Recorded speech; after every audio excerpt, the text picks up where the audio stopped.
Identical Twin Alphas and Silver Shackles by Bmar, narrated by Bookzoro. Before we start, let us know in the comments where you're listening from and what kind of stories you enjoy most. We love hearing from our listeners. Chapter 1. The nook I'd wedged myself into wouldn't have held me if I was a normal size. Truth be told, even at this size, I should probably be in some kind of pain. But I was immune to it at this point. I stood with my nose pressed to the wall, breathing in shallow gasps as I waited. His voice was strong, deep, and angry. He was answering in short, sharp words and seemed to be getting angrier.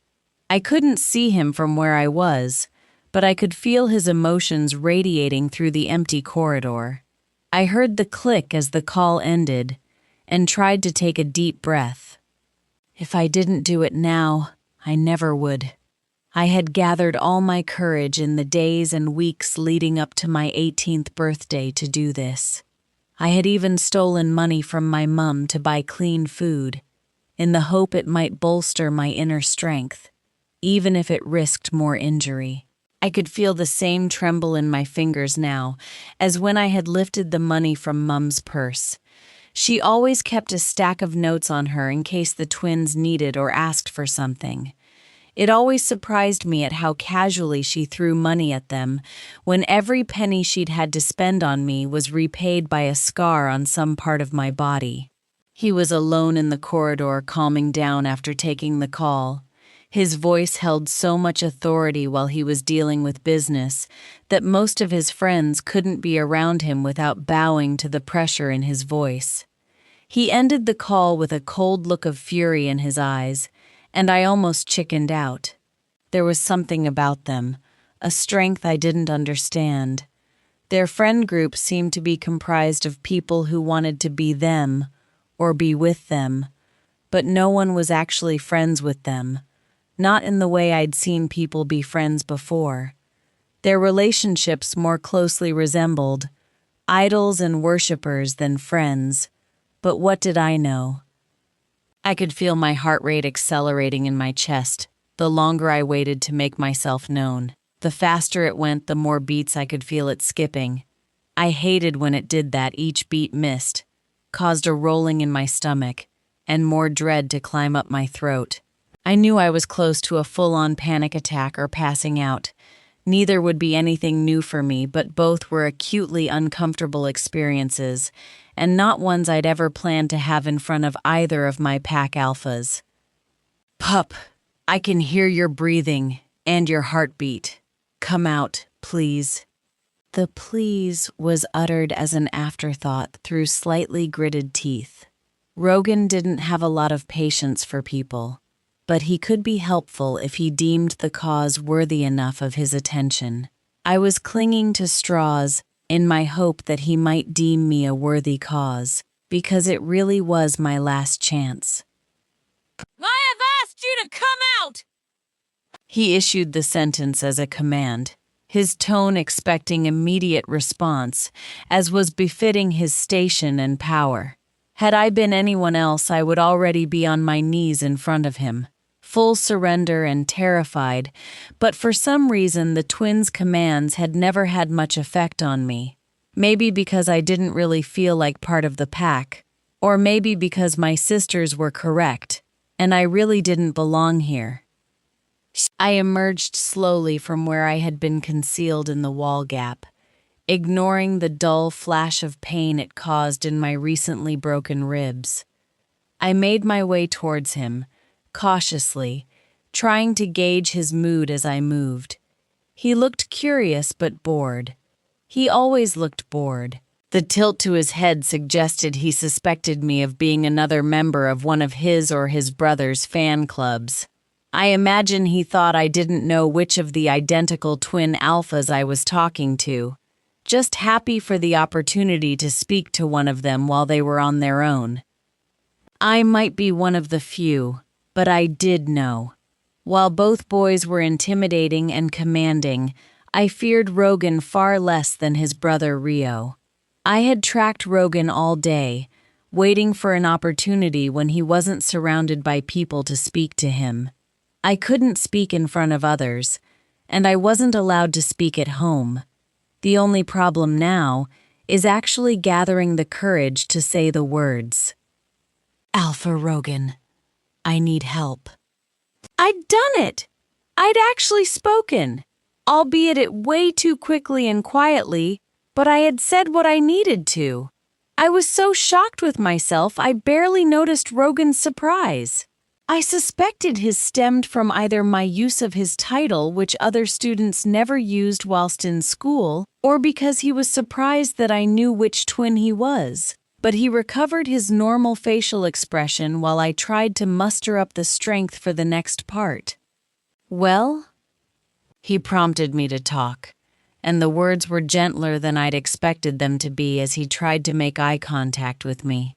My words died in my throat as he looked at me. There was a weird mix of emotions happening on his face, causing his eyes to swirl in color as he observed me. He looked a little frightened, concerned maybe. I braced my brain and my breathing, and with the last sliver of my courage, I tore the sleeves of my worn, second-hand school jumper off, exposing the skin between my elbow and wrist. I held my breath as his eyes moved questioningly from my face to my left arm. His eyes, which had been slowly returning to their normal, warm, rich, chocolate brown color, switched immediately to pitch black. I could almost see my own arm reflected in the darkness of his iris. His breathing had become pants, and he was swearing in an endless stream. This is so wrong! So fucking wrong! They will pay! What is the meaning of this? He stared long and hard at my arm, a growl building in his chest as I began to tremble. I'd seen reactions like this before, and it usually meant I was about to experience pain. I tried desperately to control my breathing, but I made the mistake of looking at his face. The black eyes were being joined by fangs and a snout. I stopped breathing completely. The look on his face was murderous, and my courage and lungs gave up completely. Not for the first time in my life. I passed out cold. Chapter 2. Hold still, you insolent mutt. Mum forced me to the oddly warm kitchen floor, her entire body weight on and above me, crushing my ribs and making it difficult to breathe. I was pinned, with my arms above my head. Both of my wrists fit easily in one of her hands, and her free hand slapped my face as I tried to wriggle free. Pathetic, weak, rodent. Today is the day. Whatever was about to happen, I had been threatened with it for days, while locked in my cell. My mum had obviously had to prepare whatever she was about to do to me, and the look of glee on her face made me feel sick. I heard the click of metal as my wrists suddenly pressed together. I tried to twist to look at what my arms had been secured in, but it was no use. Whatever it was directly above my head. My mum seemed happy that I wasn't escaping anytime soon, and with a push down into my rib cage from her knee, which broke at least 2 ribs, she got off me. Boo-hoo. I breathed as deeply as my petrified lungs would allow me, while I cried from the pain of my broken bones. Hush, vermin! This is just the start. You will never lift a hand to one of your beautiful sisters ever again. Mum huffed the threat as she heaved a massive, rust-red pot off the open pit fire that was the centerpiece of our kitchen. The strange heat made sense now, but nothing else did. She sat on my chest, like I was her armchair. She positioned the pot on the floor awkwardly, and it connected with the kitchen tile with an odd crunching noise. I could hear the slow bubbling from within. Something thick and hot was in. The sounds in the kitchen were confusing, but they were coming and going. The pressure on my chest and the pain from the broken bones was causing me to drift in and out of consciousness. At just 5 years old, I had already been subjected to broken legs, arms, collarbones, wrists, ankles, and fingers. All punishments for perceived wrongdoing: ripping my school tights, dropping a ball, not being able to climb a tree. The list was endless and ever-changing. With every punishment, I became weaker and clumsier, causing even more punishments. When I was about 2 years old, I had told my mom I didn't like the taste of the food she had made. As a result, every meal she served me was laced with wolfsbane to teach me to watch my tongue. Punishments, for me, were a constant, multiple times a day, occurrence, and oftentimes the only way I received physical contact from either of my parents. On this day, I would have 2 4-inch long, 2-inch thick, solid silver shackles applied directly to my skin, not too far below my elbows. They made my arms heavy, weak, and slowly poisoned the surrounding skin. This was the punishment for having raised a hand to my older sister. A few days before, I had been standing in the front garden struggling with the wrapper of a lollipop. I had won the lollipop in school for knowing my times tables, which had taken a lot of practice and work by myself because no one in the house would help me. I was so proud of myself. Numbers were a lot harder for me than reading and writing, so I was feeling really successful. My older sister Aurora had come up behind me and taken the sweetie away. I had hoped for a second that she would unwrap it and give it back like a normal sister, but hope was an evil emotion. It preyed on the weak and cropped up in situations where having hope in a happy outcome only serves to make the disappointment more soul-destroying. Aurora opened the lolly, licked it, and threw it on the ground, where it shattered like glass on the pavement. I cried out in frustration and was momentarily blinded by an anger that didn't even feel like it came from me. I raised my hand high, but it was yanked backwards as I was pushed to the ground. I had assumed it was Belle, Aurora's identical twin, but it wasn't.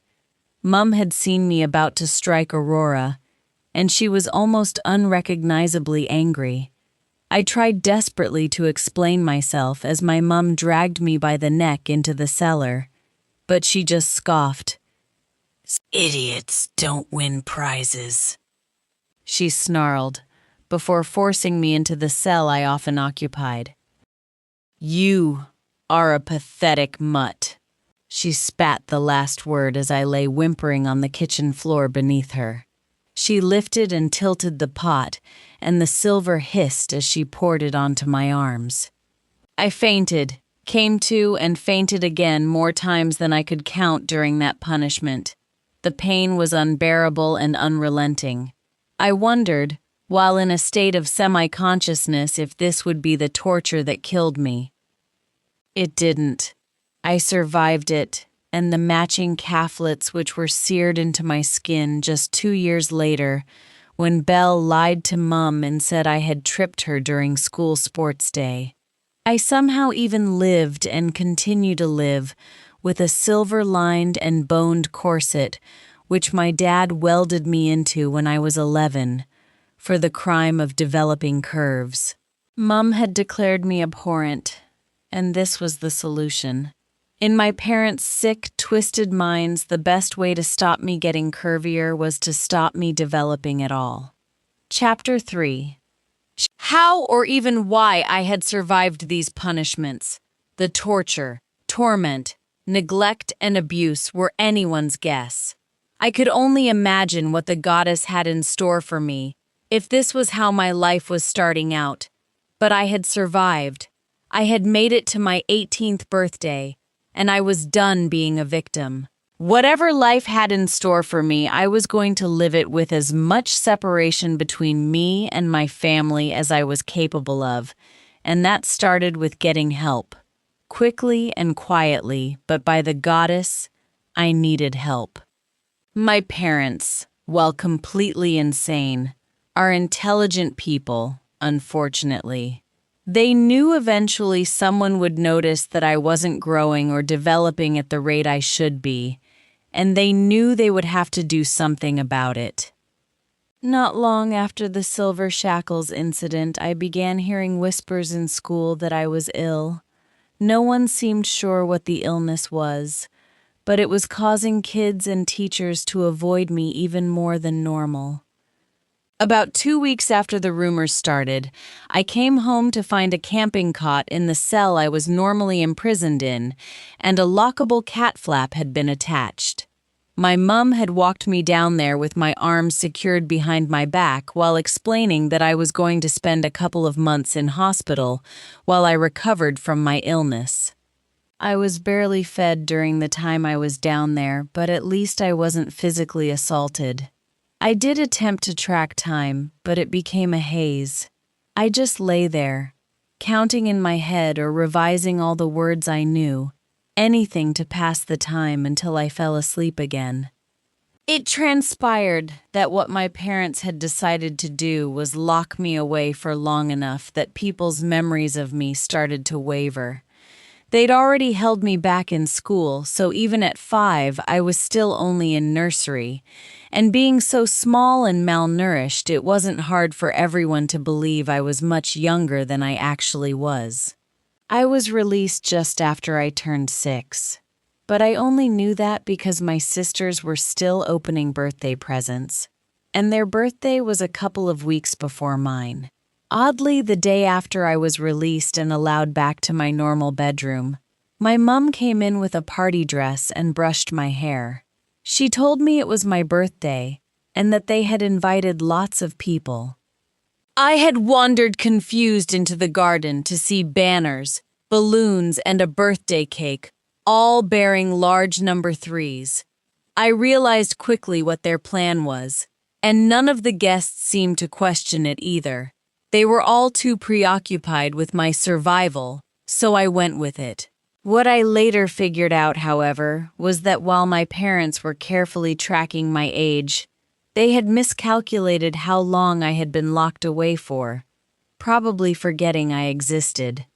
Their maths showed me as 5 when I was locked away, but still 5 when I was released. They then broadcast the idea that I was 3, when in actual fact I was 6 when they released me, not 5, which meant that now, while the pack believed me to be 15 and my parents thought I was 17, I had, actually, just turned 18.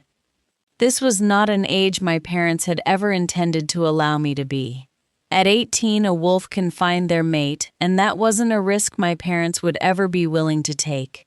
If my mate found me, they would be allowed by wolf law to kill my parents and imprison my sisters for the torture I was subjected to. The idea that I would have a mate seemed ridiculous to me, but the idea that I belonged to someone somewhere was something that haunted my parents. The idea that they might one day have to answer for the things they did to me was something they only whispered about at night. Chapter 4. I came around quickly after fainting, feeling a lot less disorientated than I would normally feel after similar incidents. Rogan was kneeling beside me, whispering calming words. I could feel his strong arm supporting my shoulders. I did a quick assessment of my head and back, and decided that he must have caught me as I fell, since there was no obvious pain. I looked up at him slowly, scared of what I might see when his eyes met mine. Are those silver? His voice was loud and startling after my moment of quiet reflection, but it was also oddly calming, soothing even.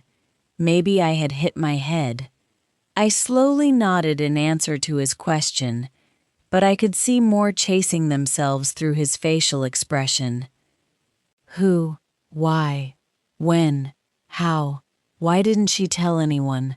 Why didn't she run?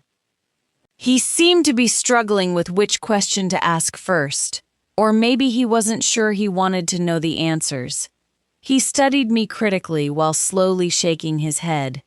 It looked like he made a decision about me at the same time he realized he needed his brother. I watched as his eyes glazed over and felt my fear begin to claw at my chest, as from the floor above, we could hear running footsteps heading in our direction. I don't know why I thought I'd be able to keep this between the two of us, or why I thought he wouldn't immediately seek out his brother, but I really hadn't prepared for a scenario that involved Rio. "Calm, little pup. No more fainting. It is just my brother," I asked him to join us. I already knew that I'd known that the second the mind link started. It was also exactly why I was panicking. The clawing in my chest at the mention of his brother was the same as when one of my sisters cried, or my mum drank alcohol. It never meant anything good for me. Where is she? Who is she? Has she accepted? Is she hot? These questions were rattled off in quick succession as Rio ran full speed towards us, only stopping inches before he would have stood on my legs. My brain flashed images of all the times he'd glared at me while making out with a girl, or growled when I'd accidentally touched him. My presence was enough to anger him. Not that it was my fault, but he seemed to hold me responsible for having seen something I wasn't supposed to. I think he thought if he kept me scared enough, I wouldn't tell anyone what he did. He didn't know I was always terrified, and didn't have anyone to speak to. Rio, like his brother, was tall, olive-skinned, dark-haired, and dark-eyed. But while Rogan was authoritative, he was still approachable, reasonable, and could be kind if the situation called for it. Rio was just a flirt, boisterous and chaotic, and quick to anger. His full name wasn't even Rio, it was Riordan, but you faced imminent and painful death if you even considered calling him that. Not even his many and ever-revolving contingent of girlfriends were allowed to use his formal name. I have never, and would never, call Rio anything other than Alpha. I was almost as scared of him as I was of my so-called family. My heart rate accelerated again to almost danger levels as Rio moved suddenly into a crouch and began to sniff me. His eyes took in everything all at once, without even a flicker of recognition towards who I am. Given the years of abuse and neglect, 7 years of being sealed into an article of clothing which had never been removed, being poisoned by wolfsbane and silver for the majority of my life, and that I was currently utterly terrified. I didn't want to try to imagine the combination of smells he was inhaling. I was suddenly horrifically self-conscious, a feeling not helped when a second later Rio said, "Are you sure? She smells off, like something is wrong or weird." Boo-hoo. The question was directed at Rogan, but it hurt me, nonetheless. I pulled myself into a huddle and hid my face on my legs as I wrapped my arms around my knees and tried not to cry. I heard a hand connect with an arm, but couldn't tell if it was a punch or a slap. The sound made me flinch as I fought to hold in tears. "Yes, I'm sure. And don't be so cruel." Rogan chastised his brother, sounding genuinely angry at him. Rogan reached down and with strong hands on my upper arms, he pulled me into a standing position as he too stood up. "You are okay, little one. Please don't hide from us. We want to and are going to help you."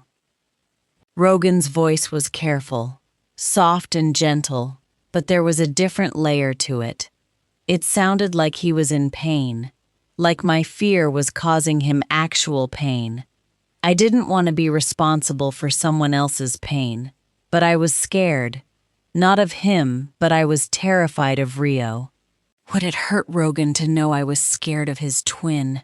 Would he change his mind about helping me? I looked past Rogan to where Rio was standing slightly behind, and to the side of us looking perplexed and slightly hurt. "Do I frighten you, little one?" Rio looked questioningly at me, confirming my suspicion that my avoidance of him was hurting his feelings. But still, he didn't seem to connect me to the girl he glared at every day. "We don't have time for this right now." Rogan interrupted our staring contest with his normal authoritative tone, but his eyes shifted between his brother, and I like he was more interested in avoiding whatever conversation we were all going to need to have if I confirmed that I was in fact scared of Rio. "We have about a minute before this hallway is flooded with students moving between classes, and I would really like to take her to the PAC hospital and get a doctor to assess her." His tone suggested he shouldn't be argued with, but Rio spoke up anyway. "No, she goes to our hospital. No one will bother her there." Rio was firm and stared his brother down as he said it. They both looked at me like they could hear my heart rate decreasing. I had been close to panicking again at the idea of going to the PAC hospital. Everyone knows everyone there, and everyone talks. The thought of going to their private hospital sat much comfier with me, which was obviously evident to them. Rogan suddenly swung me up into his arms and ran me out of the school building as the bell rang to signal the end of class. The breath I'd caught seconds before, knowing I wasn't being taken to a very public hospital, vanished from my lungs as the twins ran full speed across the car park with me, surprisingly secure in Rogan's arms. They arrived simultaneously at a beautiful, sleek black car. Rio opened the back door on the driver's side, and Rogan settled me gently onto the seat of the cleanest, most spacious car interior I'd ever seen. I could feel my chest aching and realized I was still holding my breath. I began trying to gulp air, but it was like trying to force down a thick liquid I had no room for. I tried to clear my mind. I knew if I stopped for even a second to think about what I had just done, or what I was currently doing, I'd have a panic attack that I might not actually recover from. Instead, I placed my scruffy head of hair very self-consciously against the beautiful headrest, trying not to think about when the last time I'd been allowed to wash my hair was, and attempted to match my breathing to the deep thrum of the engine below me. I closed my eyes as we pulled away from the school and focused on breathing in and out. At some point, exhaustion pulled me unwillingly into sleep. Chapter 5. I hated sleeping. Sleeping meant dreaming, and for me, that meant nightmares. I had always had an overactive imagination, something my sisters used to torture me with. They would force me to sit and watch horror films with them, knowing that while they sought comfort in our parents' bed, I'd be left alone to cry myself to sleep. I would wake up repeatedly from night terrors every night, praying I didn't scream in my sleep and wake my parents. I woke them up once before, and the punishment was enough for me to never want to do it again. Most of my nightmares were variations on a memory. I was walking alone in a forest. It felt familiar, but there was a sense of danger in the air. My back was rigid, and every tree looked suspicious. It felt like eyes were following me as I walked. My mind kept telling me the trees knew I was running scared. The trees knew I was turning my back on my family, and they disapproved. My head whipped to the left as a tree branch snapped, and I stared in horror as two identically large, bristling wolves made their way towards me. The way they bared their teeth made it look like they could be laughing, but the low, angry growls emitting from their chests suggested a different emotion. I screamed and ducked down as they ran toward me and jumped, I heard, rather than saw it as they collided mid-air with a rogue and tore it limb from limb. They both turned to face me as I cowered on the forest floor. Fresh blood dripped from their muzzles, but they seemed happy as they stalked towards me. I screamed and they vanished. I stood still in the same spot, trying to get my bearings, but now I was smaller and the forest looked younger. I felt my stomach drop as a familiar scene played out in front of me. One of the black wolves from the first half of the dream was now standing further away to my right. He was smaller but just as furious. His face still dripped with blood, but now his head was tilted to the side, staring at me with curiosity in his eyes. I looked, despite myself, at the remnants of the human he had just torn apart. I knew I wasn't supposed to be here, and I knew I was never supposed to see that, but I had. I had watched as our future alpha had destroyed a human. It was illegal and disgusting. I stood frozen as the wolf took a step towards me. He huffed and sniffed the air. His massive paw snapped a twig at my foot, and the noise broke through my paralyzed brain. Ah! I ran screaming. In my head, I knew he could chase me, outrun me and end me just like that poor human, but it was all my terrified self could think to do. The wolf didn't chase me. He let me go, and I returned to my parents' house grateful that they didn't know that I'd tried to run away. The dream ended like it always did, but my brain still mulled over the details, agonized and analyzed every second, every time, so that now, years after I'd witnessed that horrific crime, I realized that there might have been a good reason why Rio did what he did, and I, a scared, starved, neglected 9-year-old running away from an abusive home, may not have been in the correct headspace to fully understand the situation. I acknowledged those things, but I couldn't help being utterly terrified of him, of what he might be capable of, and what he might have already done. I wished I didn't know that the memory was him. I wished I hadn't been there, but I had been, and I know what I saw even if I didn't know the reason behind it.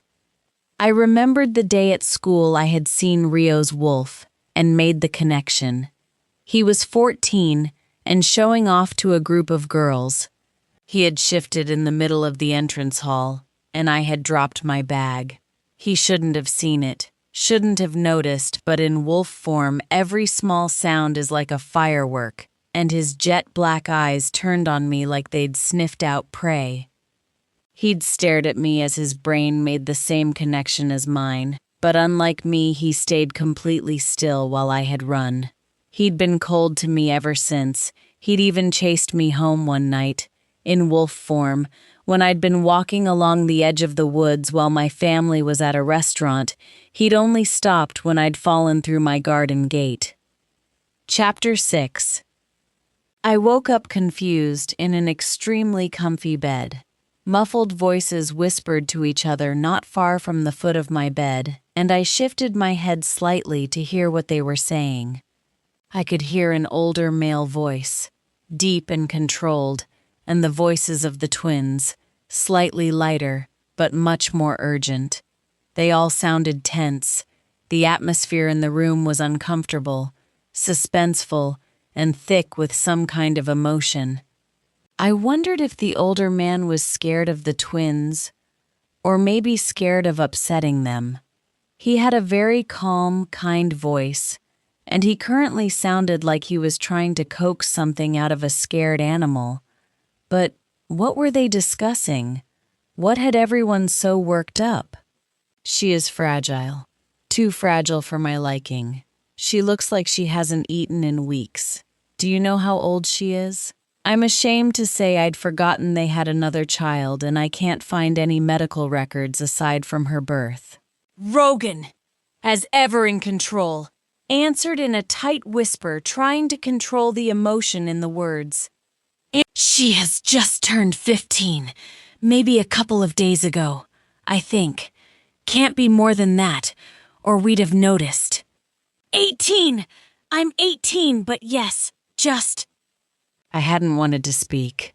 Never mind correcting an alpha, but if the older man was, as I suspected him to be, a doctor, I couldn't help but think it would be important for him to be working on the correct information. Are you? Rio bubbled as he smiled in my direction. Both boys made their way to either side of my bed, both suddenly looking oddly pleased at what I had said. Rogan stood at the right side of my bed and, in a seemingly casual gesture, picked up my right hand in his. Rio on the left looked enviously at his brother, but seemed to be holding himself back from making physical contact with me. Both boys turned to look at the older man, who, now that I was able to look at him properly, was clearly a doctor, who also looked vaguely familiar, but I couldn't place where I might have seen him. "Hello, my name is Dr. Whitstock. I'm going to be trying to get you healthy and healed if that is okay with you." He had the same sort of facial expressions as Rogan, but Rio's chaotic glint showed in his eyes. If their father was any example of how the boys would look as they got older, they were always going to be handsome with amazing thick dark hair. "Your sons are your double." I smiled shyly at the doctor and tried to decide what other features they all had in common. Similar, but they have their mother's smile and eyes. He looked adoringly at his children, whether he was as proud of them as it looked like he was, or if he was just admiring the features the boys had in common with his mate. It was clear that the twins, in their 22 years of life, had only ever been loved and cherished by their father. I wished I could say the same, and honestly, it made me jealous. The twins hadn't found their mates or mate yet, and it was not so much of a secret that they were desperate for the day when they did. With twins, especially identical twins, it is common for them to share a mate, instead of having one each like would be normal for siblings. This didn't seem to worry the boys, though. They just wanted their person to carry on a legacy started by their parents and to show their future Luna the life and love she deserved. It was said at school that the reason the twins still attended was to try to find their mate. Sex education for wolves is mandatory 3 to 18 and then optional from 18-25. Wolf School offered a lot of higher education opportunities, and it was something many wolves took advantage of if they hadn't found their mate or taken up a role within their pack.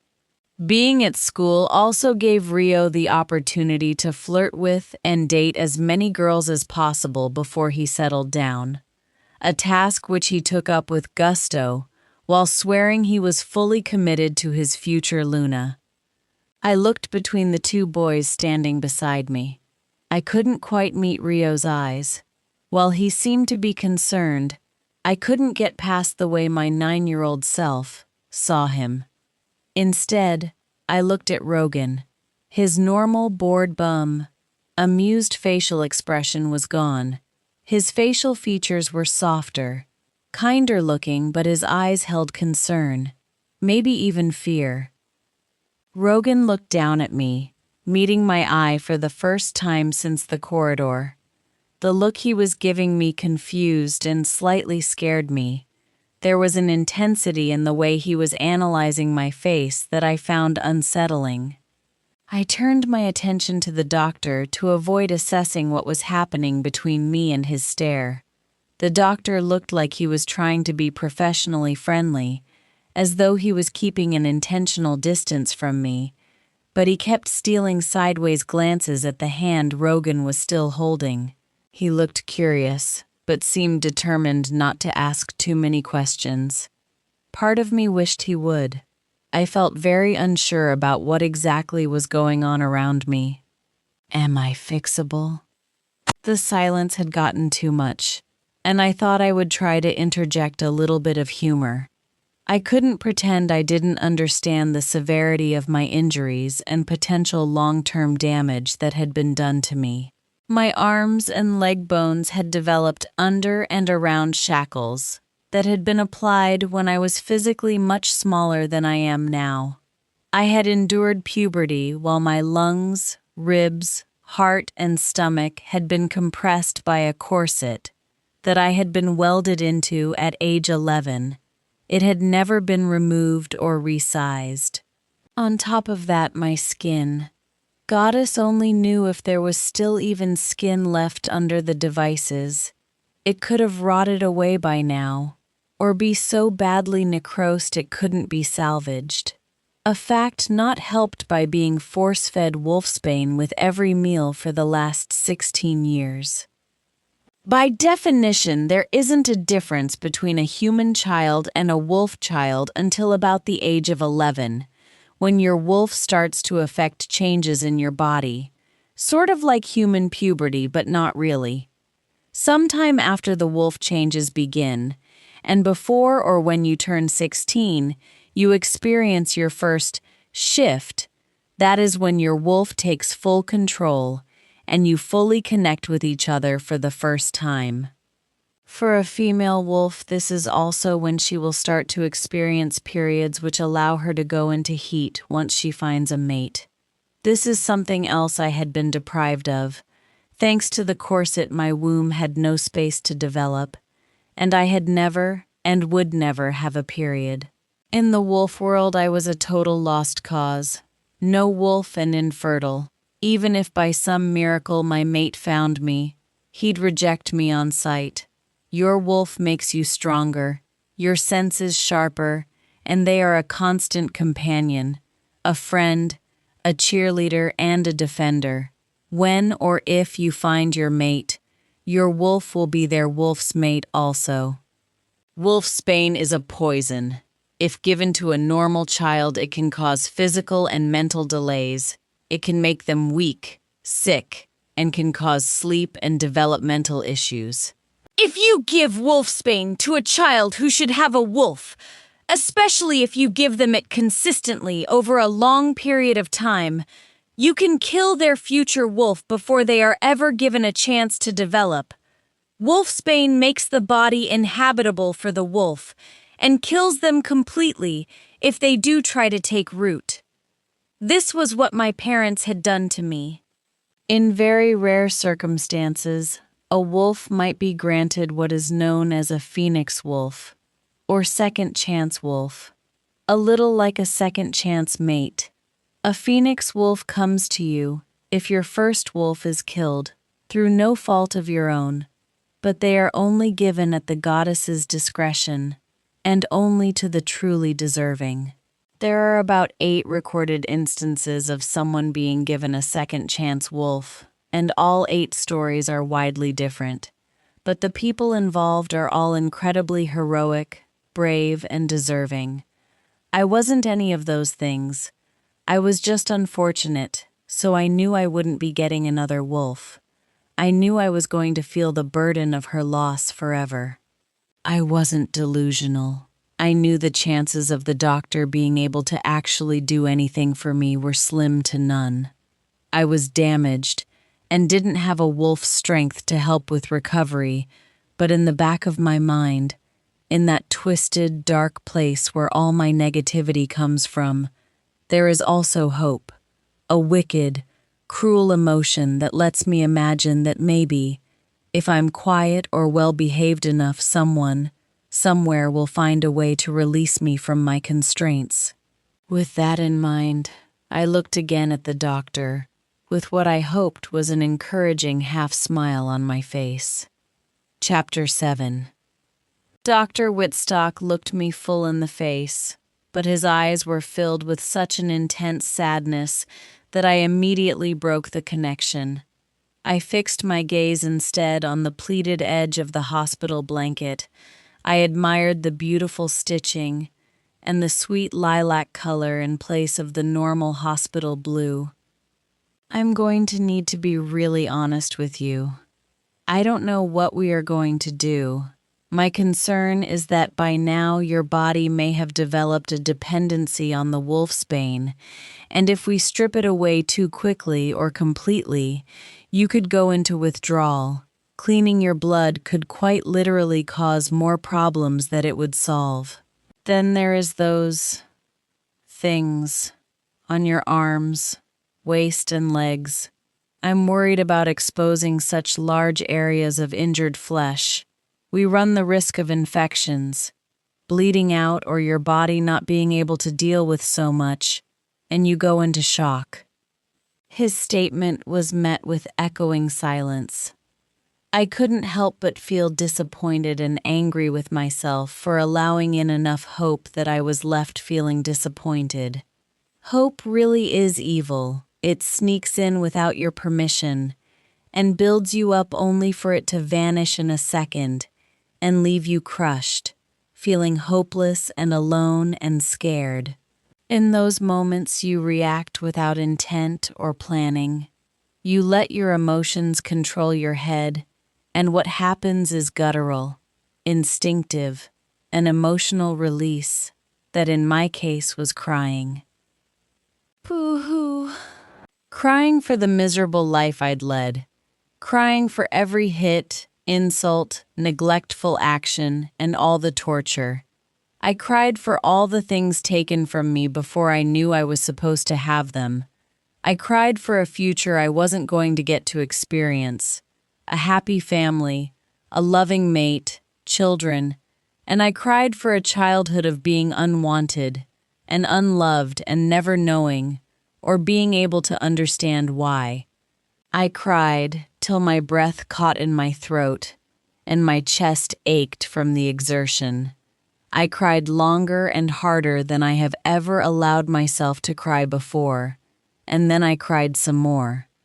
The twins rubbed circles onto my back in an attempt to comfort me as they both stared dumbfounded at their dad. It was clear from the looks on their faces that no matter how bad a situation had been previously, they had relied on their dad being able to sort it for them, and they were really struggling to control the emotional responses their dad's supposed shortcoming was eliciting in them.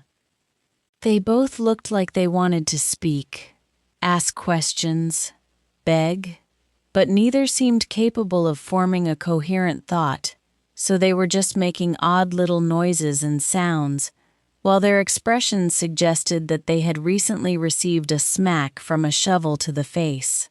Over the next hour, the brothers still sat either side of me, Googled and researched every site available to them, apparently searching for something, anything their dad might have missed or maybe didn't know about.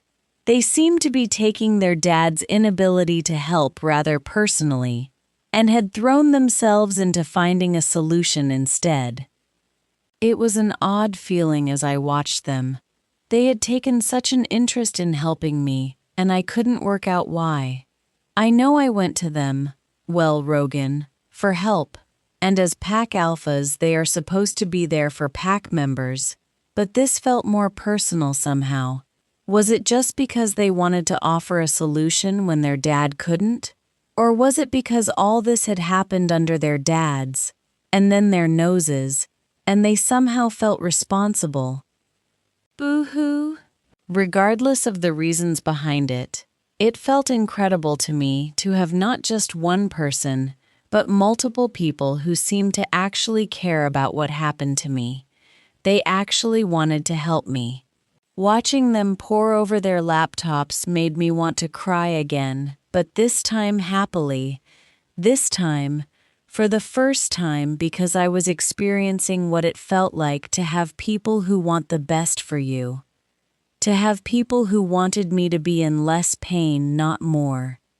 As I let my thoughts run around my brain, I watched the boys as they began to exchange glances with each other.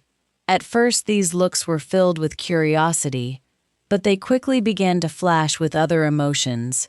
Nerves, fear maybe. I could see the inky blackness of their eyes, telling me they were deep in their mind link with each other. Were they discussing that their dad was right?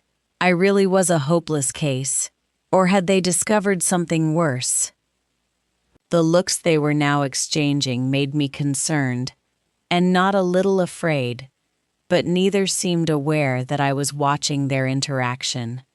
They only broke their conversation when Dr. Whitstock came back into the room with a younger doctor.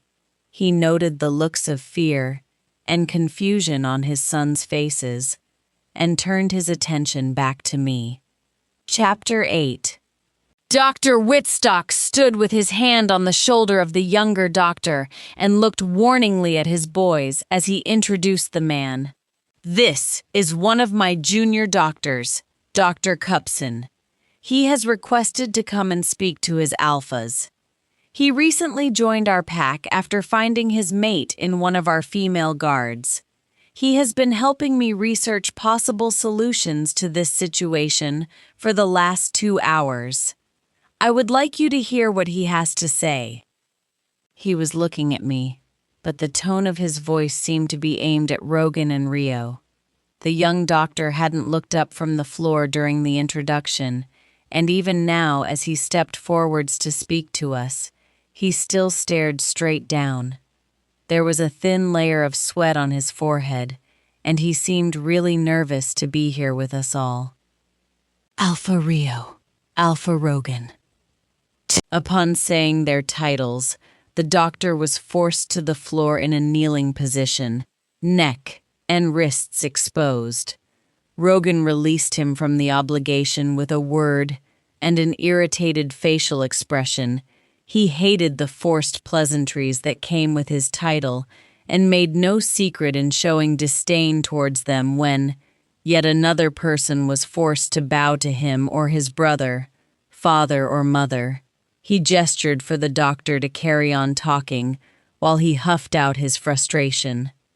"It is my understanding that in this pack, it is against the law to withhold information that relates to the safety or health of any pack member, Luna or Alpha. It is also equally illegal to openly discuss certain topics or subjects. I am concerned that by giving a suggestion that might help save the little Luna's life, that I would be breaking the law by talking about a taboo." The room hung on the end of his sentence.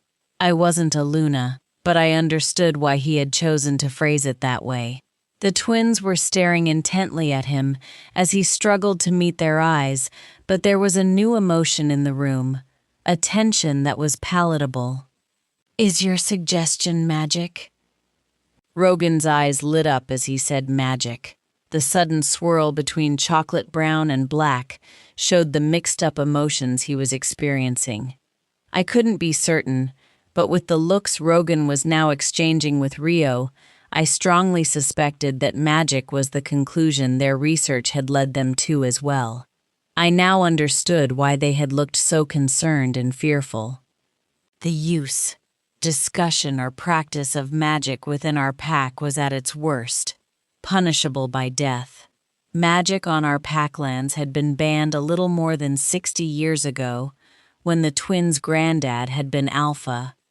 Anyone who might potentially receive descendant magic was closely monitored, and when they were old enough to understand consequences, they were told why they must not learn, practice, or use magic in any form. In the event that someone does use magic, the punishments can range from pack banishment to death, depending on what and how much magic was used and why it was used. The event that caused the current magic ban still rocked our pack. It was an event and loss that many were still recovering from, and we still hold yearly memorials to remember those we lost. The events, sadly, are well documented, and the story is taught to children as young as 5 to serve as a warning. A wolf from our pack had been born from 2 magic-carrying wolf parents. The child, from birth, had been altogether too strong. The family had tried to train him, contain him, and magically castrate him, but nothing had worked. By the time he was 16, he had already mastered his magical ability and was actively using it to hurt people, mainly his own family, but other incidents had been reported. His family tried to brush things off, accidents or one-offs. They pretended to everyone and themselves that he was under control, that they had a handle on him, but it was lies. The boy was growing noticeably stronger as his wolf developed within him, and before the council could get a proper solution to the situation, the boy experienced his first shift. The magic merged with the animalistic part of his brain, his desire to be larger and stronger than everyone else, to hold power over the pack. The magic obeyed his desire, and his wolf grew, quadrupling in size, strength, ferocity, and appetite in just over a day. He unleashed a reign of terror that lasted 5 days. 5 days of abject misery and hell on earth. His rampage saw the end to century-old family names, whole bloodlines gone. He ripped, ate, and destroyed at will. He killed his own family without a backward glance. Some people tried to fight back, but they were crushed. The guard took the Alpha family and hid them in the underground shelters. Stories say they argued and tried to escape. They wanted to do their duty and protect their pack. But it would have been useless. Everyone was in hiding or dead. The guard warriors hid in the below-ground watch shelters and tracked the boy monster as he rampaged the town, destroying entire buildings with one hand. For 5 days the pack hid, and surrounding packs amplified their defenses in fear. The problem with magic is that it carries a cost, a price that must be paid. Those who were educated in sorcery knew that no matter the size of the spell, it must be equally compensated. Evidently, no one had told the boy monster about that. Over his 5 days of destruction, he racked up a massive magical cost. On the 5th day, as the warriors watched on, a fire began on the gigantic wolf's stomach. White-hot flames licked out from his center as he growled, thrashed, and rolled around in a frantic attempt to quench the fire. He rolled into the center of the Packland's flower garden.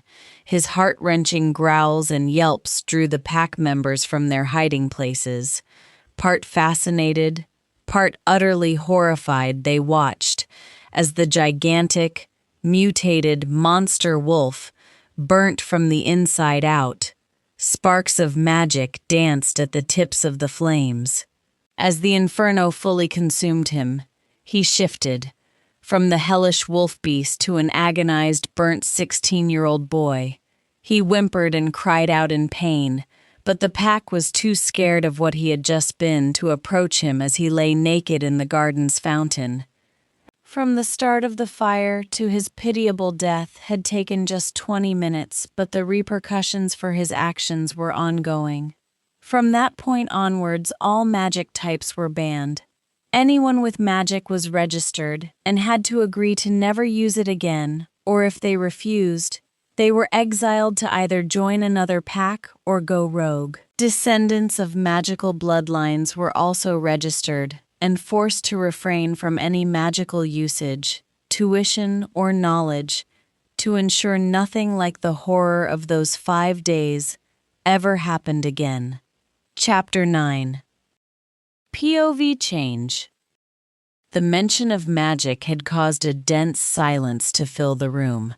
To use magic on a wolf would be punished by exile or death, but the young doctor knew that it was why he'd been so nervous to bring it up.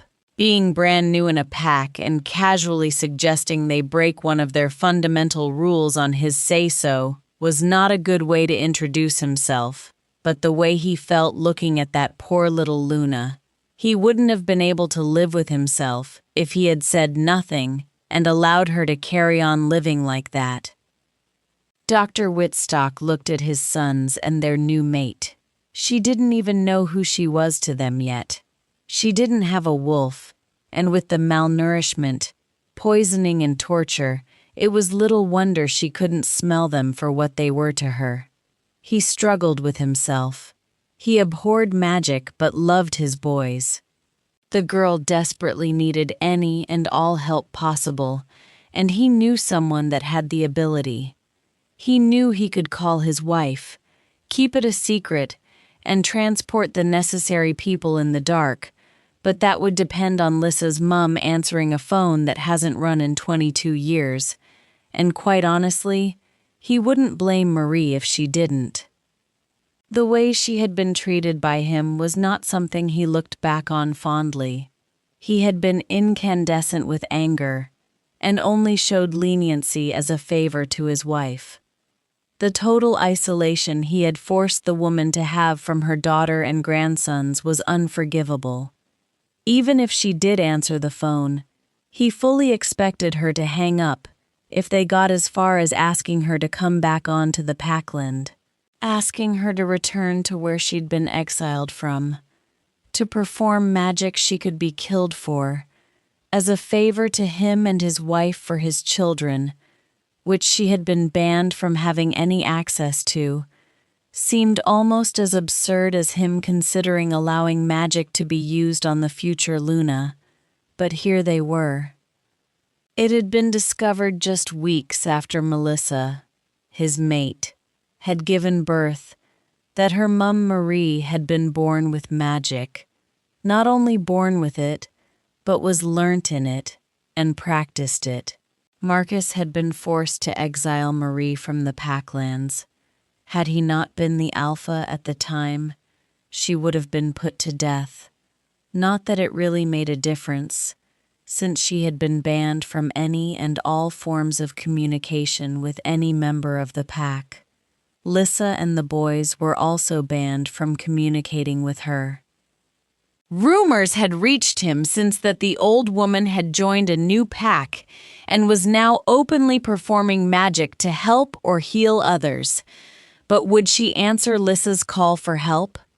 Would she do it for her grandsons, for her future granddaughter-in-law? He couldn't believe he was actually considering allowing someone to perform magic on a member of his pack, but he knew from the second he'd seen magic as a potential solution nearly 3 hours ago that he was going to call his wife, he was going to ask her to call her mum, and he was going to do everything in his power to help this plan succeed, for his children's sake if nothing else. He grasped his phone in his hand, having a silent battle with his law-abiding personality. "Goddess," he whispered to the skies, "forgive me and persuade her to help us. We don't deserve it from her, but for the sake of my boys, and the mate you have fated to them, please, let her help us." He stepped out into the hospital pickup area, and he called his wife. "You want me to... What? No, I mean, I heard you. Marcus, that is a lot of information to take in. Are you sure that is the only solution?" "Of course I'll do it. I just don't know what you are expecting. What if she doesn't answer?" "No, of course I will. Just don't hang all your hopes on this. That is all. Yes, I understand. Love you too." Lissa had been as shocked as Marcus had expected her to be, and while he wanted to be kind and patient with her like he always is, he also thought it was in all of their best interests if this whole thing was completed as quickly and quietly as possible. For that to be done, he needed his wife on board with the plan sooner rather than later, and that didn't leave a lot of time for smoothing her into the situation or potential solution. Lissa stood, confused and alone in her front room, twirling her phone round in circles between her fingers. She was contemplating what she was about to do. She hadn't spoken to her mum since the twins were 6 weeks old. She had left her mum in the nursery, watching the boys while she had gone to take a shower, but she had left her phone in the room, so had returned to pick it up. When she'd entered the room, her mum had been standing over the baby's cot spell, casting above them. Lissa had shrieked, calling out to her mum to stop. She never completed whatever she had been doing, and regardless of the many times her mum had tried to tell her it was a blessing spell, Lissa had been terrified of what she had seen her mum doing. She hadn't even known her mum had magic, never mind that she knew how to use it. Lissa had gone immediately to Marcus, but begged him not to have her mum put to death. It would kill her to cut ties with her mum, especially since she had just given birth. But it was that, Or her mum be killed and she couldn't bear the thought of a world that her mum didn't exist in, somewhere. She grappled a little more as she tried to build the courage to dial her mum's number. It felt wrong to be calling her after all this time. What on earth made anyone think her mum would agree to this? After being thrown away, barred access to her grandbabies, and ignored by her daughter, now they were going to casually call and ask her for a favor. She jumped as her phone rang in her hand. She looked guiltily around her as though she expected the warriors to come and arrest her, even though she hadn't actually done anything illegal yet. The number on the phone was private, but everything in her told her to answer it. She accepted the call and gingerly placed her phone to her ear. "Melly, please take a breath. I can feel your anxiety from all the way over here, my little lady bee." "Boo-hoo." She tried to choke out a hello around the sudden downfall of tears. Her mum sounded exactly as she always had. In high school, Melissa had started to use the nickname Lissa, never really feeling like she suited the name Melissa, but to her mum, she would always be Melly or Lady B. Hearing her mum's voice after so long felt like a tight hug after a hard day. She couldn't believe her mum had phoned her after all this time, just as she'd been about to call her. "Mother's intuition is a magical thing, Melly." Her mum chuckled down the phone, answering the question Lissa hadn't asked yet. She went on to say she was happily there for all of them, that she wanted to help them. Her voice was firm but kind. Even as she laughed, her voice soothed Lissa's inner turmoil over the situation. She insisted she wanted to help her grandbabies, and she'd just known she needed to call, and that she was needed. "Well, Ma, they aren't babies anymore. Actually, I'm calling you. Or, well, you are calling me. Or whichever. We need help. They found their mate, Ma by the goddess. This girl. The things they have done to her. Her so-called parents. She has been beaten, broken, poisoned. They killed her wolf, encased her skin in silver, and then she's been neglected, bullied, scared to death, and goodness only knows what else. She isn't even 18, or just turned 18, and she has endured and survived more than most people would know existed. If they clean her blood, she could die. If they remove the silver, she might not have enough skin left to not get infections or bleed to death. Then she has no wolf, so the pain from recovery or the time it takes could all be too much for her. She is so little and so beautiful, and if we can't help her, my boys, the pain from her death will kill them. They have waited for her for so long. They don't deserve for this to be it.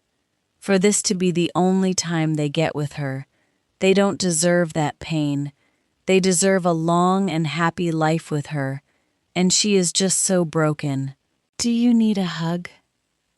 Lissa's head snapped up from where she had been staring at the floor in dismay. She shrieked when she saw her mum.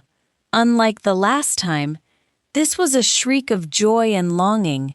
She had no clue how her mum was standing in her lounge, and she suspected it would be better if she didn't ask. The truth was she didn't care. "Boo-hoo." She threw herself across the room and into her mum's arms. She started sobbing the moment her mum's arms made contact with her, and once she started, she couldn't stop. She had never been much of a crier, but after Marcus had sent her a picture of that poor little pup in that massive hospital bed, with her sons like bodyguards beside her, she'd been on the verge of tears. Now that she was snuggled up with her mum, the tears fell freely. Her mum rubbed sympathetic circles into her back but didn't say anything in an effort to stop the crying. Marie was of the impression that some emotions were too big for words. Sometimes emotions needed tears to truly convey the depths of the feelings being felt, whether that was happiness, anger, sadness, or desperation. Lissa sniffled herself into silence as her mother handed her a tissue. I can't ask you to do what I'm supposed to be asking you to do. Lissa blew her nose and looked at her mum. They both knew the Wolf Council would put her to death if she was caught on Packland. Never mind on Packland to perform magic on a pack member, and no amount of her grandsons being the alphas would save her from execution this time. Her mum, however, reassured her that she knew and understood the risks involved. She was here to help, and screw the consequences. Lissa laughed through a fresh wave of tears. Her mother hadn't changed in the slightest. Lissa called Marcus after she had settled down a bit and talked through things more with her mum. She told Marcus that not only was her mum on board with the plan, but she was also in their house. Marcus laughed. While it should have been unexpected information, in reality, it really wasn't. He was nervous about their plan, but he couldn't just sit by and allow nothing to happen. This girl deserves help, and his boys deserved all the happiness the world had to offer. They would, however, have to carry this out very carefully. He wasn't going to risk Marie being caught. She was critical to this, so her protection was crucial to succeeding. Chapter 10. POV Change. I had fallen into a restless sleep while the doctors and the twins were all huddled together in discussion. They had told me they had an idea, but it would be better if I only knew the parts I needed to know. They explained that it would take a couple of days of prep work, and to start it, I needed to be fed and rested. I, however, couldn't settle in my bed. It was definitely the comfiest bed I'd ever been in, and the warmest, but there was so much uncertainty in my head. Were they really going to be able to make me better? If they could, what would happen after? I had no family. My parents would be punished for what they did to me, and if my sisters avoided jail, they would live in my parents' house so I couldn't go there. There was the pack house, but it was mostly newly mated couples waiting to build or buy their own homes. I also had no real skills to offer. I could cook and clean, but only because I'd been forced to, and according to my parents, I was terrible at it. The twins had been really nice to me, but how far would that kindness extend? Would they allow someone as incapable as me to live somewhere for free, somehow? I couldn't imagine it. I guess for now I would be relying on them taking pity on the pathetic creature that had reached out to them for help, and wait and see what would happen next. My brain was exhausting at times, and it resulted in me being much too tired and way too in my thoughts to react as sometime around midnight, a pair of strong arms gently wrapped around my waist, pulling my front to theirs. I was shocked and confused, but the feeling didn't last long, as my body began to relax into inexplicable comfort. I could feel the strong beat of a steady heart, and the warmth from a chest of solid muscle. I breathed deeply, suddenly feeling very calm and relaxed. I inhaled again, and an intoxicatingly male scent swept across my face. I had never really liked the smells I associated with men. My dad always smelt of musk and leather and some sort of aftershave that had mint in it. The boys in school smelt of sweat, hormones, and whatever cheap antiperspirant the gym teacher forced them to use after PE. But this was different. It was very obviously a male scent, but it smelt amazing. Like water on a beach in summer, warm and tropical, but there was an edge to the fragrance, like chili or hot sauce. I don't know how long I lay there breathing in that beautiful aroma before I fell asleep, but suddenly, I was back in my normal nightmare. A voice sounded around me in my dream, and I realized it was being narrated to me, like a storybook of a horror film. I stood in the middle of the forest, but this time the attack that was normally in process hadn't started yet. This time, two dark-haired teenage boys were jousting each other with small tree branches. One of them thwacked the other boy's legs with the twigs sticking up from the branch, but he didn't succeed in knocking him over, which seemed to be the point of the game. The boy that received the hit, though feigned, as though the hit had knocked his balance, and he stumbled, but it was a cover, as he brought his stick up to the side of the other boy's head and swiped hard at him. The slightly taller boy went down onto the forest floor, causing the other to jump up and down in victory, shouting, "Rio 1, Rogan 0. The taller boy sat up, rubbing the area that had been hit. "That was my head, UT." Both boys had suddenly stopped talking and were staring at something I couldn't see, but I already knew what it was. It was a poor human lost in the forest that for whatever reason Rio was about to rip to shreds. The narration continued, as it told me that Rio told Rogan to stay down because his head was bleeding and he didn't want it to see. The human turned slightly as they walked slowly towards Rio, and for the first time, I saw something I'd never seen in my nightmare. It wasn't a human. It was a rogue, and by the look on its face, it had completely lost its humanity. Rogues, for the most part, are just werewolves, with no family, no pack, or that have been exiled, and have chosen to wander alone.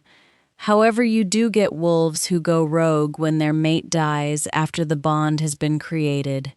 The pain from losing a mate is said to be enough to make a wolf lose the human aspects of themselves. They become driven by their basic survival instincts, and with no pack for safety or food, they end up completely savage and thereby unsavable. They, eventually, end up attacking other wolves or worse humans, at which point they are put to death. The rogue's eyes were scarlet, and its face was sunken and gray. It turned its head back and forth and sniffed the air hopefully. It locked its eyes on Rogan's bleeding head, and faster than it should have been able, launched itself towards him.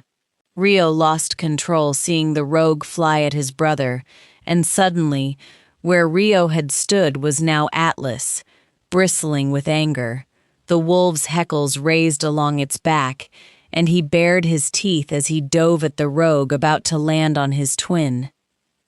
Atlas had taken full control and shredded the attacker, limp from limp as blood splattered everywhere from the violent shaking the demon was getting from the wolf, whose jaws were firmly sunk into its spine. The wolf dropped the remnants of the beast and turned his head towards me.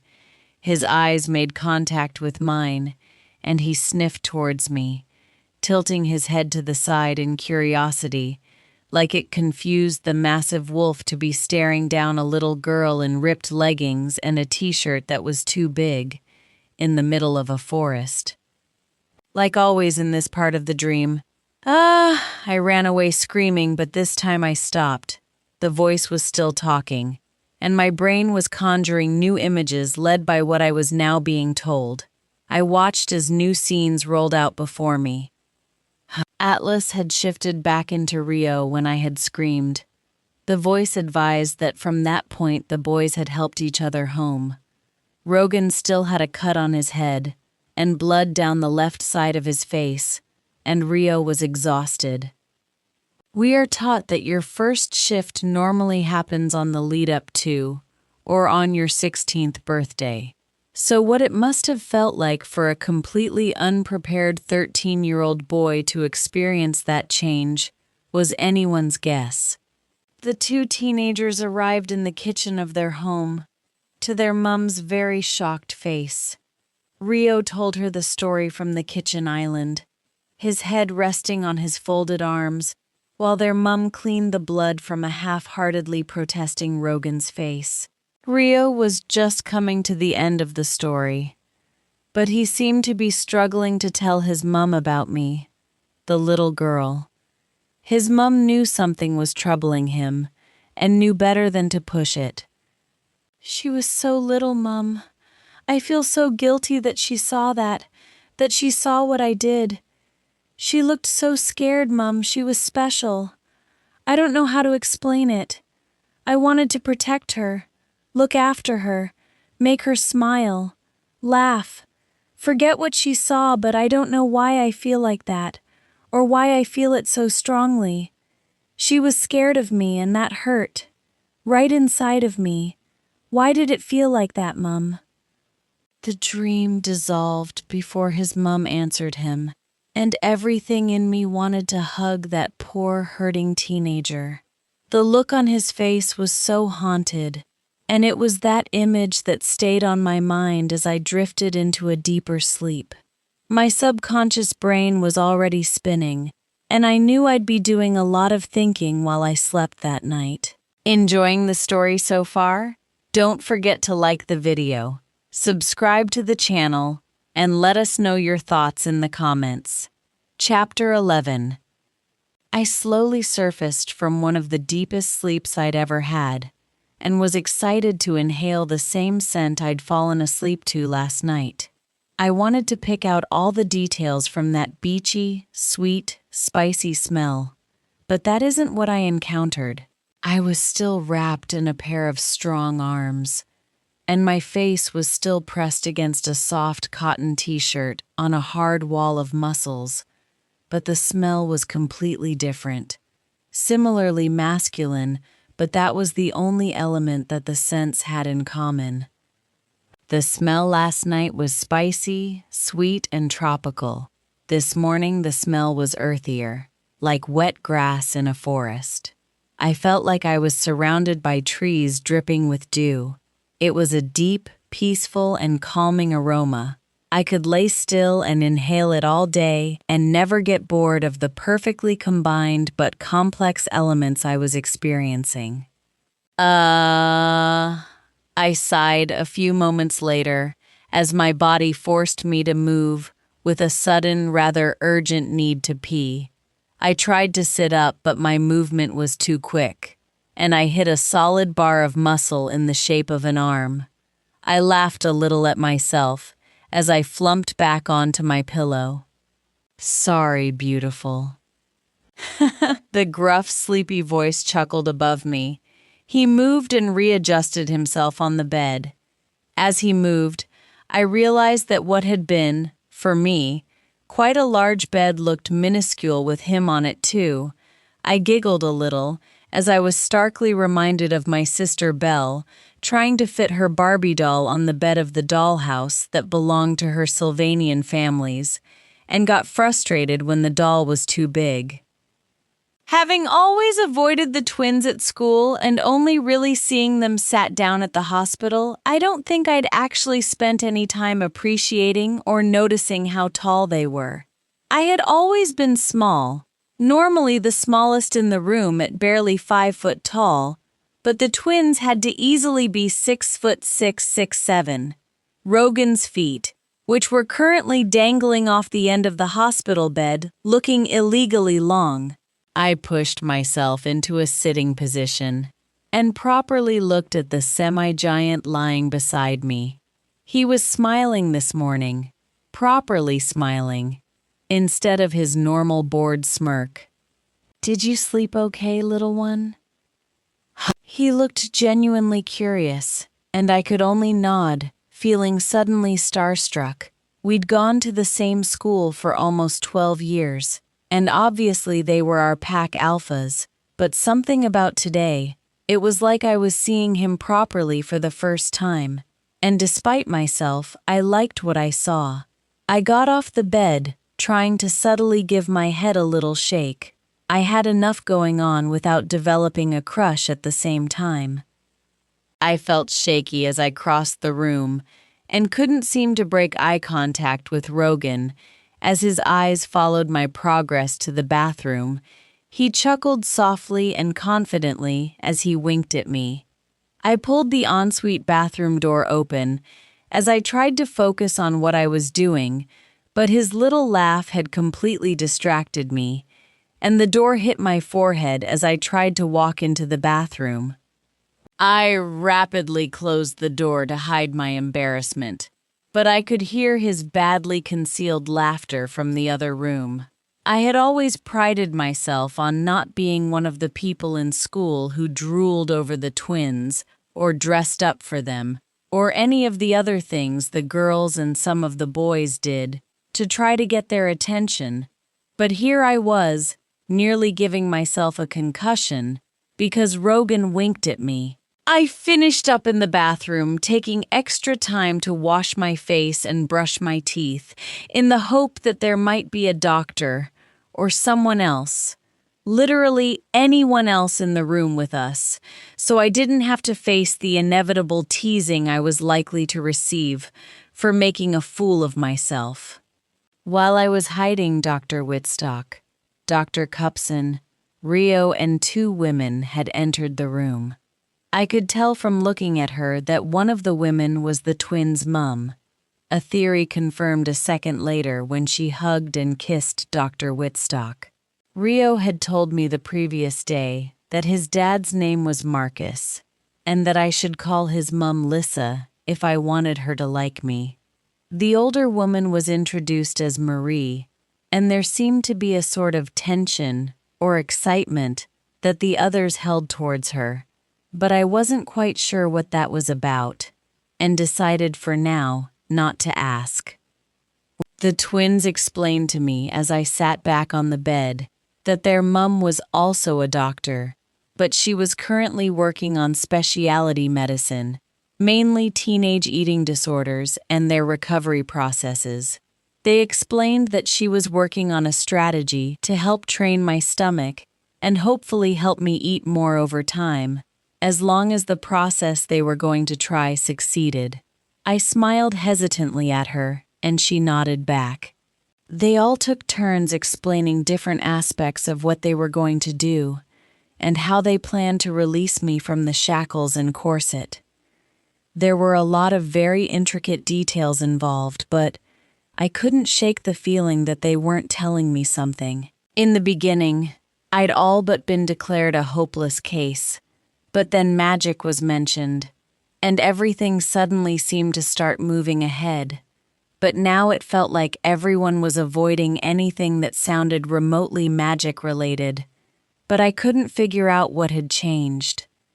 The doctors all sounded confident in their plan, and they promised to do all in their power to help and hopefully heal me. All I had to do was trust them and do what they asked of me. I nodded, still feeling like they were keeping secrets, but honestly, I would give anything to be free from my restraints, and if that meant that almost strangers kept some things from me, then I could live with it. They explained that I would spend 2 days having my blood run through dialysis. It would clean out the wolfsbane, but it would do it slowly so they could monitor any changes in my health, or any reactions I might have. I would also have intravenous antibiotics as a precautionary treatment for any potential infections that could get into the open wounds. Once they had conducted the procedures for my arms, legs, and waist, I would be put on a course of strong painkillers, bed rest, and infection watch. If my healing proceeded as they hoped it would, then Lissa could start me on her feeding regime. Small meals every 2 hours, and regular gas treatments to help grow my stomach space and inflate my intestines to slowly increase my capacity for food. Everything sounded well thought out, and I was eager to see it all succeed. The only details I was missing was the how behind the removing of my constraints, but no one seemed very forthcoming with that piece of information. The other mystery was Marie, the twins' grandma, who they didn't seem to have much of a relationship with, but both appeared very excited to be around her and talk to her.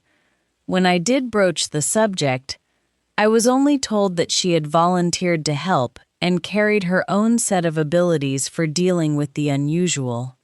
Chapter 12. During my 2 days of preparations, I noticed that while a lot of people came and went in the hospital corridors, no other doctors, nurses, or even cleaning staff came into my room. If someone did walk past it and happened to look at the door, they regarded the room as though it was empty, which I found very peculiar, but at least it meant that my family wouldn't be any closer to finding me.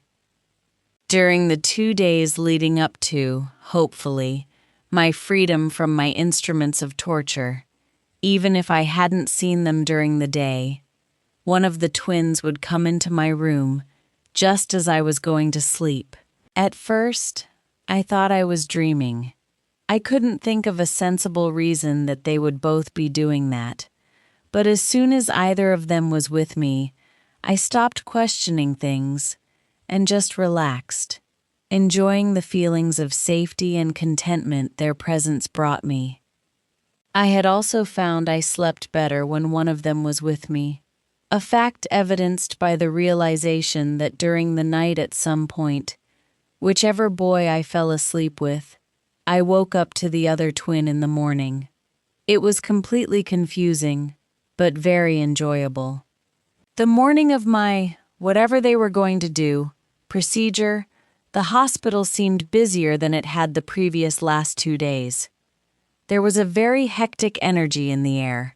I had always been sensitive to other people's moods, which made being in crowded places really difficult for me, even if I wasn't involved in any of the situations that were causing the emotions.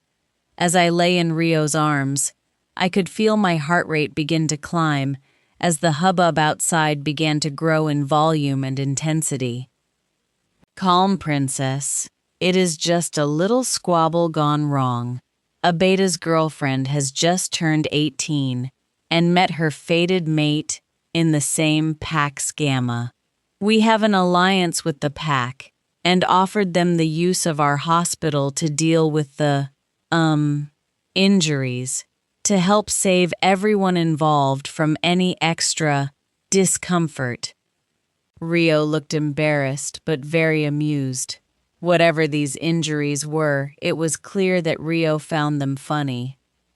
I should probably go and make sure they aren't making it difficult for the hospital staff. They can be a handful when they are all together.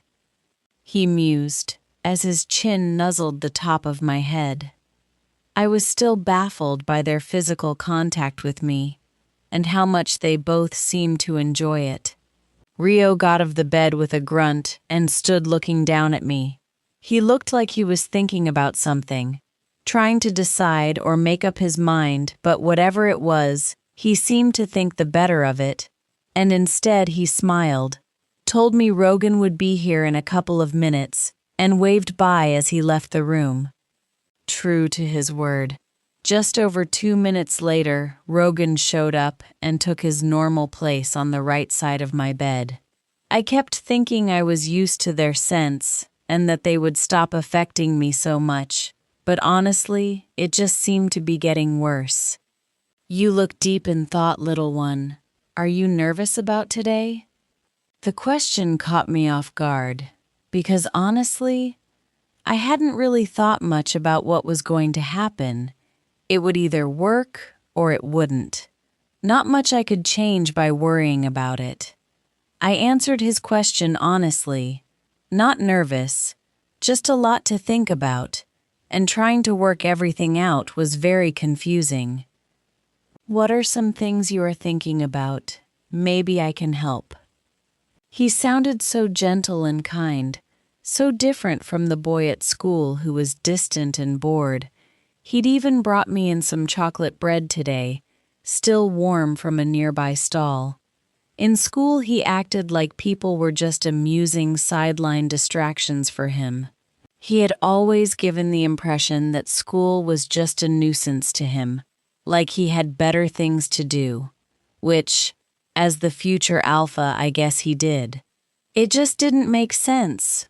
Yes, I'd gone to Rogan specifically, but I hadn't expected all of this. I hadn't expected them to be so nice to me, kind, and patient with me, almost affectionate with me. Was I just that pitiable? Or was it something else? I wasn't secure enough in what I was feeling to use the term mate, but it might explain why both of them were with me with no apparent jealousy, and why I was suddenly so enraptured by them both when I had previously been cautious of Rogan and terrified of Rio. The negativity in the back of my brain, however, was as ready as ever to cast dispersion on any positive thought I might be able to assemble. I looked down at my body and suddenly remembered my place in life. How could I ever be destined for them? I was weak, broken, damaged. I had no skills. I wasn't particularly intelligent or funny, strong or good-looking. My skills were limited to cooking badly and cleaning a small family home. If I were destined for them, then I was also destined to be the pack's Luna. Lunas were strong, creative, clever, a mother to everyone, patient, caring, and loving, but they also had to be in control, strong and assertive, none of which I was. I couldn't be physically or mentally less of a Luna if I actually tried. If we were all fated to be together, surely they would realize that they would have to reject me. I was worthless to them. As their mate, and as a Luna, maybe that was why none of us were talking about it. Maybe this was the conversation Rogan hadn't wanted me and Rio to have in the school corridor. Maybe we were all just enjoying the serenity before the heartache. Rogan was looking across at me half hopefully, half expectant. He once again wanted to help me, but that meant letting him into my twisted thoughts. I couldn't verbalize all the things spinning in my brain, so instead, I simply said that I didn't know how to thank him and Rio and their parents for all the help they had been willing to give me, and how concerned they all seemed to be for me. Rogan laughed softly and smiled sweetly. He titled his head a little to the side, like a curious dog. "Why do you think we are so desperate to help you?" "Because I'm a pack member." I offered the answer, knowing even as I said that I didn't sound like I believed that was the truth. I just didn't want to push this conversation. I didn't want these feelings to end. Being rejected would be the most painful thing I would ever endure, and I was already in enough pain. They say only the people who truly love you have the power to really hurt you, and that was definitely my experience of love so far. "What do you really think?" Rogan pushed, still kindly but more insistent. I could see him struggling with his emotions. His eyes flickered as he fought for internal control. I panicked as I watched the myriad of emotions flit across his face, and very suddenly all of my inside thoughts were streaming out of my mouth.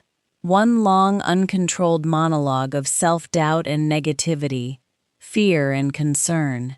Every single insult from my parents, every comment from my bullies, each and every worry I had about being their mate, and being rejected, and being terrified, and lonely, and sad. I talked about being scared of Rio, and unworthy of either of them. I said more in 5 minutes than I think I'd said ever in my life. Rogan quickly regained control of himself as he tried to absorb all the information. I was now verbally spewing at him. He looked stunned and a little hurt, but he also couldn't seem to find any words to answer what I had just told him. We were staring at each other, both in our own stunned silence, when Rio all but broke the door down.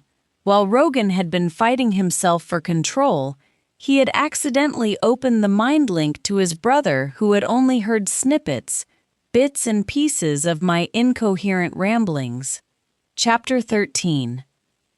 Rio had exploded through the door and knelt at the side of my bed. He grabbed my hand for the first time ever. "Boo-hoo. Please, sweet girl. I hoped explaining what happened the day you saw Atlas and the rogue. What happened, why it had happened, Knowing you ran back to your wicked family that day nearly broke me. I knew you were scared of me, but I have tried so hard the last 2 days to show you I can be kind, sweet, and gentle, but I understand if that isn't enough. I understand if you want a life free from fear and stress, and if you need to reject me to achieve that, I understand. But please, please, I beg you, don't reject Rogan. He has sacrificed himself, his happiness, his youth to be everything, for everyone who needs him. He deserves to be happy, loved, and complete. Only you can do that. Reject me. I will live to support my brother, but please don't reject him. Just please don't do that. Pooh-hoo. I had no idea what he had heard to make him believe I was going to reject them, but the look on Rio's face left me in no doubt that was what he thought I was going to do. Tears were free-falling down Rio's face, and I could feel the streaks my own were making on mine. I wasn't. That. Rogan looked horror-struck and was staring at me questioningly, as though his brother had figured out something he hadn't. The feelings rolled off the two of them, and I just wanted to fix it, but I wasn't sure how. What if I did, or said the wrong thing? It hadn't occurred to me to tell Rio that my opinion of him had changed. I thought it had been obvious, but I guess not. I wasn't used to people caring what I thought. Never mind someone's happiness being affected because I hadn't told someone. Something. Rio. I sighed as I held my arms out to him. I wasn't even sure it was the right thing to do, but I just wanted to make him feel better. His head snapped up and he almost leapt onto the bed beside me and into my arms for the tightest hug I'd ever had. I wasn't talking about you, I whispered into his shoulder as my nails gently brushed his scalp. I was talking about me. I was scared that I wasn't good enough, strong enough, or really just enough of anything for both of you. I felt guilty that 2 strong, important men might have been fated to such a useless creature. That is what you heard. I would never reject either of you. I wasn't even sure if this was a mate bond because of how broken I am, but it was never about you. Either of you. I promise. I realized as I said it that I was opening myself up to a potential world of pain, but I knew I wouldn't, or couldn't reject them. I would accept and understand if they rejected me, but on the off chance that they actually wanted me, I wasn't going to turn down the first people in my life who would love me unconditionally and forever. People who would be physically unable to harm me in any way. I squeezed Rio as tightly as I could, hoping he understood, as he wiped his face on my pillow. He raised his face up and looked directly in my eyes. You really want us? The question came from Rogan, and it broke my heart to see his look of uncertainty as he looked at me. I slowly nodded my head so he could clearly see my answer. I smiled in bemusement at how uncertain they both were, and how happy they seemed that I wanted them. I held my hand out to Rogan, inviting him to join me and Rio in our cuddle. I still had so many questions, but for now, at this minute, I just wanted to enjoy the warmth of the twins and the security I felt from being in their arms. All too soon, both Dr. 𝒊𝒂𝒚𝒍𝒊𝒔𝒕, Dr. 𝒂𝒚𝒍𝒊𝒐𝒏, and Marie came into the room. They smiled at the huddle of bodies on the bed, but the boys moved away from me quickly when they noticed other people were here. They relocated to their normal chairs, looking rather sheepish but also quite pleased. We need to begin preparations, the twins' dad announced, looking at me with an encouraging smile, but it made me quite nervous instead. The preparations required me to change into what was essentially a loose pair of shapeless cotton shorts, which stopped above my knees, and a sports bra-type garment with cupped sleeves.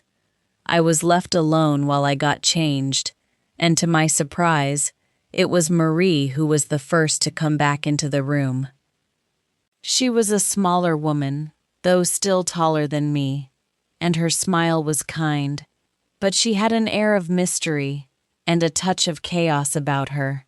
She came towards me with open arms, and normally I'd be terrified. I had been trained to expect pain from everyone, but this strange old woman made me feel oddly safe, secure, like her grandsons made me feel.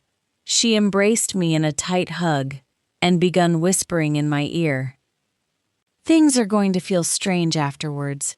Don't be disappointed if everything isn't perfect, but remember how strong you are, how much you've overcome, and how much life still has to offer you. I am going to leave a letter for you and my family in your bedside cabinet.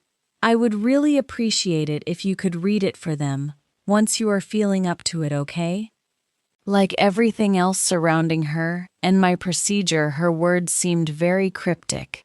But I wasn't in a position to deny a request from someone so willing to help me. She smiled as I nodded, and a warmth began emitting from her suddenly. She gripped the tops of my arms surprisingly tightly for an older woman and drew me towards her. "Night-night, precious darling," she muttered against my ear as my head dropped onto her shoulder. I don't know if I was asleep or unconscious, but I was defiantly out. Chapter 14. POV change. The room filled with people as the twins took their mate from their grandma and carefully laid her out on her bed. Each boy took one of her hands tightly in their own and said silent prayers to the goddess. From here on out, they were all but useless, unless their strength was needed for anything. Marie stepped forward, Marcus on her left, and Lissa and Dr. 𝒂𝒚𝒍𝒊𝒔𝒕 facing her on the other side of the bed.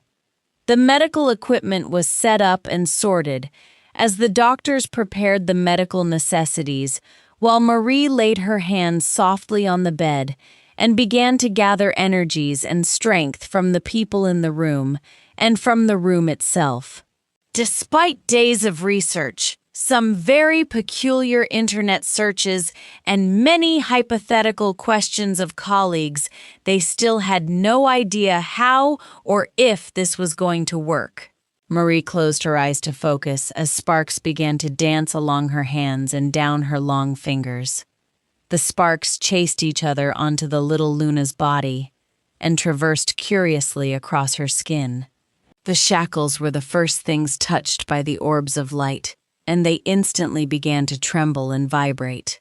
The metal was glowing and visibly increasing in heat, but more concerningly, the sparks had found the corset, and sections of fabric had begun to smolder and then burn. The doctors raced around trying to contain and stop the flames before they burnt the areas underneath. The smell of singed flesh filled the room as the silver on her arms and legs went from vibrating to boiling. Streaks of silver were now dripping along her limbs and onto the bed. The twins joined the doctors as they all made very careful but quick attempts at scraping the liquid silver off her skin before it could do any more damage.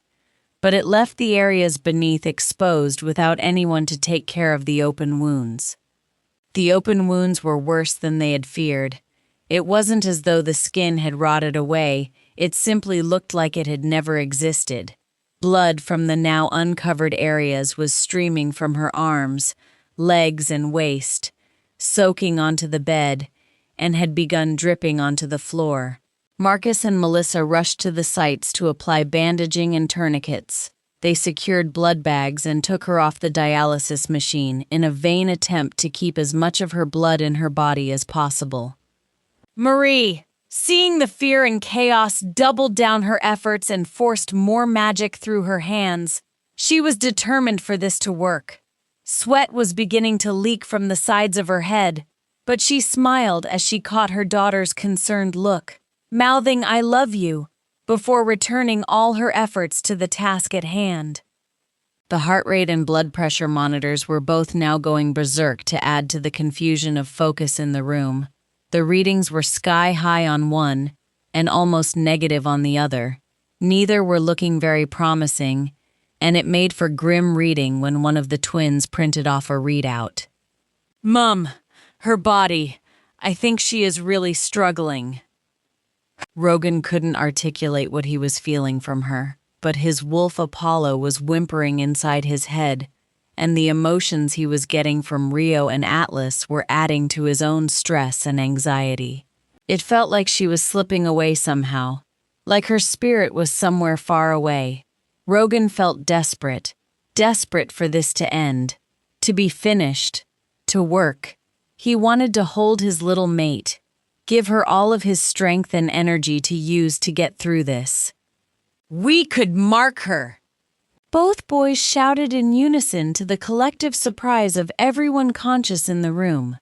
The boys had always been reprimanded when they were younger for talking at the same time. It was important to their parents that they grew up individually and didn't rely on each other to have a voice. So, it was rare since they had entered adulthood for them to have the same thought, at the same time, never mind being in the same place to voice it simultaneously. They looked at each other and then looked hopefully at their parents. Marcus and Lissa looked at each other and then at their boys, with concern and unease evident on their faces. Marking is an important process. It shows acceptance of one another, a commitment to each other, but it is also normally done with consent, or the understanding of consent, on both or all sides. Everyone in the room was looking nervously at the unconscious person, who very clearly couldn't give them permission. Marcus knew that the trio hadn't had very long to get to know each other. The mark was only one part of the process. She could still reject them if they marked her but were unmated, but she would remain mentally linked to them and marked forever.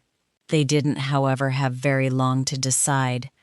The machines were rather insistently suggesting the struggle she was going through, and Marie was starting to look transparent with the effort she was putting in to trying to get some sort of layer of skin to form.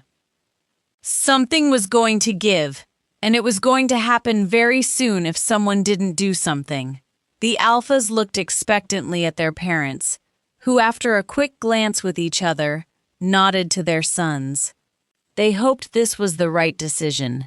The trio already had so much to deal with, without this being an issue too, but they had promised to do everything in their power to help her, and this was within their power to allow it to happen.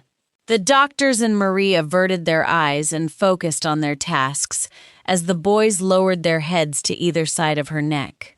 It wasn't that the act of marking was particularly sexual or rude, but it is quite an intimate gesture to mark your mate, and not something most wolves would choose to do in front of their parents and estranged grandma, but it was very much needed. From the spots the boys had bitten, color flooded her body. Where before she had looked pale, almost gray, she now looked healthier, a slight pink to her cheeks. The magic seemed to have benefited from it too in intensity and speed. They all watched as silver and blue sparks crossed and switched and crossed again over her skin. It looked like a complex cross-stitch design, but since the bite, everything seemed to have doubled in number and speed. A very thin, translucent sheet of skin was now appearing under the magic. It looked like the combined efforts of Marie and the strength of the mark were combining to heal her, combining forces to give her a fighting chance of surviving this. Slowly, the heart and blood pressure monitors started to settle down. Both Rogan and Rio had already noticed the chances in her body. Now that they had marked her, they had a deeper connection with her. Her feelings and her body's reactions felt more acute to them. They held onto her hands tightly, feeling for any changes or any indication that things were going south, but none came. Minute by minute, the skin layers were thickening, becoming fuller and healthier. She had stopped pouring blood, and her body seemed to be under less pressure, struggling less and less as the seconds crept on. Melissa surveyed the scene, soaking in the joy she felt from her boys as she pretended to be tracking the machines which had all but returned to normal.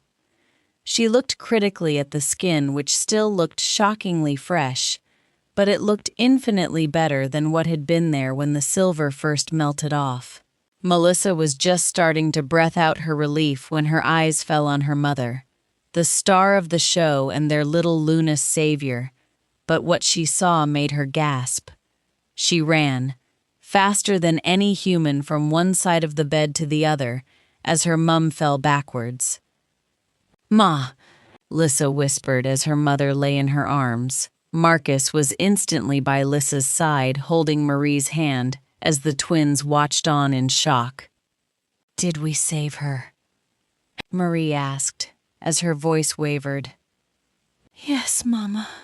She looks like she is going to be fine. Just rest, Marie. You did marvelously." "Boo-hoo." Marcus tried to soothe the woman, but being doctors and wolves meant that they could hear what was going on inside her, and as much as they wanted to, they knew there was nothing they could do about what was about to happen. Lissa held her mother tightly, whispering her love for her over and over. Marie chuckled softly as she returned the sentiment. Lissa quietly wept as her mother, always so strong and in control, slowly drifted into her last sleep. Marcus called over Dr. Cupson to declare time of death, and the young doctor volunteered to transport Marie to where Marcus told him to take her body. Marcus held his wife tightly to him as he looked at his boys. They were all too stunned to speak or properly react to what they had just seen. Marcus spoke to the room at large, but mainly he was hoping to give some crumbs of comfort to his wife, but mainly to himself. He had asked Marie to do this, made Lissa ask her to do what would amount to the last thing Marie would ever do. She knew what she was getting into, and she knew the risks, possibly understood the consequences better than we did. She did it for us, all of us, for how much she loves us all. Chapter 15. The boys looked down at their mate. She looked exhausted, but the wounds had finally closed up. Where before had been horrific silver shackles was now very fresh, slightly shimmery skin. Where the corset had been, there was now 4 vertical scar-like marks at the points where the silver boning had been, and the remnants of blisters where the fabric had burnt away. Despite all of this, she looked okay.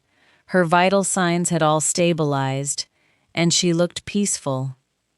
The twins looked at each other, feeling the turmoil inside. They had known their mum's mum was still alive, and they knew she couldn't contact them, or them her. They had felt so grateful that she had turned up to help their mate, and they had hoped she would stay around a while so they could get to know her. That option was gone now. She had given her all for them, and now she was just gone. They both felt the pain as they realized they hadn't even thanked her. Then there was their mum. She had just lost her mum, and she was still checking the machine readouts and conducting medical assessments on their Luna. The emotions were all so conflicting, so emotional. It was difficult to feel happy that their girl was on the road to recovery, while feeling guilty because saving her had meant their grandma, their mum's mum, had died. They were gutted that they had lost a member of the family, but they'd also never really known her. On top of all that was the worry because their very newly found mate was going to wake up and realize that she had been marked without consent. They really had no clue how she was going to react, and the thought was tearing at their insides. The moments leading up the procedure had seemed promising and a little hopeful. She'd allowed them to touch her without looking terrified. Rio had even managed to hug her without her flinching first, though they weren't certain she was aware that she did that. The problem was that there was a long road between a cuddle to bearing their marks. It was essentially going from, "Hi, it is nice to meet you," to, "I've bitten you while you slept, now you are mine forever," in the span of a day. Goddess, please let her be okay with this. Please help her to understand we did it to help. We had no choice. Rogan's silent prayer to the above was sent with all the hope he could muster, as he settled on the left side of her bed, hoping to give her a little extra comfort and support, as his brother took his place on her right. Rogan stroked her hair, carefully moving strands off it of her face. He tried to imagine what she would look like when she was properly clean, not just sponge bath clean, when she was healthy, instead of just alive, and when they could finally see her happy. But he knew that could still be a long way off. Do you think she'll be okay? Do you think she'll remember that she likes me? She likes me. Rio's question was whispered into the dark room that their parents had just vacated, and was only for his twin's ear, as his voice shook slightly. I wish I could tell you. I wish she'd wake up so we can talk to her and know and confess what we did and feed her and love her, but I also think she needs to sleep to heal, so for now, I think we're just going to have to sit on our feelings and just be here for her. He hated not having the answers, not being in control of the situation, but there was quite literally nothing he could do that he wasn't already doing. It just didn't feel enough. He huffed a frustrated laugh and felt Rio's eyes on him immediately. Just finding it ironic that I'm lying here feeling utterly useless when that was exactly what she was afraid of when she asked if we were mates. I wish I'd been here for that conversation, but it probably better that I wasn't. Stupid Jeff would have killed Alfron in the hospital waiting room if I hadn't been there to stand guard. I imagine Irina would be upset if her boyfriend killed her mate. Ha ha! Rogan chuckled despite himself. It had been such a stressful 2 days that he had completely forgotten about that scuffle. Jeff was a family friend, and he'd been so excited about Irina turning 18. He had assumed him and his long-term girlfriend were mates, and he just needed to wait for her to turn 18, which happened 3 months before his 18th, but fate had decided not to follow the script. Jeff had been furious when he found out that she'd been fated to Alfron and had tried to slice his Gamma's unmentionables off. It seemed funny now in light of everything that had happened since. But the scene when him, Rio, and their dad had turned up was anything but amusing. Irina was covered in blood, simultaneously trying to stop the bleeding from Alfron's thigh, while bandaging the multiple lacerations on Jeff's chest. She was hysterical, but the boys just kept trying to fight each other. Love really did have a lot to answer for. Chapter 16. POV Change. I woke up sitting in a field of flowers. Every shade of purple was on display, and the fragrance coming from them was intoxicating, soothing, and stimulating in equal measure. I looked around as I tried to figure out where I was looking for landmarks or something familiar, but the only thing I could see was a bright spot of light glowing against a dark tree line. I watched for a long time. As the spot became brighter, it slowly edged closer, while every instinct told me to protect myself. But I couldn't. I was too relaxed. My limbs were too heavy. I was feeling comfortable, relaxed in my little flower meadow, and for whatever reason, I simply couldn't be afraid of the light. Though my brain told me to be, I just wasn't. Hello, my dear. The voice was light and kind, but it startled me. The voice had sounded inside my head, not out loud, not from the light like it felt like it should have. I looked on in concern at what had been just a bright spot of light, was now shifting and coalescing into what I somehow knew would be its true form. I watched utterly mesmerized and confused as a stunning, pure white wolf appeared before me. Again she spoke entirely inside my own head. "My name is 𝒂𝒊𝒂𝒚𝒍𝒊𝒔𝒕, but you will call me Angel, regardless of how I feel about it." Your name! It means healer of pain. Correct, little one. You are educated, I see. I could only nod. This wolf radiated strength and power. She spoke like a mother might speak to a child, and I wondered what had drawn her to me at this moment. "I know your thoughts, child. Compared to me, you will always be young. I have existed for a very long time to serve as guide for new wolves and to help guide journeys. I had the honor of meeting your wolf. When she passed, she was in so much pain, but she tried so hard to survive for you, to lend you her strength, but it was too much for her, and she was much too young. She has a different path now, at least until she is strong enough." Boo-hoo. Tears poured down my cheeks as I thought about my poor wolf, remembering the pain I felt the day she died, and the pain that still lived for her in my chest. "What was she called?" I asked around the lump in my throat.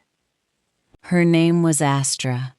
She was supposed to be the star that guided you to a better, happier future, and while she couldn't survive inside you, her hope for you and your future lives on." "So, does that mean I could, maybe, get another wolf someday?" I asked tentatively, hoping my voice didn't give away the hope I felt, but I think my face betrayed me. 𝒂𝒊𝒂𝒚𝒍𝒊𝒔𝒕 looked at me kindly, a gentle tilt to her beautiful head. She chuckled softly as she took a couple of steps backwards, and it occurred to me that she was going to leave, and my question would remain unanswered. I felt a swell of disappointment as I watched her retreat. I didn't want to be left alone this close to a forest, with no earthly idea where I was, or why. I was about to call out to her, call her back, when I realized she was running towards me. I stepped back in shock as she leapt into the air. I watched her sleek, powerful body arc through the space between us, and then quite suddenly she was nowhere. I looked around myself, bemusement. Where could she have gone? My chest suddenly felt warm and heavy. My arms and legs seemed to be growing new skin as I watched. The corset vanished, and, in its place, my stomach, slightly blistered, but it was there. The sides of my neck suddenly pulsed, and my hands flew to the source of the pain. The skin was raised and tender, but now there were waves and waves of energy flowing through my body. I knew without knowing how that I had been marked. What had caused them to do it or why? I didn't know, but I was grateful for the extra strength. I felt taller somehow. My arms, legs, and torso were all filling out in proportion to each other. It felt like puberty was happening all at once, and it was amazing, scary, and very exciting. "You have been blessed, little one. I feel the presence of magic before I came to you." I shrieked this time. 𝒂𝒊𝒂𝒚𝒍𝒊𝒔𝒕's voice sounded in my head again, but this time she was inside me. All of her, not just her voice. She had answered my question. She was my second chance wolf, and she was the most powerful wolf I'd ever been in the presence of. "I am going to be here any and every time you need me. I can sense that we have found our mate, and I can feel the mark too." I touched my neck again, letting my fingers explore the marks on both sides. I couldn't be sure, but I think the raised lumps spelt out the boys' names. I would have to look at them more closely later. Mates, we have two. Yours are called Apollo and Atlas. Mine are called Rogan and Rio. She nodded her head approvingly and smirked a little. It takes a strong female to be destined for two mates. As if I didn't already know you were strong. Haha, I laughed at her, still not quite used to having a voice in my head that was strong and supportive, instead of the normal negative and quite destructive inner monologue I had grown used to. I could feel other changes taking place in my body as well, but nothing as drastic as what had just happened. There was, however, a peculiar sensation happening in my pelvic region. It felt warm, but like something inside of me was being pulled or tugged. I shuffled my legs and my feet around in the vague hope of enacting some sort of internal massage, but the pains were getting worse, sharp and pulsating. Angel laughed a little guiltily inside my head. Oh, you are going to have fun with that, while it develops into the perfect little den. Her comment confused me, but I was distracted by a sudden intense pain in my lower stomach. I grabbed the area and was momentarily stunned when I realized I was holding skin instead of touching a corset. I smiled, pleased with the feeling of skin beneath my fingers, but it didn't last long. Another wave of pain had me doubled over. My stomach felt full and empty at the same time, coupled with an urge to be sick. "What is this?" I asked Angel, hoping she had some kind of answer. The pain was increasing by the second. I could feel it in my legs and back too now. "You, my love, are a woman. Sadly, I don't know much about the process, but I know pain is normal and expected, if that helps."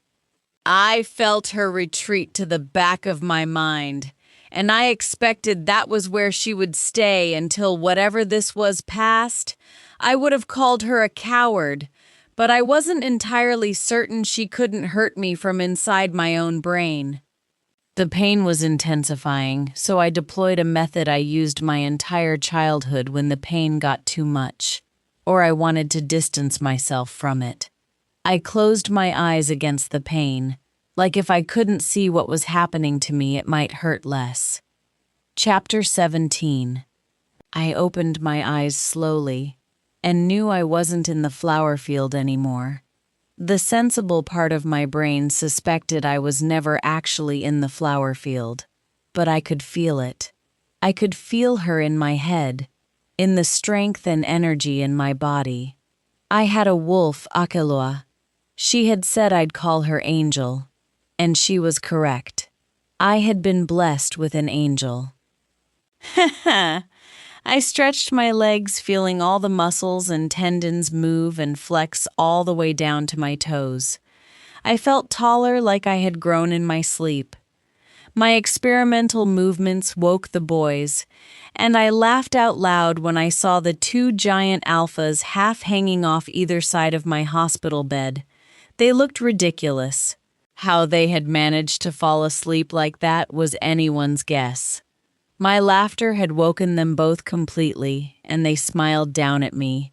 They looked happy, but there were undertones to their facial expressions. Worry, sadness, exhaustion, and maybe guilt. There was too much going on in their eyes for me to fully understand what they were thinking or feeling, but I felt like I was feeling those emotions too. It felt like somehow their thoughts and feelings had become mine too. I was trying to sort it out in my head, but it was too confusing, so I focused instead on what I was physically feeling. I tried to assess my body, but even there I was met with an onslaught of information. At least this stuff made more sense. My arms, legs, and waist felt tender, like a newly developed bruise. The skin in those areas felt tight and itchy, but overall, I felt better than I ever had. It was hard to describe, but I had always felt disconnected from myself, like my body didn't belong to me, but now I could move. Everything was under my control, and it felt incredible. I felt invincible and actually genuinely happy. I smiled wider and more happily than I have ever done before.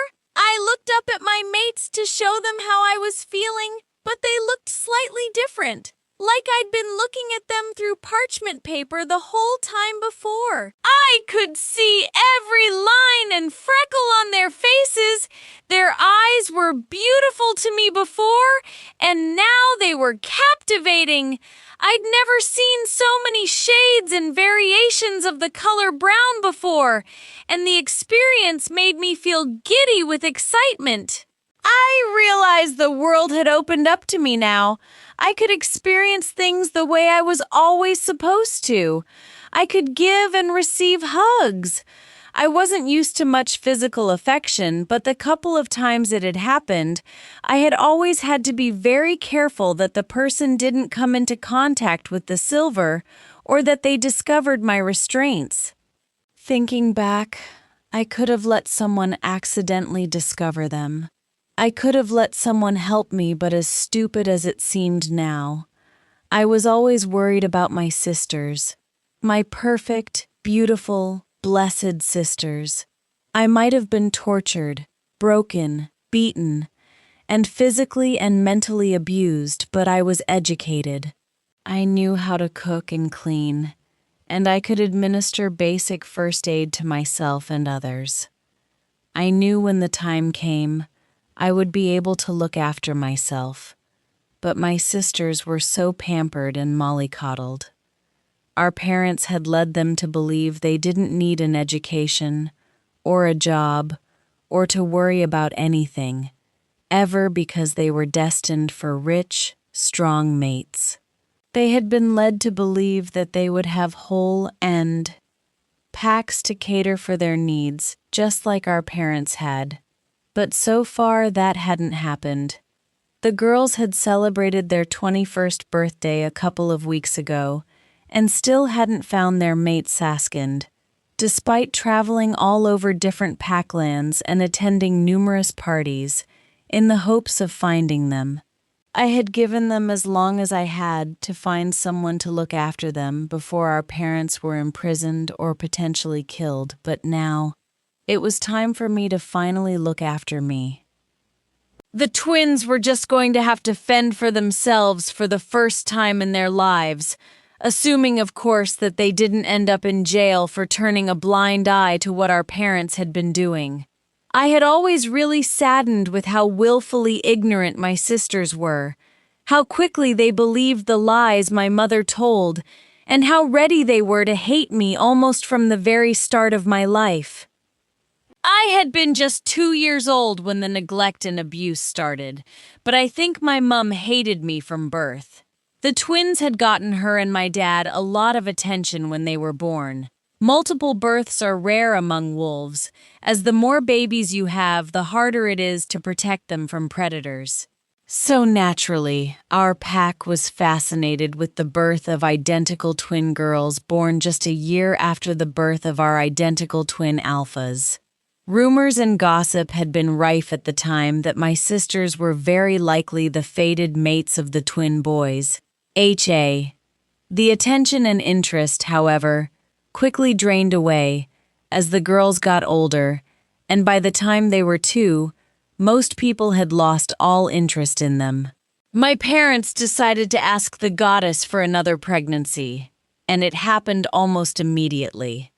I don't know if someone put the idea in my mom's head or if she decided it by herself, but she was adamant and told anyone who would listen that I was twin boys, despite her bump being small and numerous people telling her it didn't look like twins.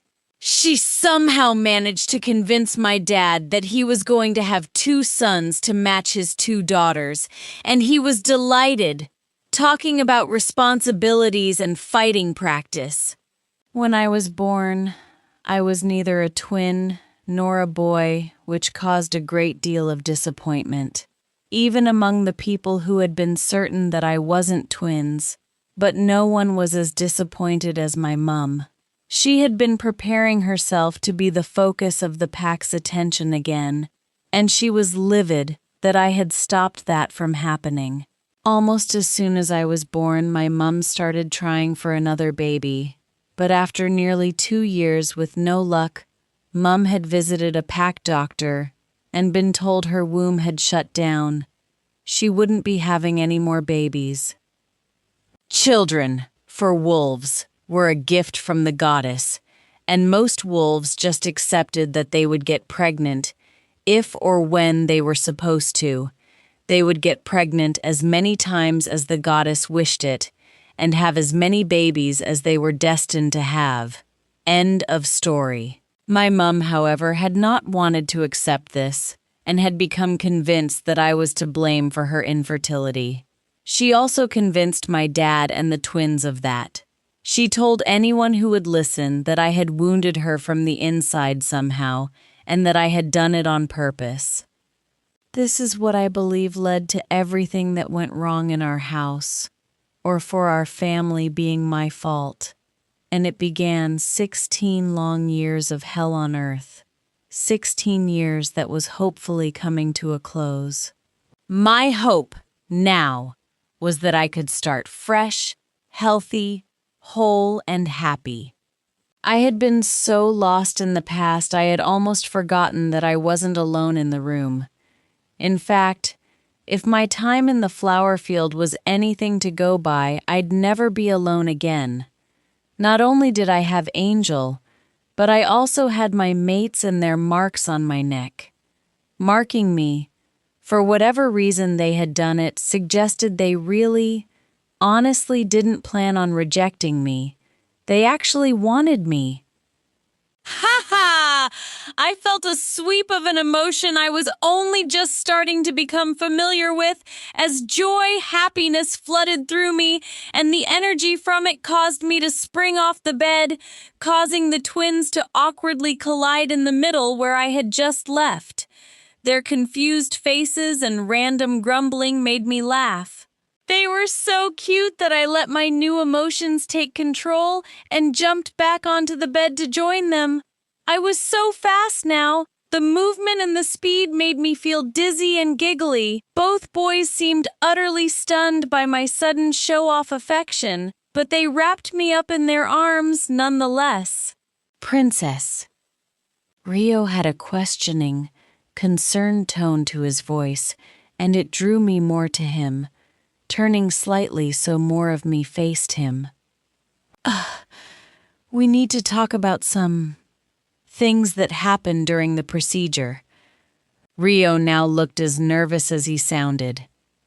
It's okay. I know that you marked me while I was unconscious. I felt it when I woke up. I wasn't quite ready to tell them about the flower field or what I had received there, at least not until I could prove it. They looked surprised but quickly gathered themselves. They had clearly been quite tense about telling me what they'd done, but in truth, it made me happy. They did want to be my mates, and true to their word, they had done everything in their power to help me. I was loved, really, truly, happily for the first time in my life. There was something else, too. Rogan looked like he regretted changing the mood in the room, but as I turned to him, I realized how sad he looked now that the tension was gone, sad and a little guilty or worried. We are so incredibly happy that you are okay and aren't angry with us for marking you without your consent. But there are some other things we need to tell you. He looked so lost, the feelings of sadness radiating from him like heat. I had no idea how to deal with it, so I did the only thing I'd want if I was feeling like that. I reached forward so I was almost flush with him and wrapped my arms around his waist, nuzzling my head onto his chest in what I hoped he would find a comforting gesture. He stiffened momentarily, smothering a possessive-sounding growl, but wrapped me in his arms too. He huffed a sigh, and while I couldn't see his face, something told me he was crying. Our grandmother Marie, she passed away during the procedure. Rogan's voice was filled with regret, but suddenly something Angel had said made sense. Little loose ends were suddenly tying together. The research had all seemed to point to magic, but they all stopped talking about it suddenly, and instead just left out parts of they were going to do to me. Marie had appeared, but no one would say why or what her role was going to be. They had kept me in the dark so Marie wouldn't get into trouble, and so that I didn't need to be scared, or more scared than I had been. The old lady had cuddled me to sleep so that she could spell cast on me. Magic was the solution, wasn't it? The two of you were correct when you asked Dr. 𝒂𝒚𝒍𝒊𝒔𝒕. Marie had magic and she used it on me. She passed due to the effort and cost of saving me, didn't she? Both boys nodded their heads solemnly, as though I was about to yell at them. But my brain was suddenly making connections with everything that had happened, everything I'd been told and not told. Wait! Where are your parents? I asked in a rush as a memory surfaced. They looked confused and a little concerned, but Rio mind-linked them, and they appeared minutes later. Melissa looked like she had been crying for a while, and Marcus, like his sons, just looked lost and helpless. Lissa, I am so sorry for your loss. I can't imagine how you are feeling. And if this isn't the right time, please tell me but your mum. She left you, well, all of you, a letter. She asked me to read it when I woke up again. I was confused by the request, but now I think maybe she knew, or suspected she wouldn't be here. I think she knew this might be the end for her. Melissa hiccuped through a sob, but nodded for me to read the letter. Rogan shuffled for a second in the cabinet and handed me a thicker envelope than I had been expecting. I opened it carefully, and the first thing that came out was a pile of photos. The showed enchanting pictures of Melissa as a baby, all the way up to when she met Marcus, a couple of her pregnant with the twins, and a few of Marie with each of them and all of them. I handed the photos carefully to Rio and tried not to cry. The feelings in the room were so mixed up and heavy that I was struggling to separate how I was feeling versus the feelings I was picking up from everyone else. I took a deep breath to calm myself as I removed the papers next. The sheaf of paper at the back of the main letter was thick, but not quite as thick as I'd expected it to look. I carefully peeled the letter away from the rest to confirm my suspicions, and regretfully passed Marcus, Marie's last will and testament. He gazed at the title and nodded glumly for me to start reading the letter. Dearest Melly, Marcus and my beautiful grandbabies, I swore my whole life to protect and support you all, even if I had to do that from afar. If you are reading this, then I did exactly that, and I don't regret a thing. I was diagnosed last year with a degenerative disease, and I knew I wouldn't make it to the end of next year. I have spent the last couple of months looking and hoping for a way to help you all or bless you all before I passed. I will admit to using magic to keep tabs on you all, and I was there when the twins found their mate. My heart shattered for that poor girl, and I knew I would give my life to better hers. I couldn't possibly say all I have thought and felt for you all in a letter, but I need you all to know that I knew what I was doing and how it would end for me. I also did enough research to ensure that my magic would in no way taint her.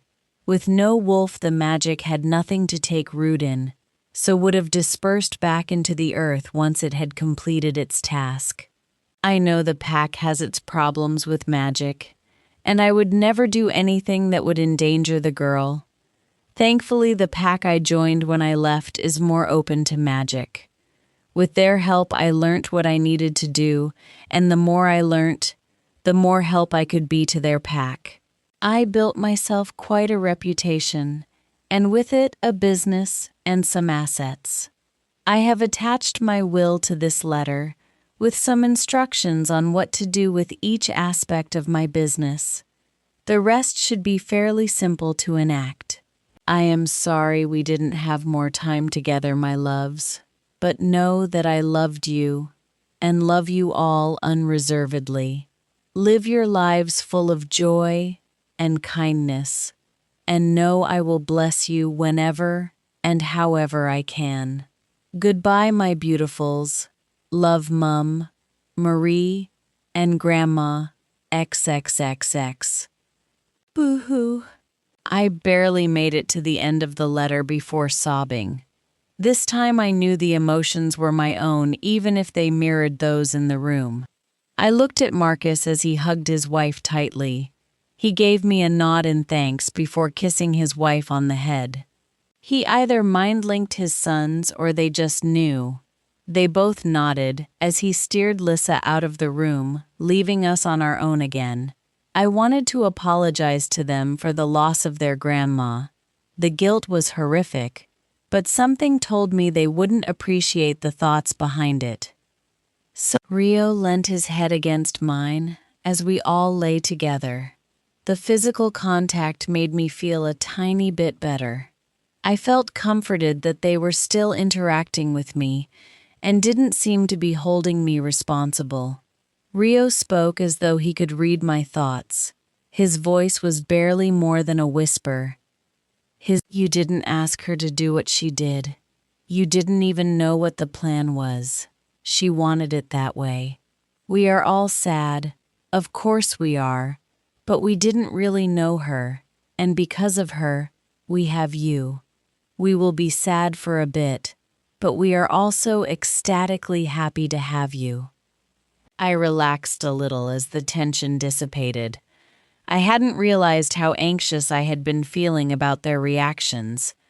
We lay quietly all together for a while, before I drifted into another nightmare-fueled sleep. Chapter 18. The nightmare was all-consuming, but very different from what I had ever experienced before. It was bloody, gory, and very violent, but I couldn't seem to focus on any details or find a theme. I woke up feeling exhausted and sore in the middle of the night. I was still bleary from sleep, but I knew something was wrong.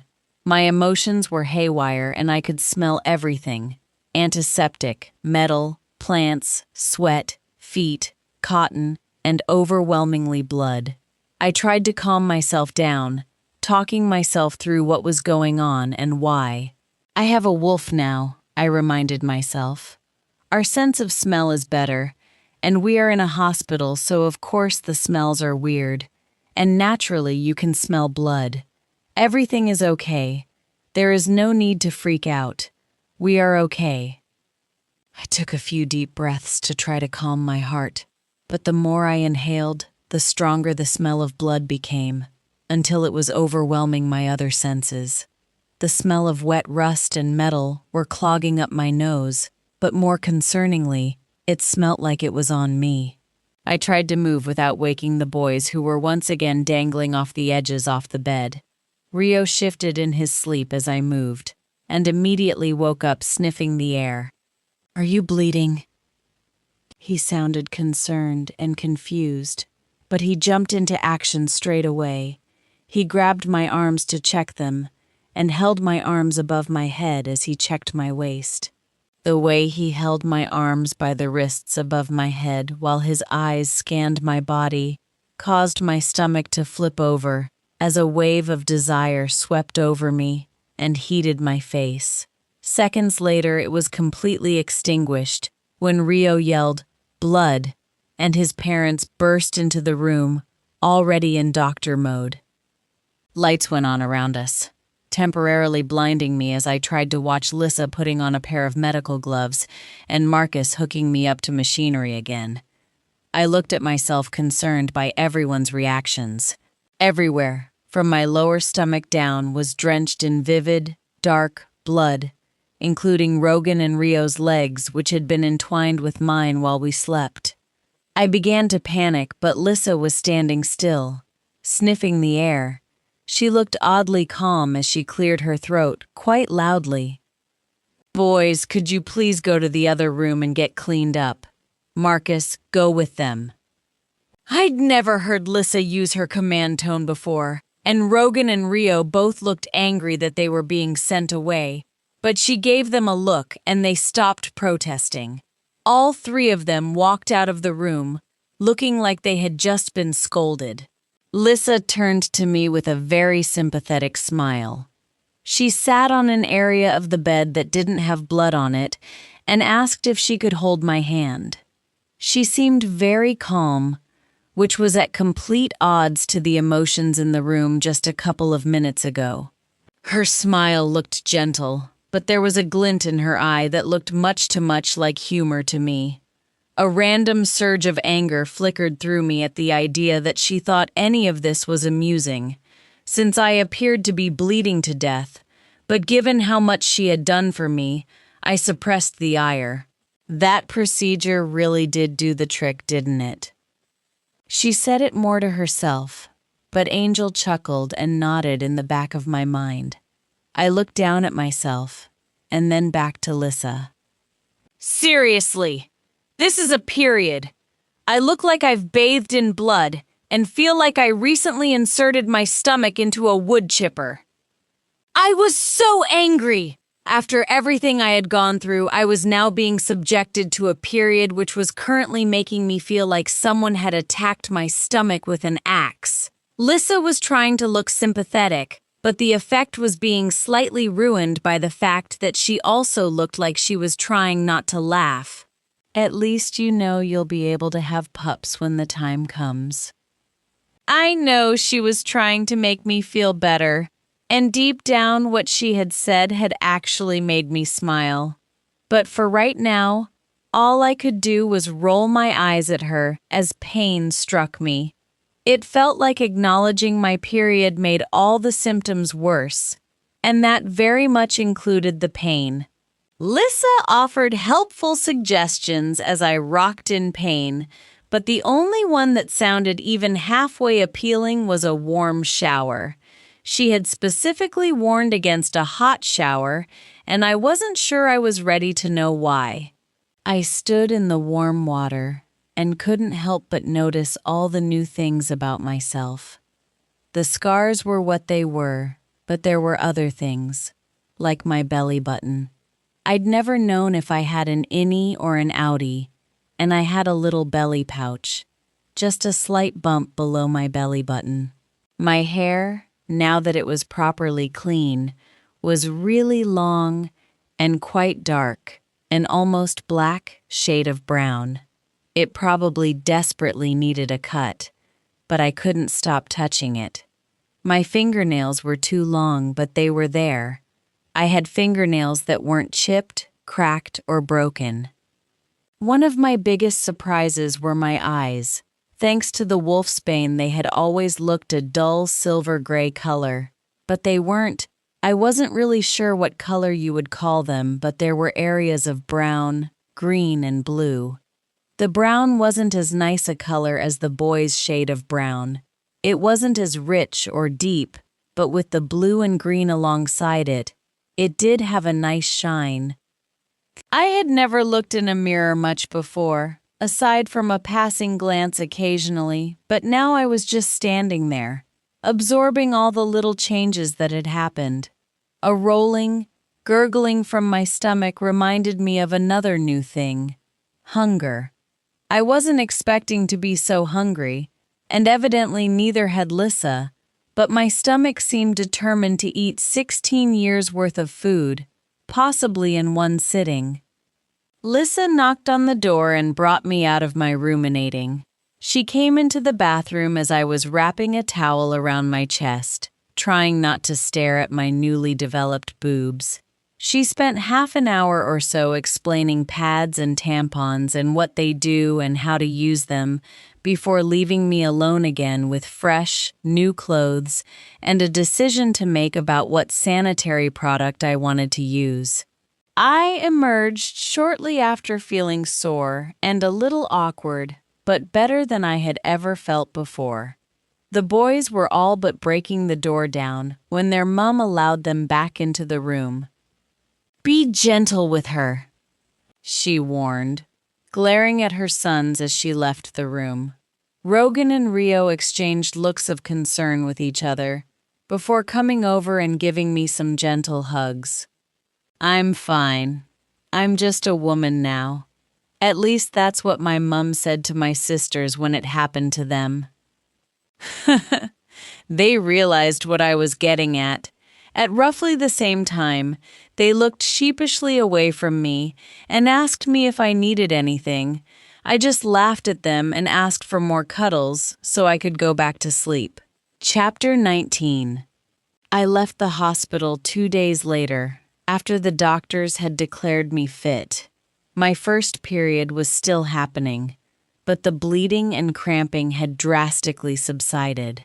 It had been agreed that I would stay with the 𝒏𝒂𝒚𝒍𝒊𝒔𝒕 in their house, but Marcus had declared that I would be in a separate room from either of the twins, and the twins weren't allowed in my room after darkness, for any reason. We were all going to go on a shopping trip soon too, as I was currently wearing Lissa's clothes, and as kind as it was of her, it also felt strange, a feeling not helped by the fact that we had very different styles and tastes in fabrics and colors. The shopping trip would also take Lissa and Marcus into town, which would allow them to sort out what was left to do on Marie's will.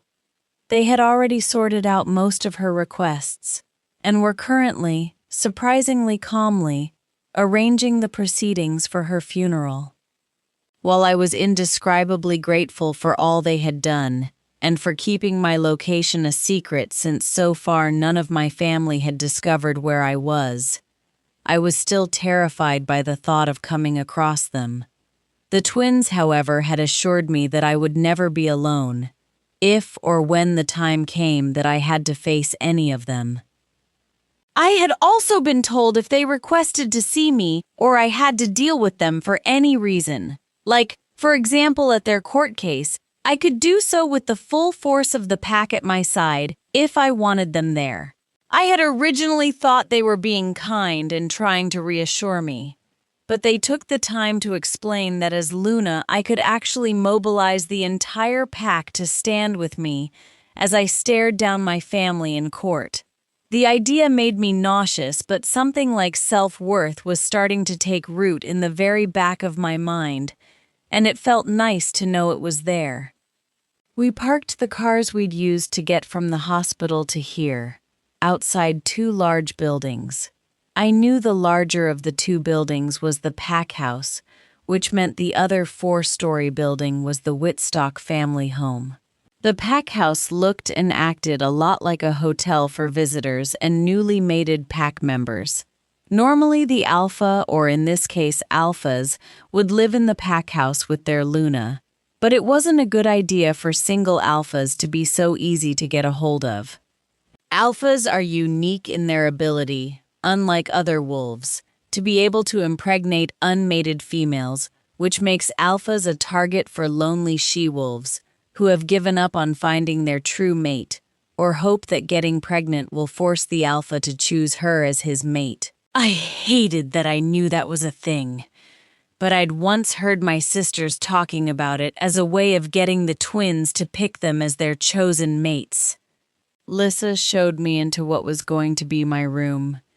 It was directly below the twins' rooms, and while I understood that this was for my benefit and so I didn't feel rushed or pressured, having such a large room just for me made me feel oddly lonely. I pushed the thought aside as I explored the room. The walk-in closet dresser was bigger than my mum and dad's living room, and I got lost in the bathroom. Lissa had somehow found time to buy me a couple of outfits, pajamas, and toiletries, so I decided to go for a shower before getting into a bed, which could have comfortably accommodated 5 fully grown wolves. I lay in the bed for 45 minutes, warm, clean, and comfortable, and listened as Marcus, Lissa, and my boys make their way to bed. I tossed and turned, but 2 hours later I was still wide awake. I had gotten too used to having the boys either side of me, and was now realizing that I couldn't sleep without them.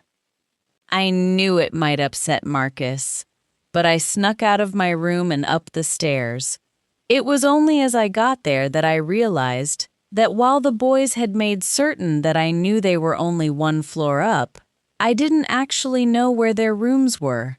Angel, thankfully, had me covered before I could start panicking. She reminded me that I can smell them, so sniffing their rooms out should be fairly easy. I laughed a little at myself as I took a deep sniff of the dark corridor and almost immediately picked up Rogan's scent. The rooms were actually next door to each other, but since Rogan's was first, I knocked on it quietly and waited, while Angel told me off for not just mind-linking them. After 5 minutes stood there, I started to panic again when I realized that neither boy had slept properly in over a week, and I was waking them up at midnight just because I wanted cuddles. I turned to go back to my room, but as I stepped away in the direction of the stairs, a pair of strong arms grabbed my waist and twirled me to face their owner. Rogan stood beside Rio, whose hands were still firmly on my waist. Both of them looked sleepy, but neither looked like they had been asleep. Rogan smiled at me and explained that they had been plotting how to get into my room without breaking their dad's rule, or how to get me to one of their rooms without forcing me. Since Rogan's room was closest, we decided we would all sleep in there tonight. I was curious to see what his room would look like, since it was such a personal space, but it was too dark to really see anything. In the morning, we woke up in a comfortable tangle of limbs, but as soon as I began waking up and moving around, they both got uncomfortable, sort of stiff and very careful, like they were scared of hurting me. It wasn't until they both got out of bed in the same careful manner that I realized they had been trying to make sure nothing happened or touched me that might make me uncomfortable. Their sudden shyness made me giggle and caused both of them to blush and scowl. I was excited about today. I'd planned something hopefully fun for us, but I'd had to check with Lissa that I was physically okay to try it. After another intense physical examination and weigh-in, she gave me the okay. I just had to think of the best ways to introduce the idea to the twins. They both returned to the room washed, dressed, and ready for whatever I had decided we were doing with our day. They both looked apprehensive but excited. Their expressions made me happy. A fuzzy feeling was starting to bloom in my tummy every time they smiled at me. Rogan, the ever-practical, asked if we needed to take anything with us, or would we need the cars so he could begin preparations. I delayed answering as I sat on Rogan's bed, observing his overly organized bedroom. Neither of you will need your clothes, if that helps. I smiled sweetly at their astonished faces, but I couldn't keep a straight face while looking at them. The giggles overwhelmed me, knocking me backwards onto the bed, as they both realized I was messing with them. I paid for it by being tickled. They attacked like trained professionals and found every accessible inch of me that might be even a little bit ticklish. We stood outside. The boys were happy to strip in front of each other, but I hid behind the patio doors. It wasn't that I was embarrassed as such, but my body still felt very new to me, and I was still adjusting to the changes. Angel! I called her forward from where she'd been sleeping at the back of mine. Yes, dear. We're going to shift if that is okay, but I've never done it before. So me. That, sweetheart, is why you have me. The Angel had so much confidence in her abilities. She never seemed scared or unprepared to help me, and it was unmeasurably reassuring. She took over as I initiated the shift. I could feel every move. My bones shifted into new positions, my face pulling forward, and then the fur. So much fur. I peeked around the corner, still in enough control to move Angel, but only as much as she was allowing me to. We spied on Atlas and Apollo from our hiding place as they chased each other in circles as they waited for us. Let's go! Angel sounded younger than normal. It was like she was a puppy again, overcome with energy and playfulness. With my permission, she took complete control and bounded forward, almost knocking Atlas and Apollo over as she ran into them. They surrounded her immediately, and while alphas were always large, Angel wasn't exactly a small wolf, and she held her own when the boys started bouncing at her. She wasn't intimidated when they initiated play fighting, and the three of them played, chased, nipped, and rolled around each other for hours. When Angel began to tire, she relinquished her control and allowed me to come further forward. It was evident she approved of her mates, and they, her. I headed back to where we had first changed, and we chatted as we shifted back and got dressed. It was clear from our conversation that Angel and her wolves were very ready to move on to mating and having pups. The thought nearly gave me a heart attack.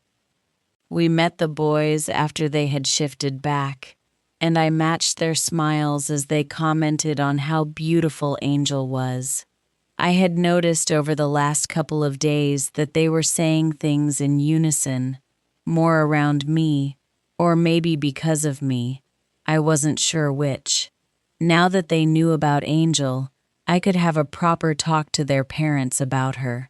I knew second chance wolves were rare, almost unheard of in recent times, so it was probably a good idea if it was documented or notarized or something. I assumed the doctors would know the best course of action, or could at least tell me who the best people to talk to about it would be. Chapter 20. POV Change. You. A week! How had that little runt still not turned up after a week? Wendy and Richard had hunted high and low for their youngest daughter, while ensuring that no one in the community knew that their daughter had gone missing. They were certain she had run away, as opposed to being kidnapped, as if anyone would want her. Or killed. Wendy would have felt that. But where would she go? The girls had made certain that she had no school friends, and they had never let her speak to neighbors or extended family. They had made sure she was entirely dependent on them. As a last resort, they had made inquiries at the hospital while trying to make it sound like nothing of consequence. They hadn't initially realized that there was an issue.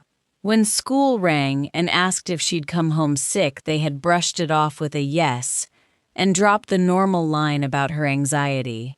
It wasn't unusual for her to skip lessons. She still came home, and it gave them extra reasons to punish the little parasite. Wendy despised that girl.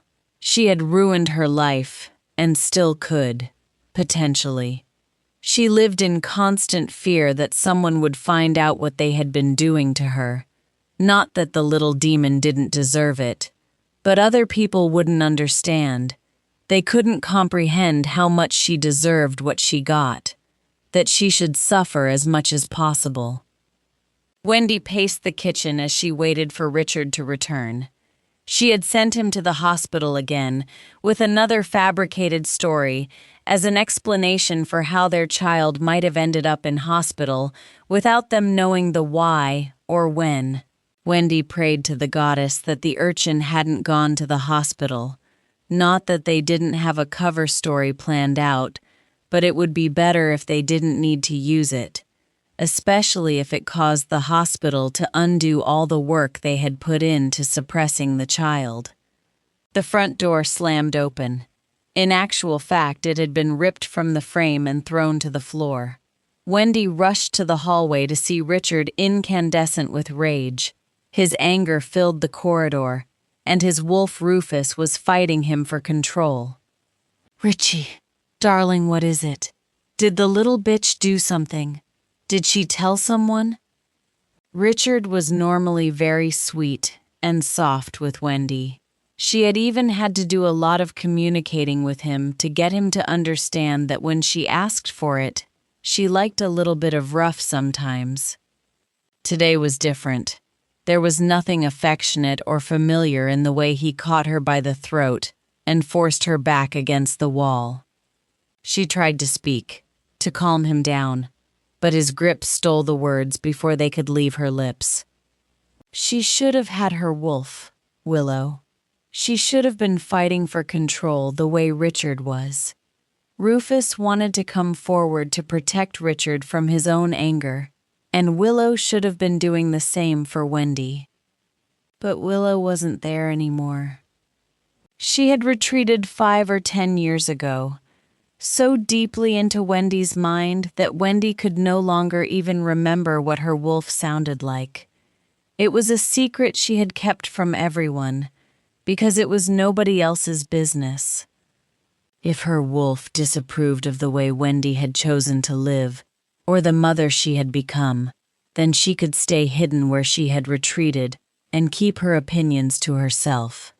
Wendy squirmed and wriggled against Richard's grip, but he doubled down and held on tighter while he looked her dead in the eyes, rage the dominant emotion visible. He finally spoke, but every word was a growl. He pulled her up by her throat so that her feet were no longer in contact with the floor. He stared at her as he repeated what he had growled at her. "Are the twins my children?" Every word was punctuated with a growl, low, threatening snarls. The normal tingles and sensations his touch would normally evoke in her had turned to cold fear and goosebumps. Why would you ask that?" She was stalling for time, but she needed to know what he knew before she gave him more information than he already had. "I went to the hospital." He hissed the words at her, his voice now low and deadly. Flecks of spit peppered her face while she tried to keep her expression neutral and her heart rate down. This could not be happening. A lie 22 years old wasn't going to ruin her relationship. She simply wouldn't allow it. His eyes flashed with anger as he continued his story. "I went to the hospital and spewed that little story you'd given me, and a very friendly receptionist offered to help me. I spelt out our surname to her, and suddenly she got a bit excited.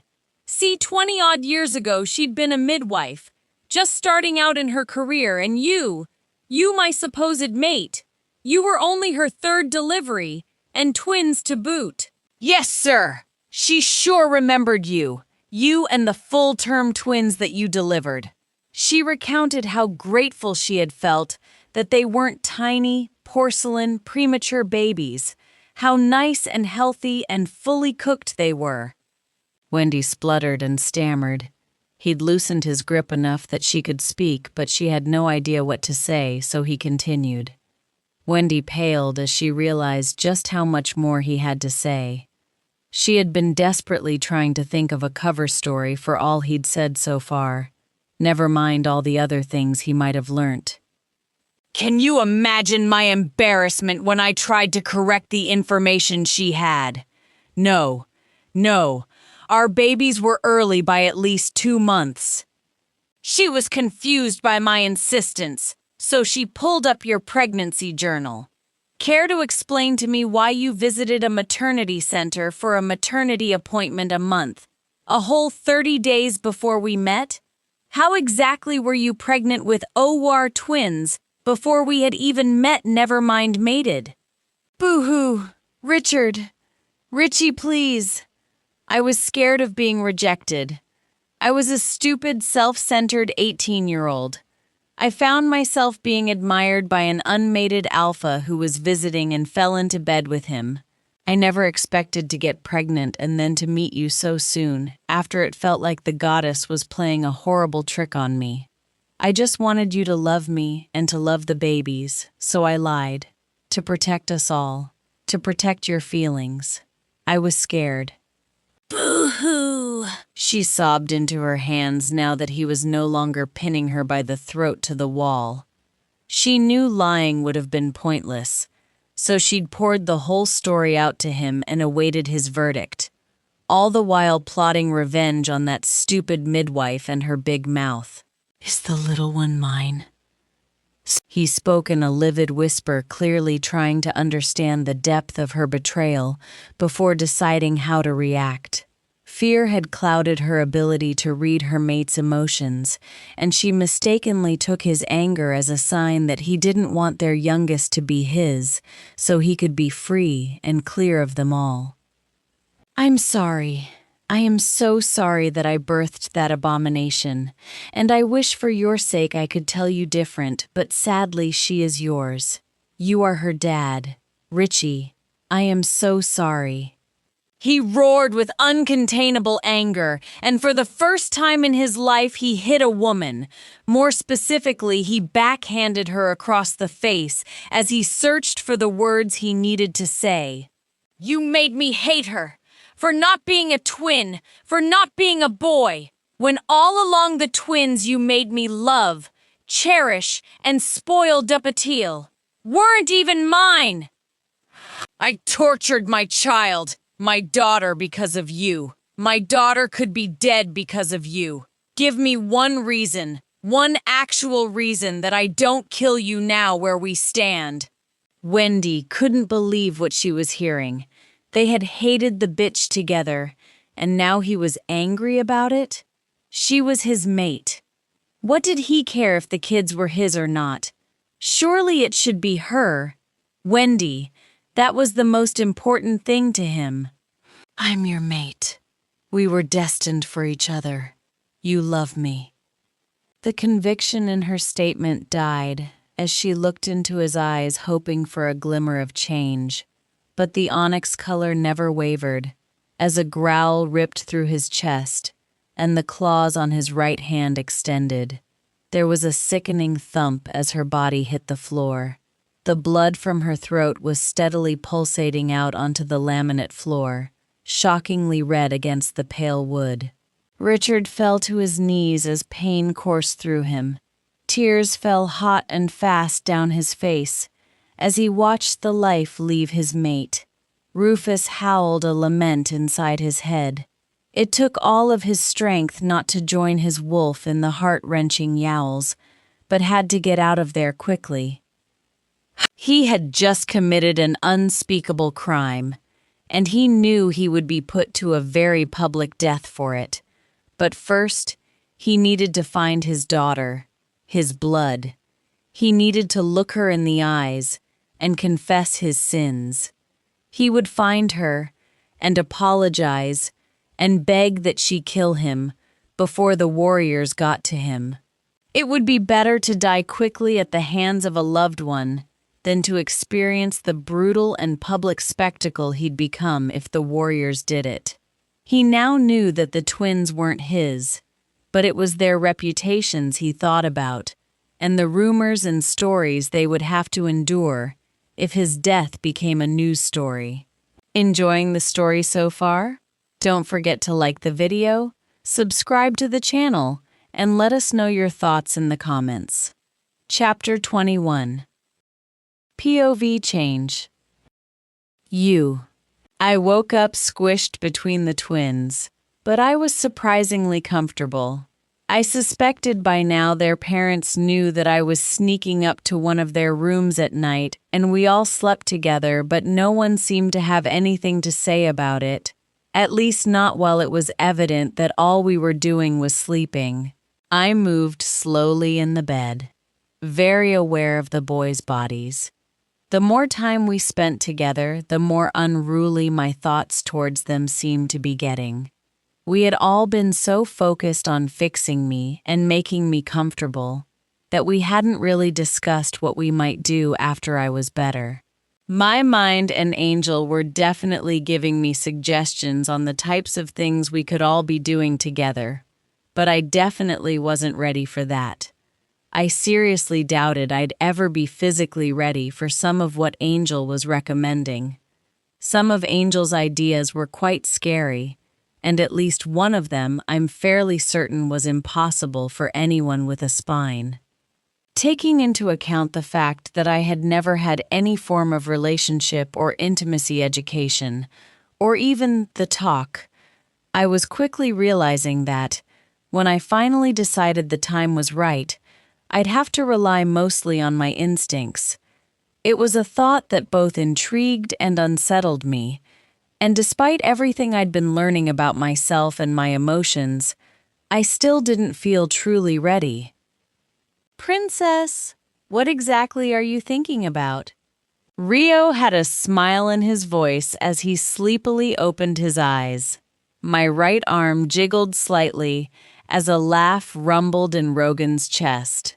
I blushed but changed the subject, all too aware that they could smell my body's traitorous reaction to their sudden attention. I'm nervous about today. What if we meet kids from school? The two of you are people magnets. We'll sort it, baby girl. Don't worry. Rio's voice held an unusual level of authority, but it was a grim nod of the head that he exchanged with Rogan. They didn't elaborate how they planned to stop the human stampede they normally generated, but they seemed confident that it wasn't going to be an issue. We got into the same car they had taken me to the hospital in, except now Rio was in the back with me. The boys had argued a little on who would drive us to the shopping center, but apparently Rio's driving is concerning, so he was keeping me company in the back. We arrived in the underground car park shortly after, and I had to take a couple of deep breaths before we got out of the car. I knew my boys had gone out of their way to make this trip more comfortable for me, and I trusted them completely.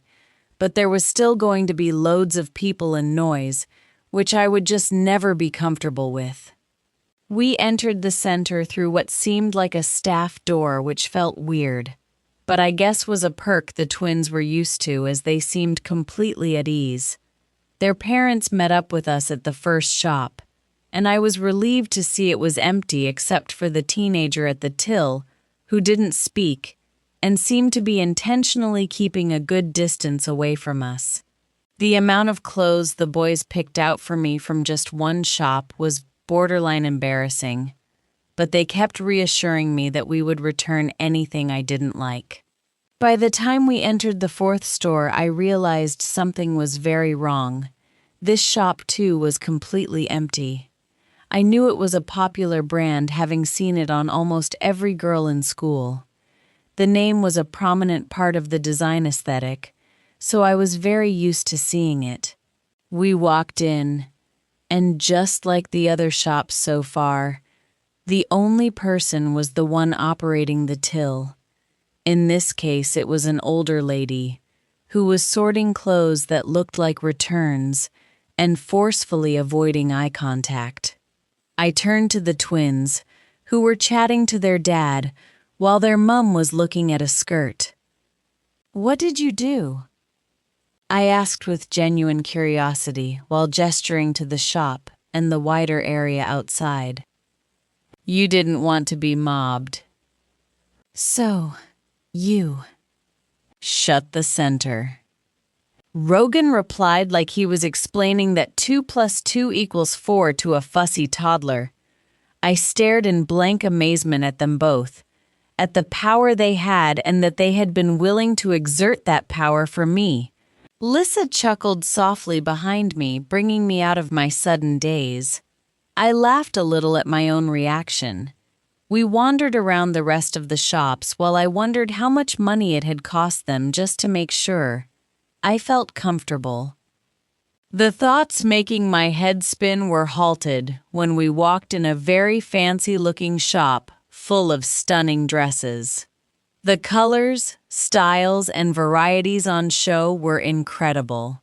Lissa was explaining that, as a Luna, I would attend a lot of events and ceremonies, and I should know what dresses to wear for what occasions.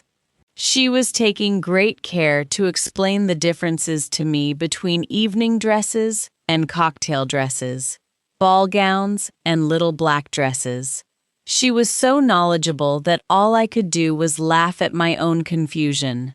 There was so much to learn that I didn't know existed, and I realized I would need to know it all if I was going to be an equal partner to the twins. I turned to share my confusion with Rogan, who had been immediately behind me. But his phone rang as I opened my mouth. He mouthed his apology and went to the shop entrance to take the call. My eyes followed him to the door, and I watched as his stance and demeanor shifted. His aura radiated anger and concern, and something felt very familiar about the scene. I was suddenly thrown into a memory just over 2 weeks old. I stood hidden in the nook of a corridor as Rogan took a call and stood exactly like that. I had stood and contemplated what I'd been about to do and all the horrible ways it might go wrong. I hadn't allowed myself during the events that followed that scene, or in the days that came after, to process all I had done or been through. The thoughts took my moment of uncertainty to play everything like the highlights reel of a movie on fast forward as my brain talked me through the play-by-play. There was so much to take in that the emotions and memories hit me hard and fast. I had been so unprepared for it that I suddenly felt like I was being physically attacked. My breathing quickened. It was fast and shallow. A heavy weight had settled itself on my chest as black spots begun to pop in my vision. I felt sick and dizzy. I was still just conscious enough to be loosely aware of my surroundings, and I felt it as the atmosphere changed, but not in control of my head enough to react to the change or pull myself back into control. The black panels at the edge of my eyes told me I was going to faint, and the tingling in my arms and legs told me it would soon. Angel was clawing for control, yipping and howling in a frantic attempt to help. But in order to give her control, I had to be in control of myself, and I just wasn't in that moment. My heart was pounding so hard I felt like it should be visible on the outside of my chest, and I could feel the panic from those around me like a weight pushing me down.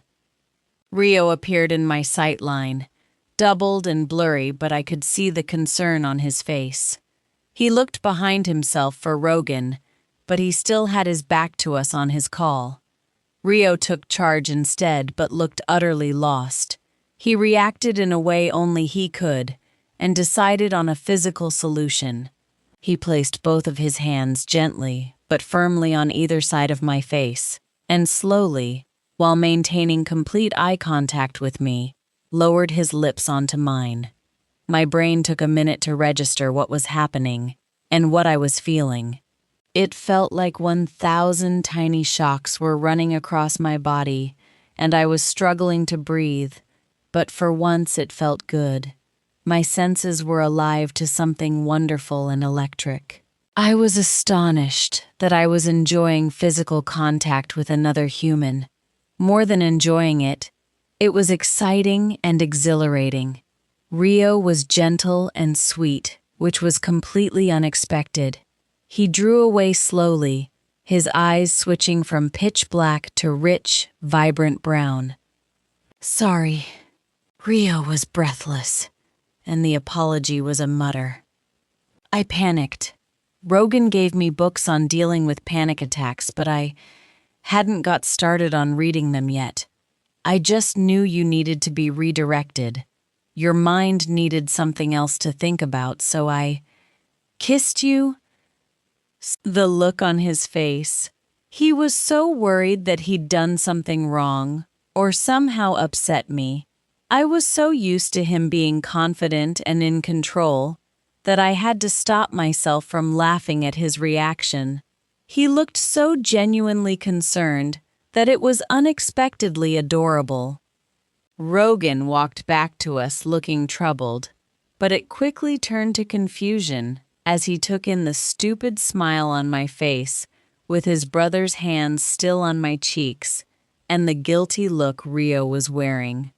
Rio quickly explained what had happened and what he'd done. He sounded like a convict confessing his crimes to a judge as he hastily dropped his hands from my face and clasped them behind his back instead. Rio looked half ashamed of himself, but the other half was trying to hide a proud little smirk. Rogan just rolled his eyes at his brother and looked at me instead. "Are you okay?" He asked it so softly, I could only smile and nod. It was strange, but I felt a little self-conscious having two people care so much about me. Rogan looked like he was trying to decide what to say next. When I noticed the anticipation in his expression, I had been silly not to realize it sooner. Rio had already kissed me, and Rogan clearly wanted to as well, but wasn't quite sure how to ask. I smiled as I watched his internal struggle and quietly ended it by reaching up to cup his face while standing on my tiptoes. The moment he realized what I was doing, he lifted me effortlessly so we were face to face. He smiled before gently capturing my lips in a heartfelt kiss. It carried all the emotion he'd been trying to hide, making me smile when I couldn't help comparing it to Rio's. Slow, patient, and wonderfully sweet. Rogan's was different, filled with excitement and relief, but no less sincere. When he set me back on the ground, his arm remained around my waist as we both laughed softly, trying to catch our breath. His eyes slowly returned to their usual color, but he still looked at me with unmistakable affection. The intensity of his gaze made me blush and giggle, which immediately caused Apollo to stir. A quiet growl rumbled through him, though there was no anger behind it. Marcus cleared his throat behind us, and the spell between us immediately broke. Only then did I realize how completely we'd forgotten that we weren't alone. Heat rushed to my cheeks as I noticed the shop assistant politely pretending to be interested in anything except the three of us. We quickly left the store, and Rogan decided it was the perfect time to head home and order food as a nice way to end the day together. The three of us stayed curled up in the snug after Marcus and Lissa had gone upstairs for the night. Empty pizza boxes were stacked in the corner, while we relaxed beneath a tangle of blankets and pillows. I'd come frighteningly close to having a panic attack earlier that day, yet it had still been, by far, the happiest day of my life. That feeling only grew stronger when both boys wished me good night with a gentle kiss, and for the first time in a long while, I fell asleep without a single nightmare. Chapter 22. I woke up in roughly the same place I'd fallen asleep, but the boys were awake, sat up and talking. Looking at the backs of them, I noticed that both looked tense, and the tone of the whispered conversation was serious. I know. Rogan's voice was frigid, and his sentence was stilted like he didn't want to be talking about whatever it was. Getting to kiss her just felt like such a milestone I couldn't. I didn't want to crash the mood, but I know. She needs to know. She wants to finish off school, and with this, there is no way she can do that without a guard. I will not allow her to be in a situation where someone might hurt her again. The hiss of anger in his voice sent chills down my spine. I sat up and gently touched Rogan's shoulder to let him know I was awake. He looked guiltily at me like I'd caught him doing something he shouldn't have, but at least I didn't need to tell them I'd overheard their conversation. I wasn't intentionally keeping you in the dark. I just really wanted you to have a good day. You deserved some fun with no worry or stress. I held his hand and kissed his forehead. I had the best day. It was amazing to just relax with all of you and get closer to the two of you. But if there is something going on, I need you to tell me about it. Please. Rogan seemed uncomfortable, but he told me anyway. The phone call he had taken yesterday was news from some of his warriors. They had been watching my family since I'd gone to the brothers for help. The idea was to let them think I was missing and see how they would react. The longer they ignored the situation, the more evidence we'd have against them. The day before yesterday, the warriors had watched my dad come home and had heard shouting. They had then watched him sometime later shift and run into the forest, but they hadn't thought much about it. They had reported it to the Pack Gamma, Mia, but hadn't thought much more about it. Mates argue, and given the situation, there was bound to be some tension in the house. A couple of hours later, the warriors reported my sisters coming home and running back out seconds later screaming for help. My dad, by the looks of it, had killed my mum, and my sisters had found her dead body. They had kept the house and my sisters under guard in case my dad returned, but no one could reach him by mind link or phone. They wanted all the information before involving the Alpha family, so it wasn't until the middle of our shopping trip yesterday when my dad had turned up again. Initially, he had been spotted on the outskirts of the Packland, but it looked like he was making his way to the pack house, possibly to turn himself in or to ask for shelter, but on his approach, he had picked up my scent and went into a frenzy.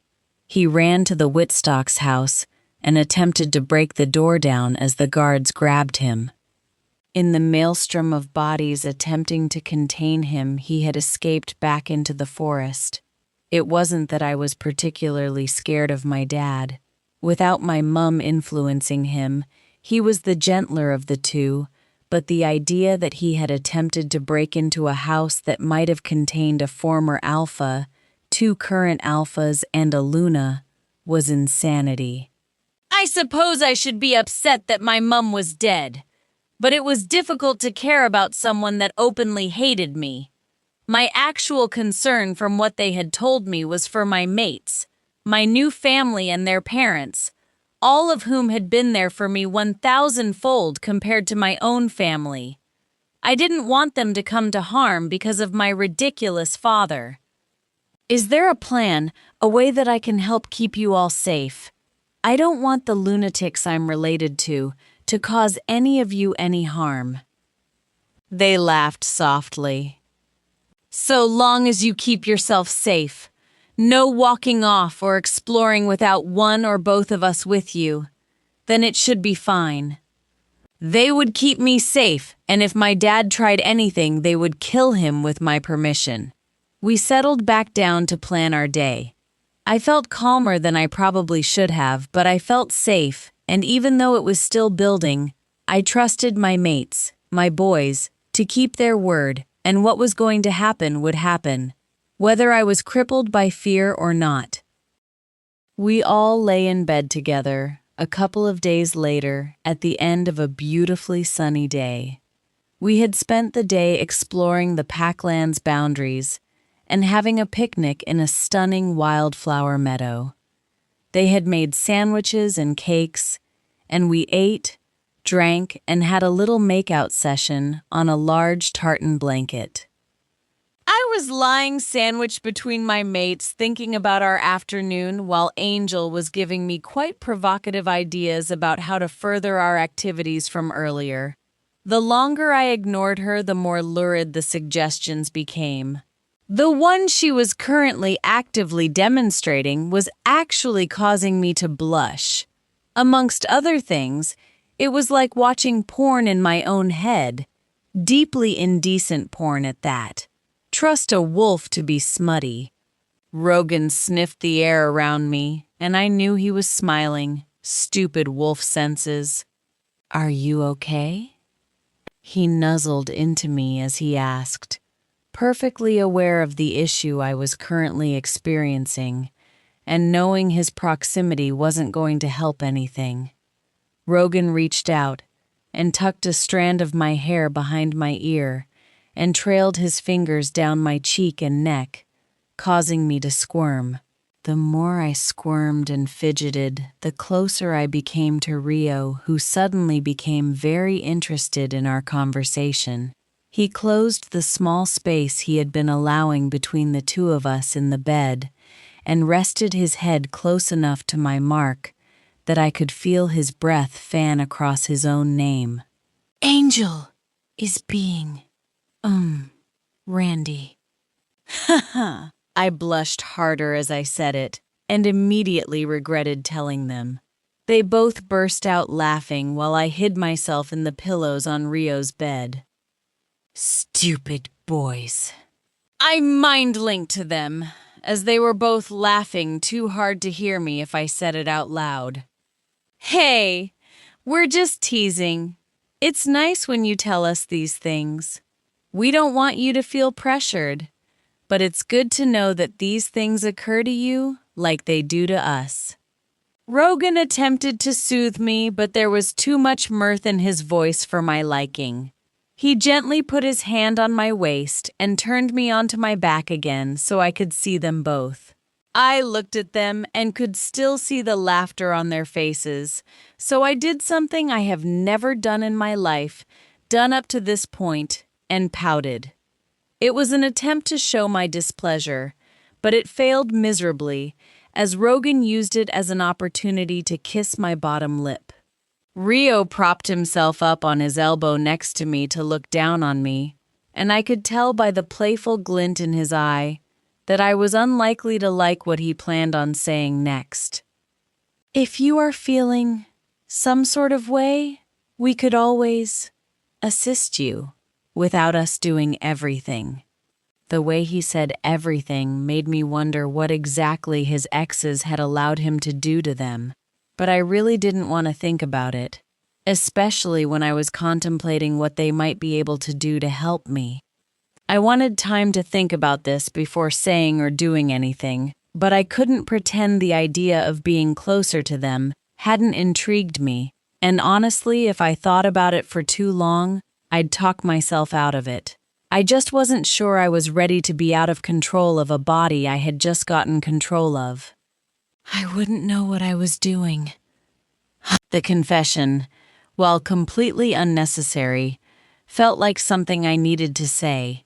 I needed them to know I had never even thought about doing anything like this, and I might be totally useless at any and all of it.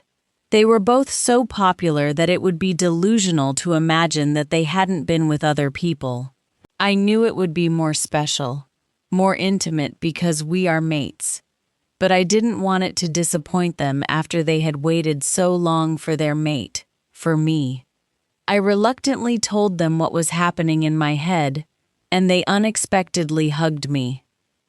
I assume your concerns are more based on my experiences than Rogan's. And I get why that would be bothering you. So, I will be honest. My exes wanted to tell people we had slept together, and I didn't care enough to stop them. Any girl I've been with knew the other girls had been lying, because I refused to give in to any of them. Sweet girl, I am as untouched as you and my brother are. I looked at him speechlessly, trying to process what he had just said. Rogan had far less of a reputation than Rio had, but I would never have believed for a second that neither of them had gone all the way. I knew Rio always said he was devoted to his future Luna, me as it goes, but there were millions of stories of all the girls he had been with. There were even a couple of stories of things the two brothers had done together with girls and some other boys that had shocked me the first time I'd heard them. It had colored the way I'd thought about them, and doing anything with them. It was spinning my brain to learn that it was all lies. They haven't done what people had said. They would be going into this the same way I was. I knew they would be more experienced and educated, but knowing they hadn't been intimate with anyone either made me feel so much more comfortable. It inexplicably helped me relax into the idea of letting our relationship develop into a more physical place, even if it might not be the whole way tonight. I don't know where to start or what to do. What should I be asking for? I offered the sentence as a way to greenlight them progressing into what they had been suggesting, but they seemed determined that I should be the one in control. Princess, this needs to come from you. That way it is slow, and you are controlling it. The sentiment in their words was breathtaking, like they understood all my unsaid thoughts. I reached forward to Rogan, who was the easiest face to get to, and started kissing him slowly, taking my time to enjoy the closeness we'd shared earlier that afternoon. I loved the warmth it stirred inside me, a feeling only heightened by Rio's gentle kisses along the mark on my neck.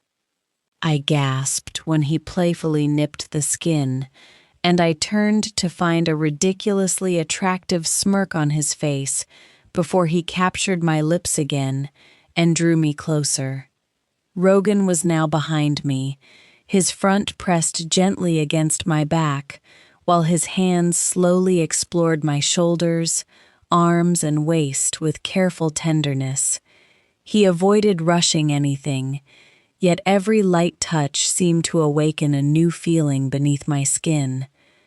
From where I stood between them, I could sense how deeply this moment affected them both, and it only made me more curious about the connection we shared and the unfamiliar emotions it stirred inside all three of us.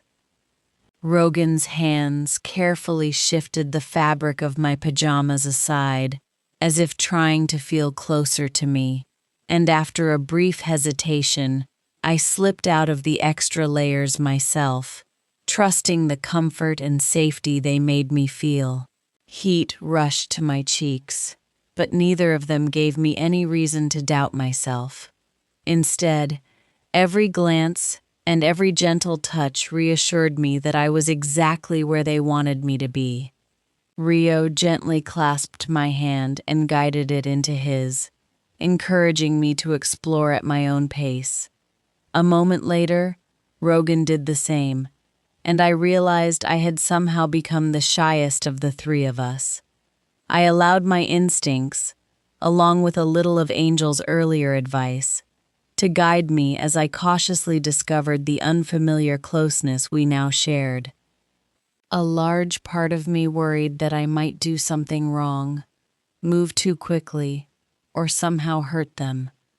But the more we learned each other's boundaries and reactions, the more relaxed we all became. Every gentle touch awakened unexpected sensations, sending warmth racing through me.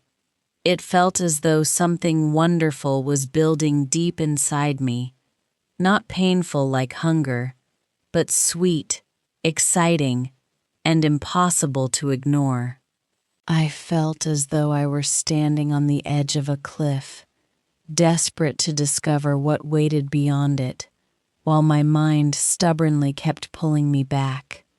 I silently cursed my own hesitation, longing for something I couldn't yet describe, when one of the twins gently brushed his hand along my leg in a quiet, reassuring gesture. You are in control. Tell me to stop, and I will. I was so overwhelmed that I couldn't even tell whose voice echoed through our bond anymore, but curiosity had completely taken hold. Something new waited just beyond my understanding, and despite every nervous thought racing through my mind, I found myself wanting to experience whatever came next. I was kissing Rogan's neck when one of them found exactly the right way to calm my racing thoughts. Gentle, reassuring touches grounded me, and every lingering moment seemed to draw me further into the bond we shared. The emotions became so overwhelming that I felt as though every anxious thought simply melted away. My body relaxed as a wave of relief and happiness washed over me, leaving me breathless. It took me several seconds to realize I could taste blood. Rogan's neck had been beneath my lips when I'd completely lost myself in the moment, and I'd accidentally bitten him. I apologized as best I could while still trying to catch my breath, but Rogan simply smiled and brushed it aside, reminding me that neither of them had remained entirely composed either. I felt guilty for not noticing sooner, but what truly caught my attention was Rio's expression. For a brief moment, I worried that I'd somehow hurt him, but he quickly reassured me. He wasn't upset, only disappointed that I'd marked his brother first. I was still so unfamiliar with the traditions surrounding mates that I'd never realized I could leave my own mark on them as well. I'd assumed their alpha status meant it wasn't possible. I smiled softly and reached toward Rio's neck to show him my intentions. He eagerly leaned closer, and I gently kissed the place where I wanted my mark to remain. The bond between the three of us flared warmly as I completed it, and I felt the connection ripple through both brothers at once. It amazed me how deeply a single moment could affect all three of us, strengthening the bond we already shared. We can stop if you want. I want to know what more I can feel. I never would have spoken those words aloud, but inside our shared thoughts it felt safe. It was just the three of us, and within that quiet connection I could be honest. I could be brave. They answered with quiet affection, surrounding me with gentle embraces and reassuring closeness. The warmth growing inside me returned more quickly than before, and I realized my heart no longer wanted to hide behind uncertainty. They had promised I was in control, and for the first time I truly believed them. Ha ha! I reached for Rio, hoping to show him what I was feeling, but my awkward attempt only left him thinking I was trying to push him away. We paused together in confused silence before all three of us dissolved into quiet laughter, trying to understand what had happened and what to do next. With only a limited understanding of how to express everything I was feeling, I did my best to explain what I wanted. Thankfully, simply talking openly eased the uncertainty between us. Once the twins understood what I meant, they responded with patience, reassurance, and the quiet confidence that had made me trust them from the beginning. They gently helped me settle onto the bed, making sure I was comfortable before anything else. A sudden ripping sound broke the silence, startling me for a brief second until I realized Rio had simply found a rather impatient way of dealing with the last barrier between us. Through our shared bond, they both reassured me, reminding me that I was in control and that I could stop any part of what was happening whenever I wished. I let Angel move a little closer to the surface, her calm confidence helping me relax. Surrounded by their gentle affection and reassuring presence, my nervousness slowly faded, replaced by trust and anticipation. I could feel the familiar warmth building again as the three of us grew even closer. The feeling began quietly before spreading through every part of me, overwhelming every anxious thought until I simply surrendered to the moment. Time seemed to disappear as I let myself experience the strength of the bond we were creating together. With Angel lending me courage, I welcomed the next step in our journey. The first moments were unfamiliar, bringing a brief sting that quickly faded beneath the comfort, reassurance, and unwavering care the twins surrounded me with. They stayed focused on me, giving me every opportunity to slow down or stop. But as the initial uncertainty passed, I found myself relaxing into the closeness we shared. They remained beside me, one on either side, never letting me feel alone for a single heartbeat. Every reassuring touch, every quiet smile, and every whispered thought through our bond reminded me that this was about far more than physical closeness. The connection between us deepened until another powerful wave of emotion swept through all three of us at once. Wrapped together in the warmth of our shared bond, We stayed there quietly, saying nothing, yet somehow understanding one another more completely than ever before. For a little while I thought the night had finally come to an end. I was exhausted enough to fall asleep where I lay, but Rio gently rested a hand on my waist and turned me to face him, the question clear in his eyes. I hesitated for only a moment before Angel's amused laughter echoed through our bond. She leaned forward to kiss Rio, her answer as clear as mine, and the three of us simply embraced one another once more, content to remain wrapped in the comfort of our connection for a little longer. Rogan settled in behind me, and before long I found myself smiling despite my exhaustion. They were endlessly patient, never rushing me, making sure I felt safe every step of the way. Being surrounded by both of them filled me with a sense of belonging, unlike anything I'd ever known. Together, we explored the depth of our bond, discovering new emotions and a closeness that words could barely describe. Hours later, we lay in a random heap on the assorted pillows and blankets that had somehow ended up scattered across the floor along with us. I wasn't even sure when that had happened. I would have happily fallen asleep right there, but the twins had other ideas. Someone carefully lifted me while the other quietly remade the bed. Half asleep, I smiled as I was tucked beneath fresh, clean sheets. 2 gentle kisses brushed my lips one after the other, and surrounded by warmth, comfort, and the unshakable bond we now shared, I drifted into a deep, dreamless sleep. Chapter 23. I stretched, feeling all of the new parts of my body that I was now aware of, as I did. There were definitely some sore parts of newly explored areas, but I felt relaxed, happy, and loved. I smiled as I looked at Rio's neck and saw my own name permanently etched there.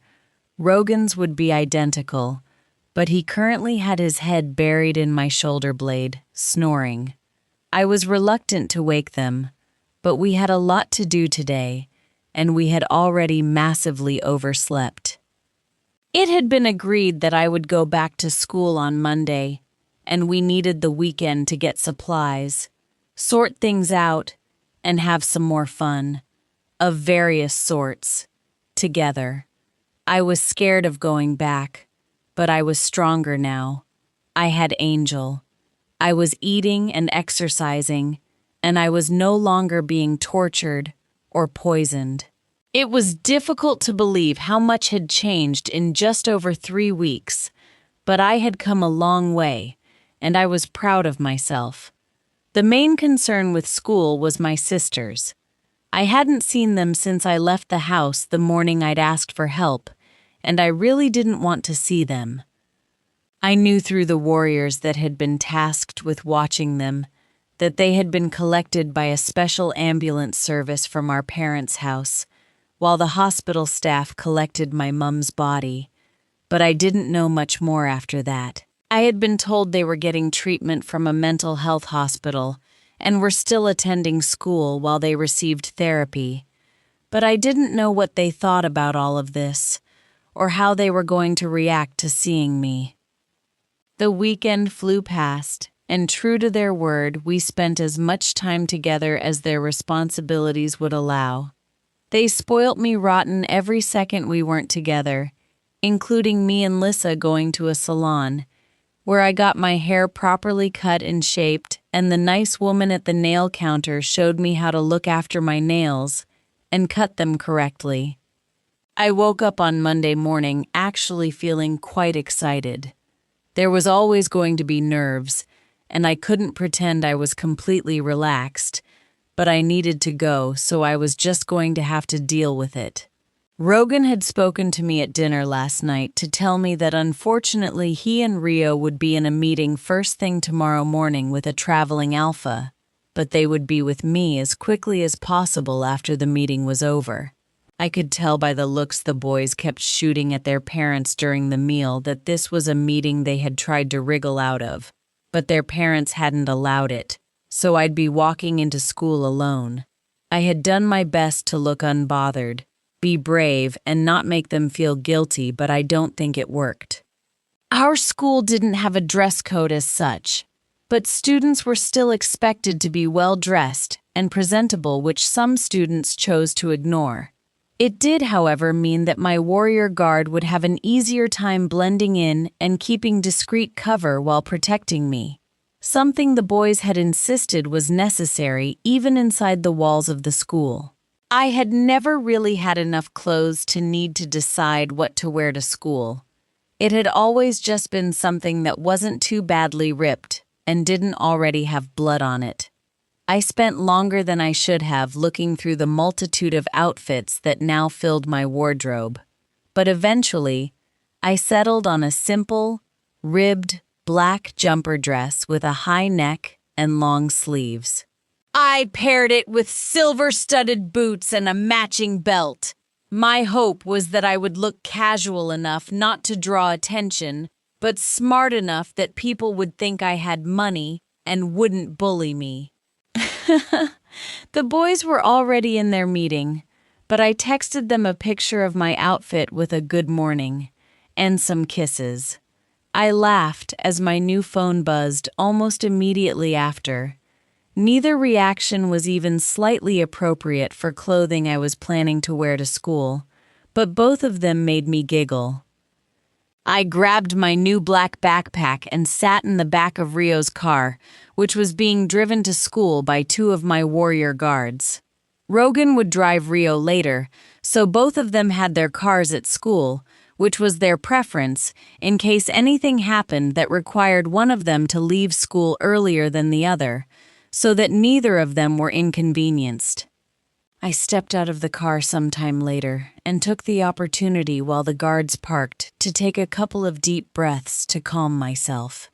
I watched from the first step, looking towards the front doors, as the warriors who had been with me disappeared into the stream of teenagers entering the school. I stood, awkwardly in the foyer of the school, looking at the 6 familiar corridors that led away from it like I was seeing them for the first time. Even the main staircase looked fresh to me, cleaner and brighter. I was trying to collect all of my thoughts about the place and what looked new to me when a loud, obnoxious shout echoed through the entrance space. "New blood!" A booming male voice shouted in my ear as he wrapped his arm around my shoulders. I scowled at the intrusion to my thoughts and attempted to take a sidestep away from him, but he yanked me back to his side. "Hey now, newbie, don't be rude. I am going to be this pack's beta, and you wouldn't want to make an enemy out of me, would you? So be a good girl and show me some respect." He was talking to me as though I were 10 years old, as if I didn't already know who he was. I knew my appearance had changed, but I hadn't realized I was almost unrecognizable. Beta Jason leaned down until his face was level with mine and made a crude, degrading suggestion about how I could make up for my rude behavior. His words were met with loud laughter from the others. I rolled my eyes and told him it wasn't my behavior that was rude. I had barely turned to walk away before my anxiety could take hold when the back of his hand struck my face. Caught completely off guard, the force of the blow sent me crashing to the ground. I was too shocked to react, but Angel was already fighting to take control. I was desperately trying to calm her when we were both distracted by 2 identically furious roars echoing from the front doors. The twins had been walking into school just in time to see me being sent flying to the floor. They used their command tone to pin Jason to the floor, a command which they applied a little too vigorously, it seemed, since the entire student population were forced into a bow that had them staring at the tiled floor. Ignoring the impact they'd had on everyone else, they both knelt down beside me. Rio gently tilted my face up so he could inspect the receding red mark on my cheek. The looks the boys had, you'd think their beta had split my face open. Both boys kissed my injured cheek and then my lips before slowly helping me to my feet. Their small display of affection gathered gasps from the surrounding crowd, and all eyes fell on Jason, who had watched his alpha's actions with increasing concern and dread. I don't know who Jason thought I might be, but it was clear that me being his Luna and his alpha's mate was the furthest thing from his mind when he had chosen to hit me. Jason began to visibly tremble as the twins approached him, looking beautiful but murderous. Haha.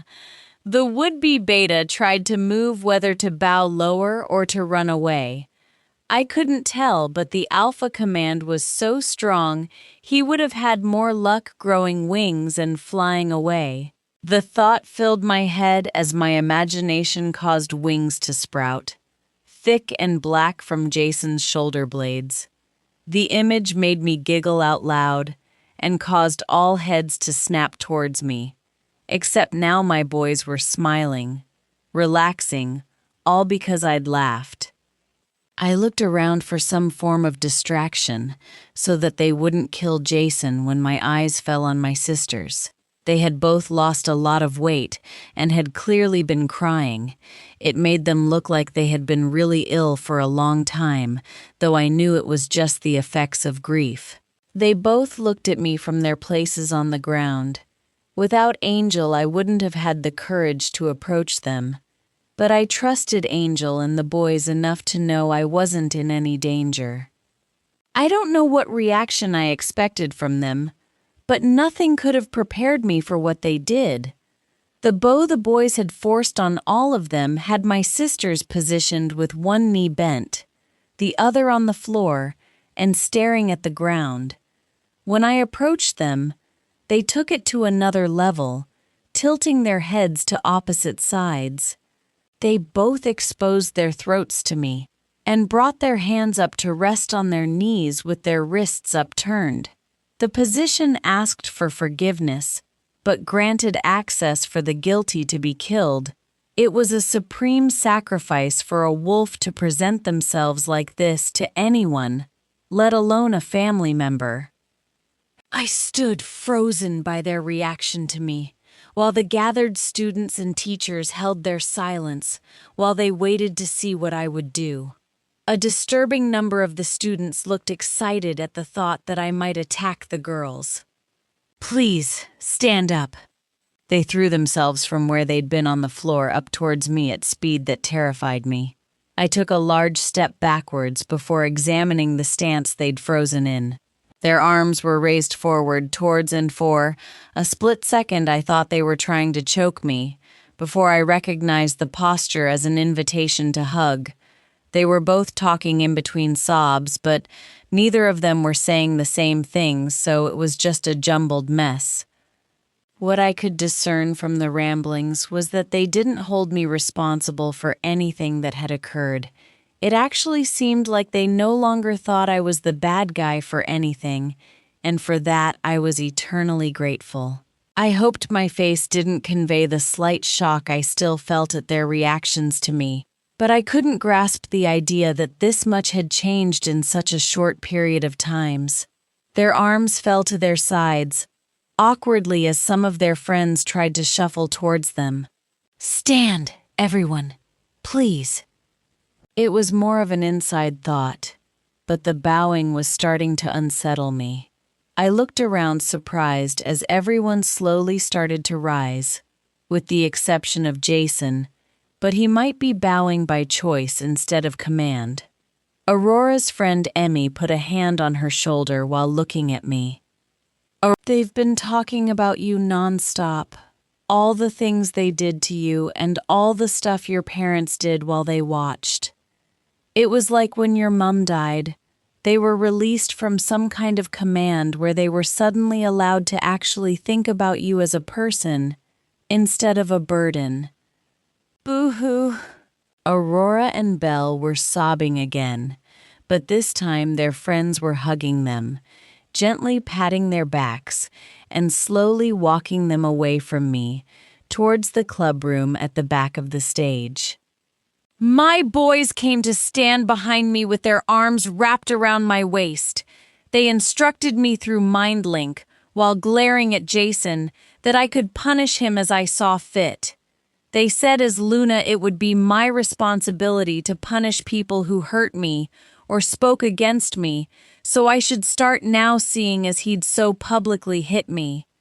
I was nervous as I thought it over. What if I overdid it, or made people scared of me, but I trusted the boys to keep me in line? I started by instructing Jason to stand, which he did immediately, but stayed slightly hunched, as though he was scared to meet my eye. I ran my plan through the MindLink just to be sure, and when both boys nodded, I stripped Jason of his future beta title. I explained to him and the gathered crowd that we would not tolerate disrespect for other people, and anyone displaying openly disrespectful or hostile behavior towards anyone else would be severely punished. Jason looked devastated, but quickly disappeared into the crowd. The rest of the day passed peacefully, with many people looking like they were reserving judgment about me. The only people who showed any real expression or emotion towards me were members of the boys' fan clubs, but they were being kept at bay by a small group of guards. If this was how school was going to be from now on, I'd be a happy person, mostly. Chapter 24. How has it already been 4 months? Days turned into weeks, turned into months going to school, spending time with my boys and learning. I had so much to learn, and every day seemed to teach me something new. I couldn't believe how peaceful and content I felt. My sisters were still in treatment, but I got to see them at school where we ate lunch together and talked. Me and my boys were now officially sharing a room, far away from his parents' room, which we had just finished fully decorating to fit all our needs. My dad was an almost forgotten threat. If it wasn't for the weekly alerts when he had been spotted or someone reported a sighting of him, I'd forget that he hadn't died with my mum.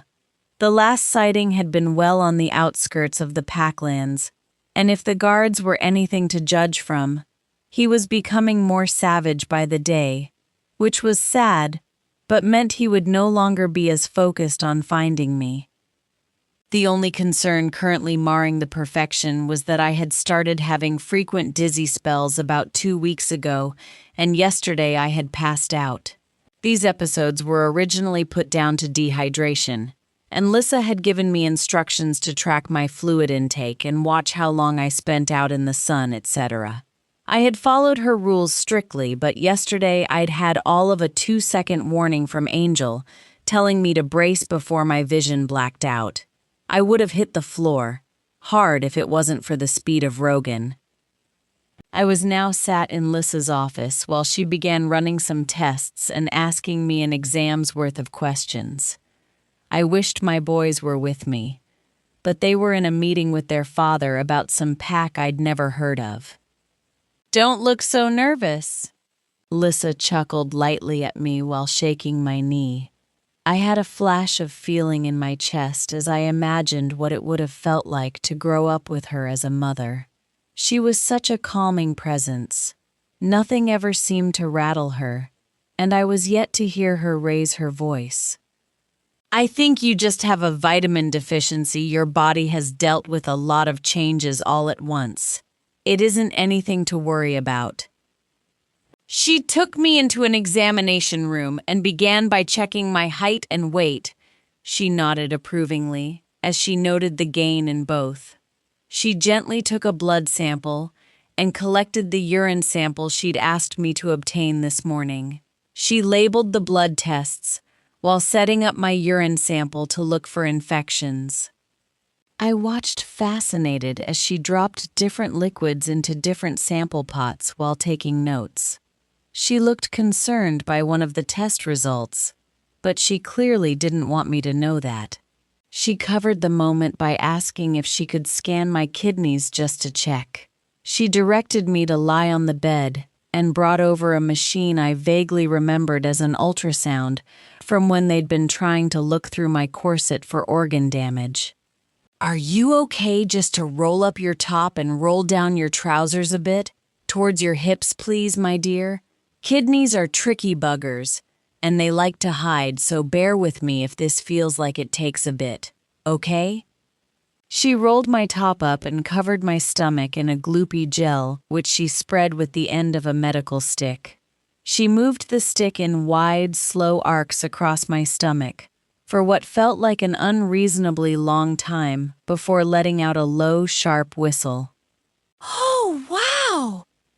she muttered under her breath, but I still heard her, and she knew I had, given the sudden spike in my heart rate and breathing. "Calm, sweet girl. I was just shocked. Your womb is better furnished than a 5-star hotel. No wonder you bled so heavily." "Also, your hotel is occupied." "Huh?" She'd gone back to muttering, but now she wasn't making eye contact either.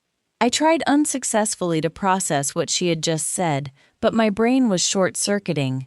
She printed off a picture and circled what she'd seen so that I could see it too, not that I needed it. The image spoke for itself. "I'll go fetch my sons." Lissa swiftly exited the room while I stared in astonishment at the picture. The boys tumbled through the door minutes later, clearly having run from where they were to here. "Mum said we should come to you. She wouldn't say why." Rogan looked panicked, and Rio was pacing the floor before I'd even spoken. "Are you okay? Is everything all right?" So, the anxiety in Rogan's voice was evident, and as much as my brain had almost completely shut down, I needed them to know I was okay. Rio suddenly stopped pacing like he had run into a wall. "Princess, are you pregnant?" He sounded like he was talking to a child instead of about one, but all I could do was nod as my thoughts paralyzed me. What I hadn't expected or prepared myself for was the sheer joy both boys were suddenly expressing. They were jumping around and hugging each other.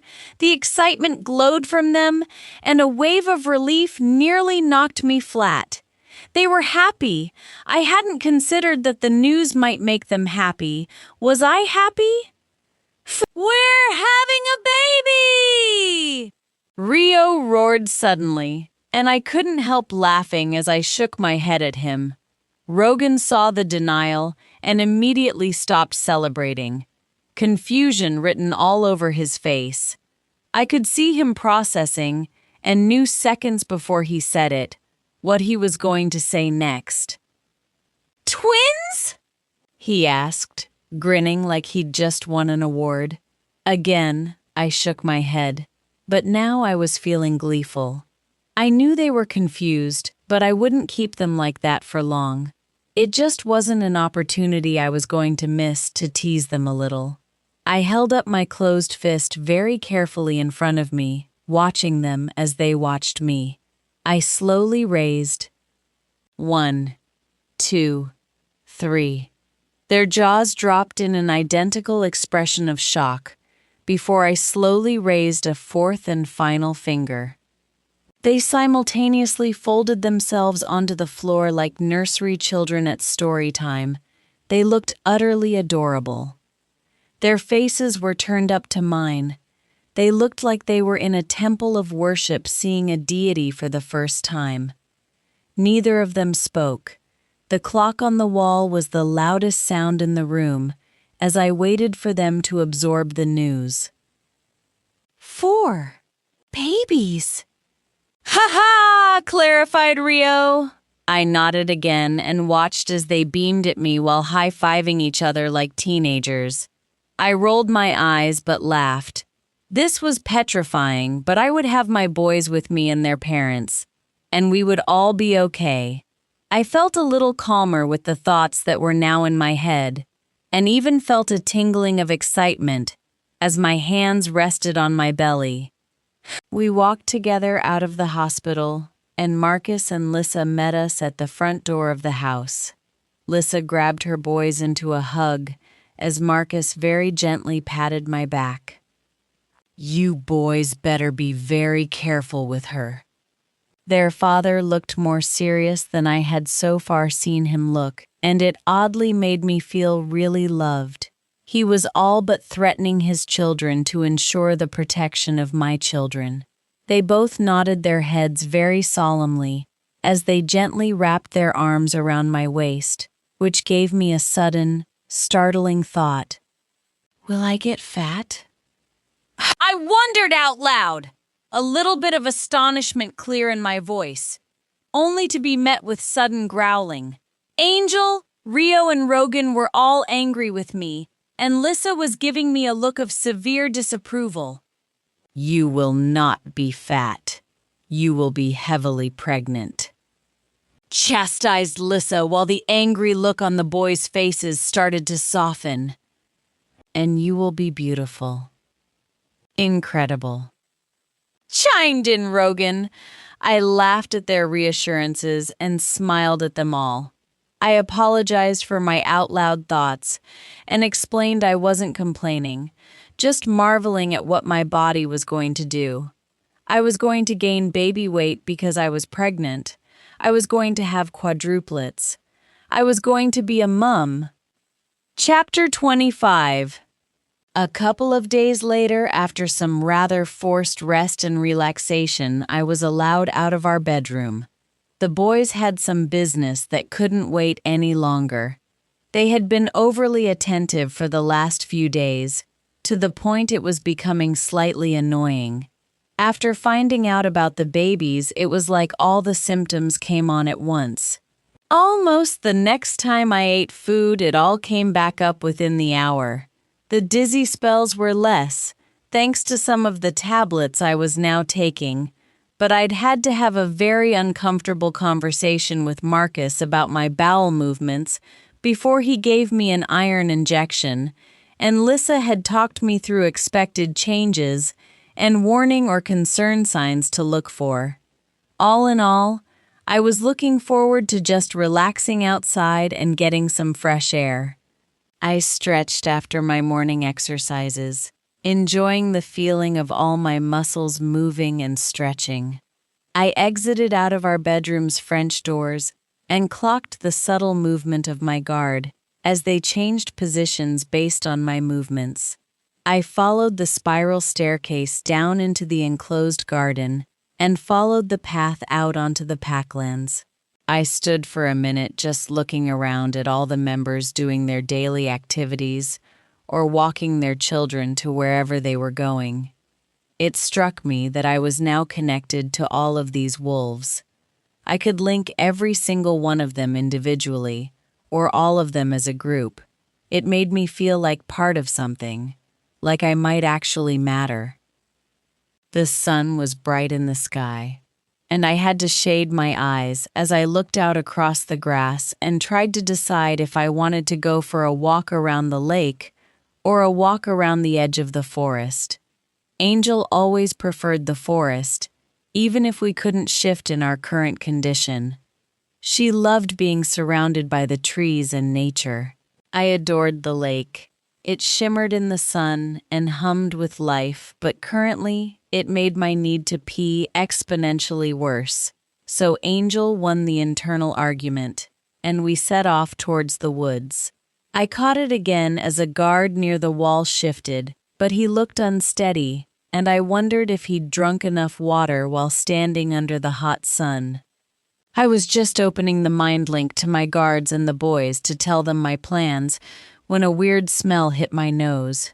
It was a thick sort of smell, but the aroma made me heave. I'd learnt quite quickly that at least 2 of my guards got nauseous if I threw up in front of them, so I darted behind a tree to throw up what was left of my breakfast. I started to straighten up, going slowly so I didn't make myself dizzy, but the smell was here too. It felt heavy, like I was breathing in a liquid, and my nostrils were burning as I tried to focus on the sudden feeling of unease in the back of my mind. I tried again to open the mind link, but I was too dizzy. Something was very wrong, and I'd accidentally taken myself out of the guard's direct sight line. I knew that the second I'd moved towards the trees that they would have been on me, but none of them felt close, and something was definitely happening to the link. I could feel the panic as I tried to move away from the tree. I knew I was only one tree into the forest, but it felt like I was passing thousands of trees as I tried to move my legs towards the patch of grass I could just see. A cloth fell over my eyes and descended to cover my nose and mouth. This too was soaked in whatever chemical was killing my senses. I felt my head pulled back onto a bony shoulder as I fought the encroaching darkness. I tried to take a deep breath to clear my mind, but all I achieved was inhaling a face full of cloth and a hint of mint before everything went dark. My head spun as I tried to assess my situation. I could feel Angel pacing in my head, but she felt disconnected from me, like she was on the other side of a glass wall. I sniffed the air, but the only scents that I recognized were metal and rust. Oddly, there was a hint of mint in the air here too, but I couldn't think well enough to know why that was important. I tried to take a deep breath through my mouth to try to clear some of what I was feeling, but the chemical taste was still on the back of my tongue, and swallowing did nothing to clear it, but did remind me that my throat was agony, rough and sharp. A pair of heavy brown boots thudded down near my head. I screwed up my face as the noise made my head throb. The smell of musk, stale sweat and blood overwhelmed my senses, and I gagged. My dad's face loomed over the top of me, and everything I thought I'd escaped crashed down on me. He patted my head as I watched his every move, frozen in terror. He looked me in the eyes, but his face seemed strange. I couldn't tell what emotion he was feeling as he looked me over. His face had a detached, deranged sort of twist to it, but the way he was stroking my hair and looking at my face seemed almost gentle. "Did you know? Sa." His voice was strained from lack of use, and gruff with what sounded like unshed tears. I trembled at the force that was still in it, but I didn't know what he was talking about. He watched me as I tried to figure out what he was asking, which evidently was taking too long. I could see the moment in his eyes when his temper snapped. He stamped on the side of my face, hard and deliberate. I momentarily blacked out, but Angel forced her way forward to lend me her strength. "I didn't even mean to do that. Your eyes are the same color as hers. I don't think they were before.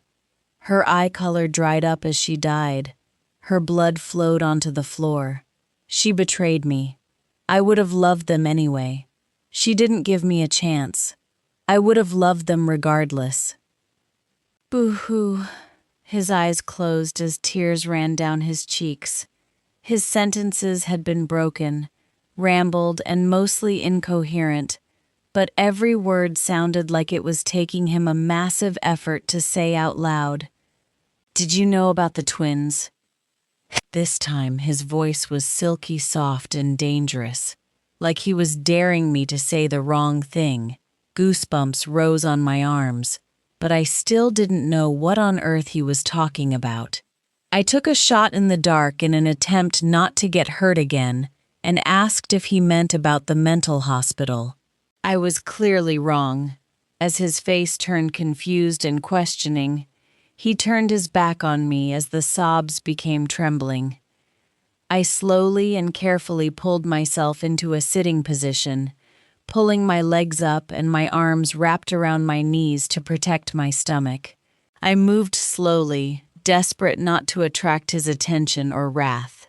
He began pacing and muttering again as I tried to call out through the mind link, but there was no connection. Seconds ticked by as I desperately tried to think my way out of this. Dad's mumblings were starting to sound angry again. and the sentences were making less and less sense. Angel was keeping up a constant stream of encouragement, but I could feel how hopeless she felt in this situation. To shift could harm the babies, but Dad was being so unpredictable, we might not have a choice. I killed her. They are going to kill me. So, people will tell their children stories about me as a warning, like the magic boy. His eyes were darting around wildly like he was looking for an exit, but it was him that took us here, wherever here was. I think you knew. His voice was accusatory, and he was looking at me with the normal hatred in his eyes, but there was something deeper in them. I didn't. What are we talking about? I tried to look him in the eye, show him I was being honest. I wish I knew what this was about because it might give me some level of control. Whatever was causing him to spiral out, it was what had caused him to kill Mum. He had said she betrayed him and was asking about the twins. Was that what was going on? Did you learn something about the twins? I asked, tentatively, hoping he would realize that I was clueless. Liar! He screamed the word in my face as his boot collided with my right shoulder, knocking me onto the ground. I heard rather than felt my left arm break, and Angel was losing control quickly. She was desperate to protect me, but terrified to hurt the pups. She made me hate you. He stamped on my ribcage and kicked my back. Angel was growling continuously, but I was focused on making myself into a ball, a smaller target. I hate you! He was back to screaming as he kicked every available part of me. He raised his foot again, and I desperately tried to wriggle away, but his foot crashed down onto my already broken ribs, but this time his foot slipped forward and landed on the right side of my stomach. The pain ripped through me, but so did Angel. She'd had enough and took control. Going into full protection mode, we shifted faster than I knew was possible. She stood tall, proud and furious, looking down on my shocked father.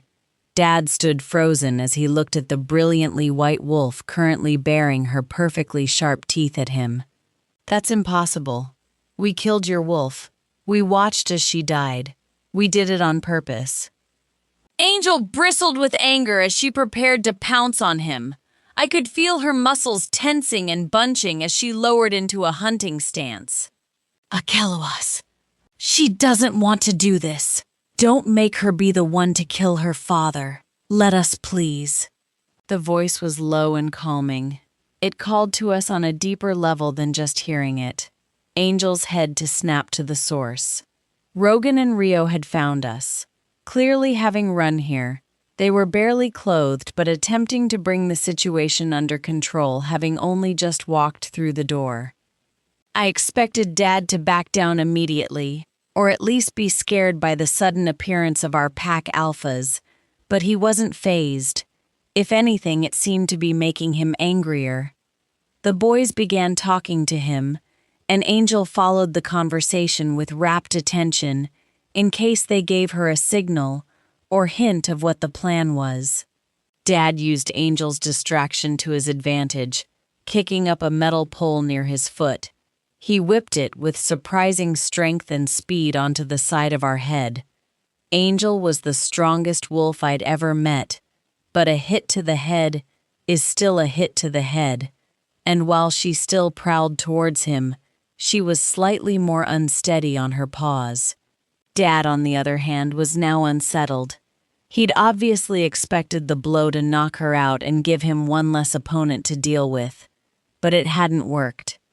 His eyes flashed from Angel to the twins and back, clearly plotting his next move. Whore! He whispered the word to Angel, but it was the twins who responded with roars of disapproval. As I thought. The little bitch whored herself out to the alphas for protection, just like her whore mum let herself get pregnant for a bit of fun. I was stunned by what he'd said, but Angel had brushed the comment off, and was still judging the best angle to attack from, without potentially getting in the way of what the boys were planning. Dad was slowly making his way towards the boys who were still attempting to talk him down. Angel primed herself, poised to get him from behind, ignoring the boys' earlier warnings as she pulled back and leapt forward. Dad saw her airbound reflection in a piece of old machinery. He twisted with the speed of a wolf and the pole still in his hand. He smacked it squarely onto the same place he had hit us previously. We fell to the ground hard, and the noise from the boys' side of the room told us they had rage shifted. Where my Rogan and Rio had been, now stood the beautifully identical black forms of Angel's mates Apollo and Atlas. I watched through Angel's blurred eyes as Dad tried to shuffle backwards, clearly becoming aware of the situation. He had started to tremble again. It looked like he was getting ready to shift, but he seemed unable to. Apollo sensed weakness, and with a nod to Atlas, they both bounded forward. Apollo bit down onto Dad's left shoulder as Atlas bit into his right rib cage. Together they tore him apart, chunk by chunk. I watched as his blood drenched the floor and inched closer and closer to Angel's beautiful fur. I shuddered as his blood touched her and experienced searing pain in my lower stomach. The force of the pain caused me to shift back, but the injuries sustained, as myself and then as Angel, were too much for me to process and separate. I called out to my boys as the pain swept me away. Chapter 26. I knew I was awake, but I kept my eyes closed. My head felt fuzzy, and my stomach was bloated and a little sore, but I suspected I needed to pee. I didn't want to be awake yet. It was comfy and warm lying here in bed, but something was niggling my brain like I'd forgotten to do something, and my back was sore, as though I'd been lying down too long. I positioned myself on the bed to get up, but something was tugging on my right hand, and the more I pulled, the more pain there was. I woke up properly as I realized I was in hospital again. The tugging was from a drip of some sort, which I immediately pulled out, hoping it was the meds that were stopping me from being able to talk to Angel. She felt too far away for my liking. I could hear a beeping in the corner, and turned to confirm I was hooked up to a heart rate monitor, which was currently telling me my heart rate was high, which I knew since I was feeling really irritated. The machine went crazy a minute later as I removed the leads and cables I was hooked up to, and I quickly darted into the bathroom as my bedroom filled with medical personnel. I sat on the toilet as doctors banged on the door, but since I had no intention of coming out or letting them in, I decided to ignore them instead and try to enjoy the sensation of peeing. "Sweet girl, can we come in, please?" Rogan's voice sounded like heaven. I immediately pulled open the door to admit him and Rio. They closed the door behind themselves, looking apprehensive. "Sorry we weren't there when you woke up, Princess." Rio looked tired and concerned, but I was too happy to see them to read too much into.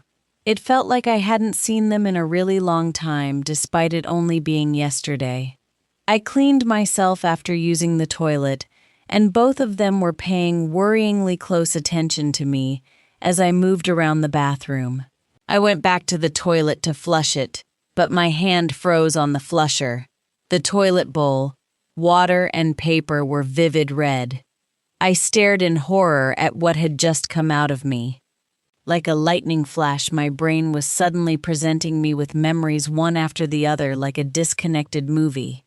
Lissa telling me I'm pregnant. Me telling the boys it is quadruplets. Me throwing up in the forest. My dad stamping and kicking me, and his foot slipping into my stomach. My hands flew in panic to my stomach, which I thought had felt bloated before, but was actually just very full. It was like I'd gone from 4-ish months pregnant to full term overnight. The boys were holding their hands out to me, trying to calm and comfort me. "Let us explain. We'll tell you everything. Okay?" Rogan, as always, was authoritative and in control, but below the surface, he looked panicked and close to breaking. "How much do you remember?" Rio tried to gently coax me into talking to them. Dad kidnapped me. Is it still kidnap if I'm 18? He beat me. I shifted. Angel got her head bashed. You two shifted, tore Dad apart. I went for a nap and woke up in the hospital. Rogan chuckled without any humor at my summary. You were gone for 4 days before we could track down where he had taken you. Whatever chemical he used to knock you out, he also sprayed liberally around his entrance and exit routes to disguise your scent. The chemical was a horrid concoction that caused your guards to either black out or become so sick they could barely stand. We had to pick apart his finances to find a warehouse he had rented in the past that suddenly had its electric turned back on, but by then he had a 2-day head start on us. The only small mercy was that he kept you sedated while you traveled, so he was stuck in a car while we could run. He looked pale as he recounted what they had done to get to me, but he clearly wasn't finished as he took a deep breath and carried on. Angel didn't have enough time to heal herself, never mind you, before you shifted back, so your healing was slow, 2 months slow, to be precise, while the babies were still taking what they needed from your body. The doctors could only tell us that you needed time, but the longer you were out for, the scarier everything become. Rogan looked helplessly at Rio like he had used up all the energy he'd had to tell me all of that, and Rio seemed to understand. He picked up the information onslaught, but he looked so shaken that I almost wanted to tell him not to tell me anymore. "Princess," Rio started but stopped, almost straight away, like he was searching for the right words, or maybe a different way to tell me. "The babies, the sets of twins. You had 2 sacks with 2 babies in each one." I desperately tried not to hang on the word had, but the boys were holding my hands and looking at me with such sadness that I knew I wasn't going to like what they were going to say next. "Boo-hoo." The babies in the sack on the right got hurt badly. There was a lot of bleeding and swelling for a few weeks, and even now the doctors can't get a good view of the sack because it has sort of collapsed. But the doctors have said that they can't find discernible heartbeats from that side. The doctors think that those babies have passed. "Boo-hoo." They both hung their heads. Rio had tears dripping of his chin, and Rogan looked like he'd never smile again. "You both know that you aren't responsible for this, right?" The statement came out harsher than I'd meant it to, and both boys flinched. "We should have got there faster. Shouldn't have let you be anywhere without one of us." Rio's voice was lifeless and shook with sadness. "We are relieved that you aren't angry with us, but you should be." Rogan, too, sounded like his life had already ended. "I am angry, murderously so, but not with either of you. Even if one of you had been with me, what would have been different? That chemical was designed to incapacitate, and while it would have taken more to knock out one of you, it still would have, and then we'd both have ended up on a warehouse floor. Or worse, what if he killed whichever of you had been with me, just so he didn't need to deal with 2 people? I wish my dad wasn't dead so that I could kill him for what he did. But he is gone now, and I am so fucking grateful that he is. I am safe, and as devastating as it is, we will still have 2 babies to look after. If we can get me to the end of this pregnancy without any more mishaps, please and thank you both." I looked them both in the eye to make sure they had heard and understood me. They both looked deflated, but nodded at my words. I knew it would need more work and a lot more time, but for now, I had a room full of doctors waiting to poke and prod me. Chapter 27. I was cleared from the hospital a couple of days later, but not as early as I would have liked. I suspect they wanted to keep me in longer, but I wouldn't let them. I needed to start the repair work for all that had happened, and I couldn't do that from a hospital bed. I was now on more new tablets, and I'd be receiving steroid injections until the babies arrived. There was also a list of things I now could and couldn't do, and shouldn't eat. It was so overwhelming after so much weirdness. In all honesty, I just wanted to sleep. We passed a lot of curious pack members as we made our way from the hospital back to the house, but no one said anything directly to us. The boys were treating me like I was made of glass, and Angel was still deep in the recesses of my mind, either feeling guilty or sulking. I had tried calling her back repeatedly, but she was more stubborn than I am. Boo-hoo! I had asked the boys before we left the hospital if we could have a nap together for all of our benefits, and they'd agreed. So we made our way upstairs and into our bedroom. We had barely laid down before the boys were unconscious. I stroked their hair as they slept, but my brain was too full for sleep. 2 months ago, I'd been told that there were 4 babies in my belly, something which had seemed absurd to me at the time, and now there were 2. I hadn't really felt any movement from my babies, and I'd only ever seen them as a jelly splat on a screen. So why did I feel so sad? I didn't know how to begin mourning something that had never been discernible to me as tiny beings, just splodges on the ultrasound with heartbeats. But the more I thought about my poor little pups, the more tears rolled down my cheeks, and I held my stomach as I eventually fell asleep. The next few weeks were a hive of activity. Whether the boys had planned it that way to keep me busy, or it was just how it worked out, I wasn't sure, but I was definitely grateful for it. I'd spent some proper time the last few weeks getting to know the pack members, their families and stories. I had to plan and prepare for ascension to my Luna title, which included lessons from Lissa and Marcus, everything from etiquette to politics and patch hierarchy. Me and the twins were decorating the nursery to help prepare for the babies. I was also taking the last of my high school classes at the pack house with a tutor to finish high school. Today was going to be a strange one, however. After a lot of investigating, the current beta had discovered what had driven my dad to kill my mum. It had taken a lot of sleuthing, and not an inconsiderable amount of the twins throwing their weight around. But we found out about the twins and began to track down their biological father. Today, the twins would meet their real dad and decide if they wanted to stay in our pack or leave for his. It sounded harsh, but I hoped they would leave.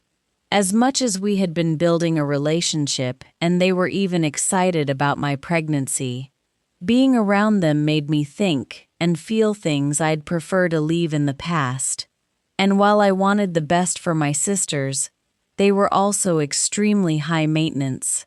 I honestly didn't have the time for all the drama that came with them. The alpha that had fathered them accidentally was a nice man.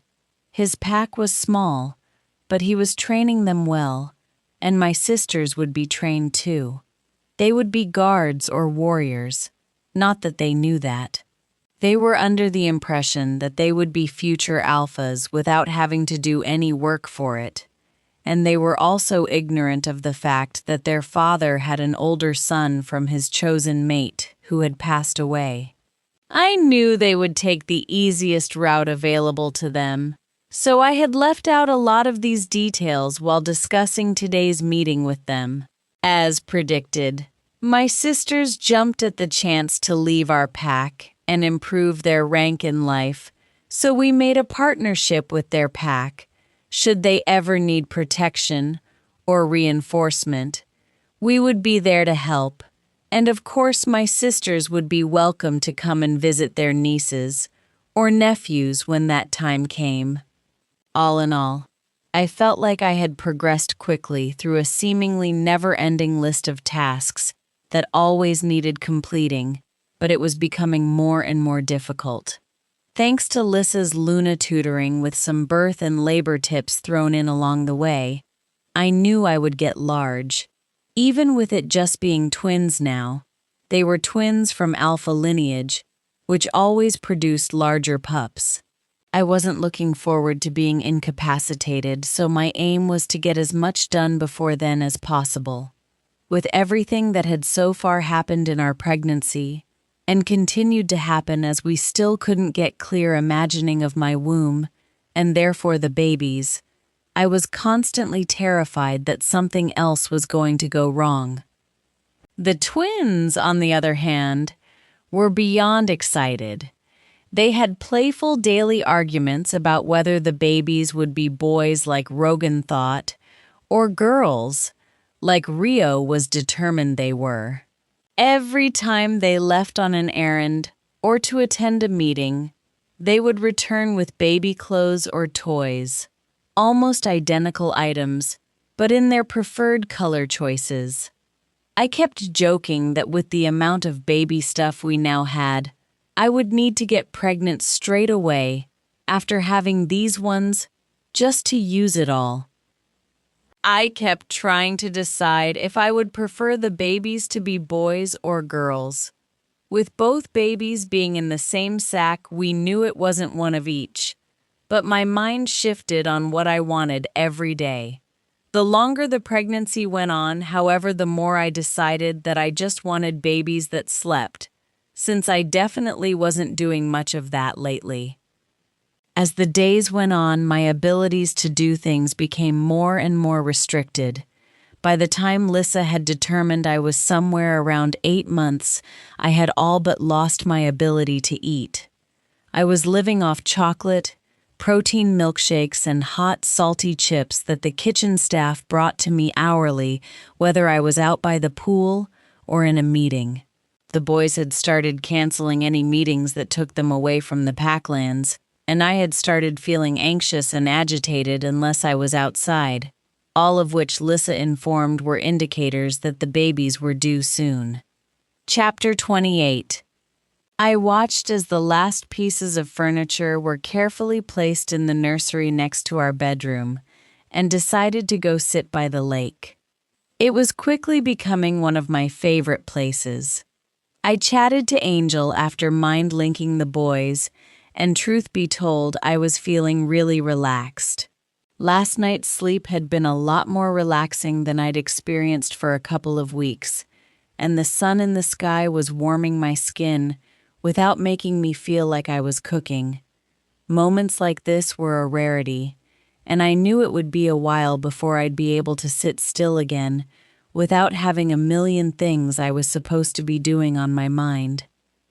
I don't know if I fell asleep or was just relaxed, but I knew I'd been at the lake more than an hour because Anna had just brought me a fresh milkshake and chips. We chatted a little as she showed me the progress of her own little bump, and I went back to relaxing and watching the wildlife on and in the lake. The birds swooped, skimming the surface, sometimes for a drink, other times to grab a small fish. The animals on the lake buzzed and moved, all so busy, but so incredibly beautiful in the way everything wove seamlessly together. The water made me feel calm, but it also made me need to pee, a feeling that wasn't helped a couple of minutes later when one of the babies drop-kicked my bladder. I groaned as I moved onto my knees to prepare to stand, and was shocked when a sudden force clamped onto and around my stomach. The pain took my breath away, and I struggled to stand upright. I stood confused and scared for a couple of minutes as the waves caused by the sensation settled down. I called out softly for my boys, and sooner than should have been possible, they were at my side. And I explained what happened. I laughed a little at myself for being so on edge. But they were, as always, very kind and caring. "Sweet girl," We would have been upset if you hadn't called us." They offered to walk with me back to the house when another crushing, constricting pain pulled my stomach apart. This one scared the boys, but I laughed as I felt warm liquid dribble down my leg. They had all but made it a competition to see which one of them could get me to pee myself from laughing during the later stages of my pregnancy, and now I'd done it to myself. I looked to the boys to share the silliness, but neither looked amused. Rogan lifted me into his arms, and they both took off running. I'd assumed they were taking me to the house so I could clean up and not be embarrassed, but they ran in the opposite direction, straight to the hospital. As I saw the building I was becoming all too familiar with loom towards me, I looked down at my legs and saw the streaks of water and blood that had cascaded down them. I looked sideways at Rio for confirmation, and he grinned back. "It's baby time, baby!" I laughed, but it was short-lived as more pain contracted my tummy muscles, and I groaned as the sensation made its way into my back. We were quickly hustled into a private room as the doctor tried to give me instructions on how to position myself, but her words flew over me as more pain crashed over me. Angel was giving me all her strength, but it was doing very little to stop the convulsions that were pulling in my entire body. The doctor had positioned herself between my legs and she let out a low whistle. "These are big pups you've grown." She said it as though I might not have been aware, like I hadn't carried the weight all these months, felt them move, kick, and grow within me. I was on the verge of saying as much, but the thought was interrupted as she inserted her fingers into me, pushing and pressing on parts of me that only the boys had touched. I yelped, indignantly, and she apologized as the boys growled at her. But she soothed us as she explained that she was trying to help so that we could minimize ripping or tearing. The words she'd used made me shudder, and I grimaced at the boys who had started to look a little ill. "Okay, next round of pain, I want you to try and push. See how it feels." I panicked as she said it. Did this bit not normally take longer to get to? I had spoken to lots of females in our pack who'd had pups already, and some of them had said labor could take days, but this hadn't even lasted an hour yet. I tried to mentally prepare myself as the stirrings of pain started up again. They only gave me long enough to suck in a breath before they were everywhere again. I tried to do as the doctor instructed, but the pain was clouding my brain. The boys spoke gently in my head, and with their help, I breathed in and pushed down. The sensation was not dissimilar to going to the bathroom, but there was a lot more pain involved. The first push was as interesting as it was painful, but by the time I'd done it 5 or 6 more times, the novelty was definitely gone. I was exhausted and plastered in sweat when the doctor cheerily told me she could see the baby's crown, which I understood to mean the top of its head. All that effort and pain, and that was all that was visible. I had already exerted more strength than I thought I had, but it wasn't enough. "Help!" I pleaded, of no one in particular. I knew this was on me. I'd read the books, but nothing could have prepared me for the toll it would take on my body. I took a few shallow breaths, and a lot of larger ones, as I tried to calm myself. Rio gently laid a cold compress on my forehead, and Rogan gave me a sliver of ice to keep on my tongue. I smiled and mouthed that I loved them. They responded out loud and clasped one of my hands in both of theirs, before we were wrapped back up in the process of birthing a baby. The doctor seemed determined that the next push would see more results, so I prepared myself and pushed down with so much force I might have burst a blood vessel somewhere, but it seemed to have done something. "We have a head!" the doctor called triumphantly, and I felt relieved for about 30 seconds, until I remembered that there was more to come. I had done my research, and I knew that the shoulders were more difficult than the head, If I was going to be damaged, it would be those that would do it. Exactly 32 minutes after I'd started to properly push, our first beautiful little boy was born. He weighed 8 pounds and 9 ounces and had a head full of dark brown hair. Boo-hoo! It's a boy! We have a son! He is glorious! The tears ran freely down Rogan's face as Rio grinned at me before kissing my forehead. The doctor gently laid him on my chest, and I marveled at how perfect he was. The idea that he had been growing inside me and was now here, peacefully resting against my heart, made my mind spin, though the moment was all too brief. I let out a protective growl as the doctor carefully lifted him from my arms, but the next wave of pain quickly reminded me that our journey wasn't over yet. The contractions returned quickly, somehow even stronger than before, and my exhausted body struggled to keep up. I tried to focus on the doctor's calm instructions, but my attention kept drifting to my left, where Rogan stood cradling our tiny, whimpering son.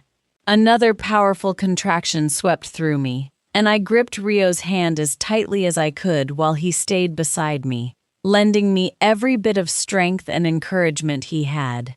I breathed, pushed, and fought through another 28 minutes before our second beautiful little boy entered the world. 8 pounds and 6 ounces of identical, wriggling, crying perfection. Boo-hoo! The boys looked both overwhelmed and overjoyed as they each held one of our sons. Tears of relief filled my eyes as I looked at our healthy babies, finally here at last and peacefully asleep. I couldn't believe how both endless and fleeting the experience had felt, or how exhausted I still was. My body ached, and there was a strange emptiness where moments before my babies had been growing, a reminder of everything we'd just been through together. But it was over now. Our family was finally complete, and we could begin the next chapter of our lives together. What will their names be? Rogan, even in the most extraordinary, messy, and emotional situations, could always be relied upon to stay organized and keep us focused. I truly loved everything about both boys, but it was the little things that made each of them unique that I treasured most.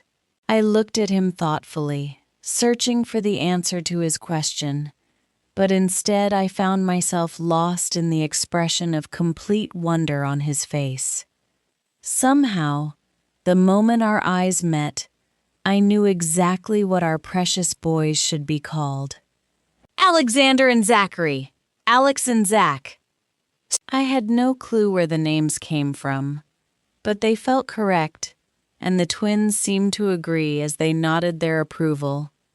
Do the two of you have middle names? I asked in wonder as I realized I genuinely didn't know the answer. It felt weird to me that I didn't know, but we had only been together for 9-ish months, and we'd never really discussed our names or why we were called what we were. The boys exchanged pained expressions with each other and answered through gritted teeth. My middle name is John. Rogan John. Why is that making you grimace? That is a great name. My confusion was ignored as Rogan glared at his brother. I'm Rio Jonathan. Rio scowled as he said it out loud, and Rogan explained that Lissa's dad's name was John and Marcus's dad was Jonathan. I desperately wanted to laugh, but the looks on their faces advised against it. So, Alex John and Zach Jonathan then? I offered it as a light-hearted comment to break their sudden mood, but the resounding no made it clear they didn't find it funny. I was on the verge of suggesting we use their names when the nurse appeared with the baby wristbands, and I realized that she had overheard the first bit, but not the rejection, and had written the babies' names as I'd said them onto their ID bracelets. The boys looked furious, but accepted that the fates had middle-named our babies for us. I couldn't help the laugh that escaped me, and within seconds I was rolling in mirth. Unfortunately, this appeared to anger my freshly tortured womb, and the pain from it made me throw up.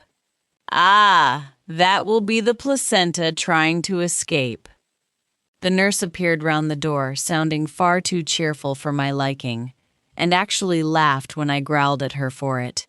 The boys slowly and carefully placed our babies into their cots and came back to hold my hands as we dealt with the next part of the labor process. The nurse gently placed her hand on the top of my stomach and began helping to push down as she explained it would help to free the placenta, but it didn't help anything. The pain was building again, and I hissed as the force surrounded my stomach, back, and hips. The nurse pulled a face as my stomach contorted. "Okay, Kay, bear with me," was all she said as she fled the room. "Where the fuck did she go?" I roared as the pain claimed me again. I was only barely aware of it when the room began to fill with doctors and medical staff again. I looked in confusion at my alphas, but their faces mirrored my own. I knew I was crying. I knew the pain was rippling through me in waves, but I was falling into my head, the pain taking conscious thought and replacing it with foggy blackness. Lissa and Marcus had agreed to give us our space while the babies were being born, but we knew they were somewhere in the hospital, waiting for us to invite them back into the room once we were ready, but there was no way they couldn't hear what was going on. Evidently, the sudden rush of hospital personnel back into our room was too much to keep them at bay, and they entered the room with the original delivery doctor. Lissa came to me immediately, kissing my forehead and apologizing for the intrusion, but in truth I was happy to see her. She made quick work of scanning the medical equipment I was being hooked back up to, and was in the middle of explaining what she thought was happening when a burst of fluid splattered the floor again. I could hear everyone talking, but nothing made sense. It was just noise as my body screamed, and I fell further into the fog. "Listen to your bodies." Angel's voice was soft and calm. She had been absent for so much of the pregnancy that until labor started, I'd wondered if she was still there. She pulled forward and her strength surged as she tried to pull Mai out of the blackness. Her voice allowed me to calm down and assess what my body wanted from me. As another wave of pain made itself known, I focused on the messages from my stomach and pulled myself up into a sitting position. I could hear the doctors protesting and Anne's trying to push me back down, but this is what felt right. "Boo-hoo!" I pushed and pushed in time with every crippling pain, ignorant to what else was going on around me. I pushed 8 more times as my body requested, and quite suddenly the noise in the room, which had been bordering on deafening, went deadly quiet.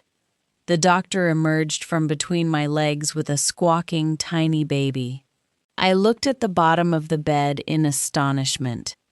We had been told the other babies had passed away, that I had bled them out while in a coma, but the wriggling, crying baby the doctor laid on my chest was most definitely alive and evidently unhappy about being earthside. I couldn't believe the smallness of her after the bigger boys. She was thankfully still healthy at 5 pounds and 4 ounces, and I kissed her head while crying and trying not to think about the fluids she was covered in. What is it?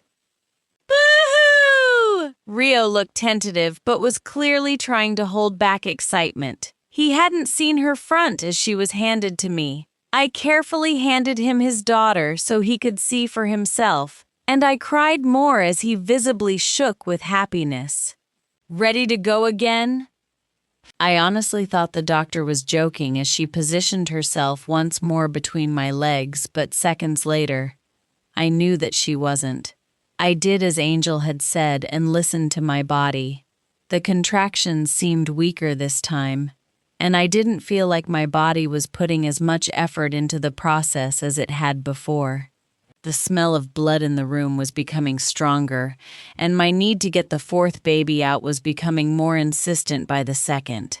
I tried not to let fear cloud my focus or soak up my energy, but this didn't feel right.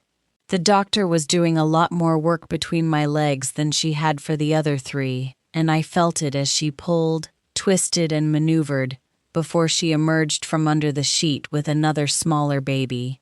I reached forward immediately, but this time there was no squawking or tears, just silence. Give her to me! I spread my arms out for the baby, but the doctor seemed reluctant to give her to me. She stood staring at me while vigorously rubbing circles onto my baby's back. Give me my baby! My demand was answered as the doctor gingerly laid her on my chest in the same location her brothers and sister had been. I rubbed her tiny back, trying to coax some warmth and movement into her, but she was stubbornly still. I moved myself from the sitting position I'd been in up onto my knees. The movement caused me to cough suddenly. The noise and movement stirred the pup and she cried. It was a singular, almost silent noise, but in a room filled with anxious wolves, it might as well have been a siren. The doctor reached forward and whipped the baby away from me as I tried to grab her back. They were attaching tubes and wires to her and taking blood from her minuscule veins. Boo-hoo! Lissa! Mum, please! Boo-hoo! I whined, sounding more petulant than I had meant to, but she responded immediately, stroking my cheek and wiped my tears while reassuring me. She'll be okay. She just didn't get as much of the stimulants and nutrients that the boys did, so she is a bit smaller and will need some extra help, but she will be okay. She is 4 pounds and 2 ounces. Rio informed me while stroking circles onto the back of my hand. She needs a name, Princess. A big, strong name. Her sister does too. I stopped for a second and thought about everything. I couldn't imagine the mess I'd made at the bottom of the bed. The doctor had declared that with the fourth baby, the placenta had also come out, and I could feel the relief in my body. I looked to the sides of the bed, to Lissa and Rogan on the left, and Rio and Marcus on the right, as my eyes caught the safety rails for the bed lying either side. On the floor. I had evidently done some remodeling while I had been pushing, and was temporarily embarrassed to remember that the effort involved had caused me to snarl and growl as I had tried to build the strength to do what needed done. I could still feel the power it had required coursing through me, and I realized there was more than just adrenaline running through my system. Blessed birth, blessed babies. I looked over at the tiny tots kicking and wriggling inside their incubators, and at the look of pride on Rio and Rogan's faces. The first magical little girl will be Arabella Marie, and that little warrior will be Seraphine Melissa. Rio pointed and laughed at his mum's scowl, but she inclined her head in acceptance of the names and smiled with good humor. Rogan looked at each cot and pointed in turn. Alex, Zach, Arya, Zara. I smiled as my energy ran out completely, and I fell into an exhausted sleep. Chapter 29. We sat on a picnic blanket out by the lake. I had my head resting on Rogan's chest, and my legs were entangled with Rio's. Boo-hoo, Mummy. Arya ran to me crying, a small cut and bruise already blooming on her forehead. I stroked her curly, waist-length brown hair while she settled down. Ethan approached us cautiously, half bowing. "We were playing. Me, Alex, and Zach. I didn't see her run over and accidentally hit her with a stick." Ethan was 8, only 2 years older than our quartet of chaos, but he was best friends with the boys and fiercely protective of Arya. It is always difficult to know when they are so young, but I strongly suspected Ethan was Arya's mate. I was fairly certain neither of them knew that yet, but it was something me, Rogan, and Rio had discussed at length. Ethan stood at the edges of the blanket until Arya had decided she was okay again, and the two ran hand in hand to start playing again. 5 whole minutes? I think that might be the longest fight they've ever had. Rogan joked, but he watched them all playing together like a hawk watches its prey, mindlessly pulling blades of grass and daisies from the area surrounding the picnic blanket. "You remember that they are just kids, right?"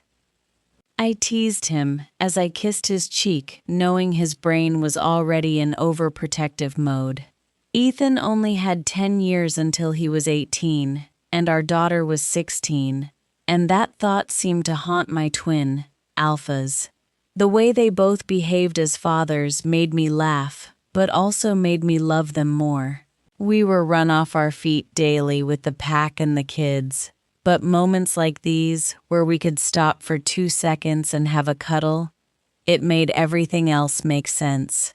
Rio sighed happily as he watched the children playing and laughed loudly as Zara got the drop on Alex, who was still visibly bigger than she was.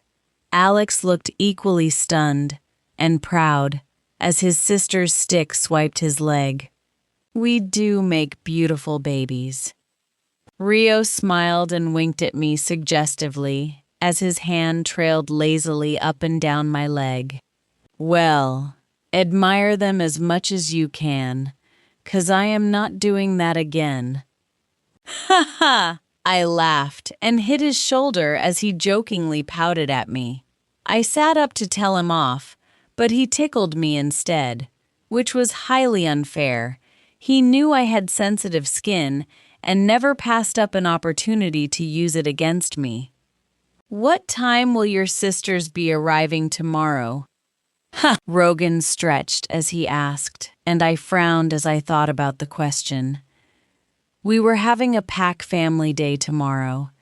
It was a great opportunity for pack members whose families were in other packs to invite everyone together and have some food, dance a little, and have some fun.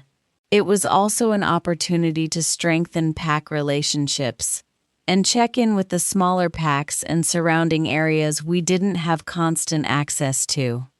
Normally during these days, my sisters would arrive a couple of hours ahead of time to watch the kids while we helped set up, cook food, and generally organize the chaos. It was difficult to list all the changes that had taken place in the last 6 years.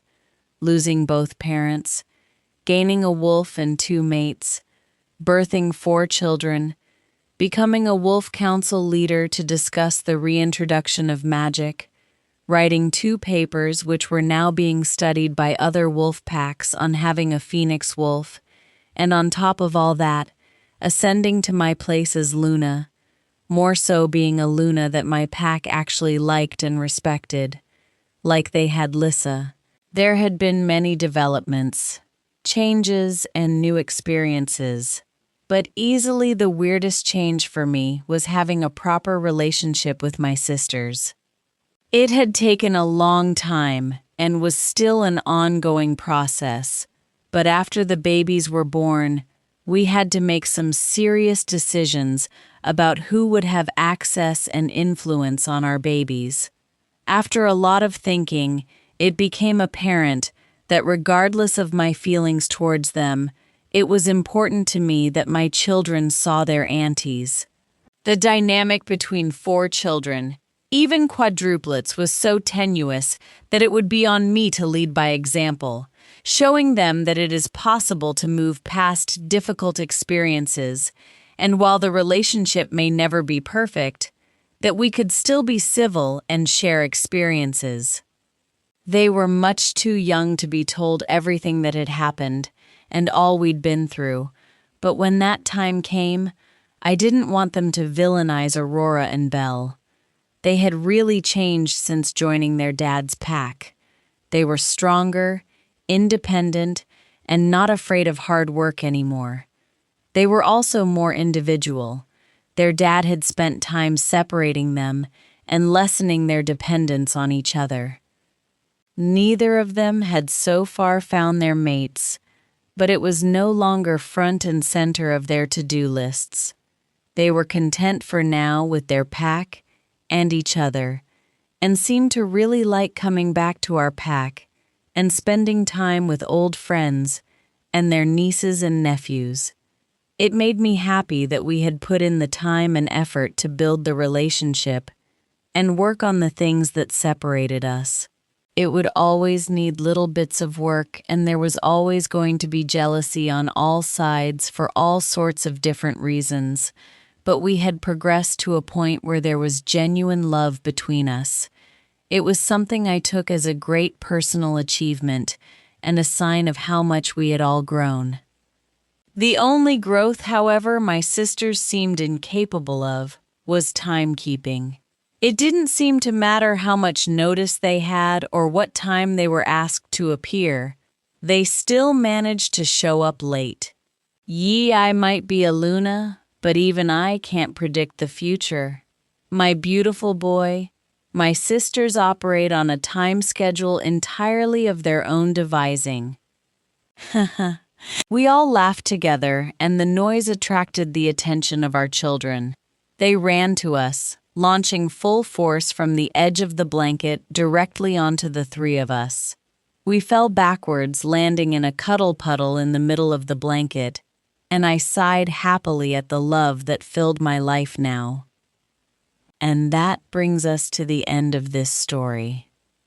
Thank you for listening all the way through.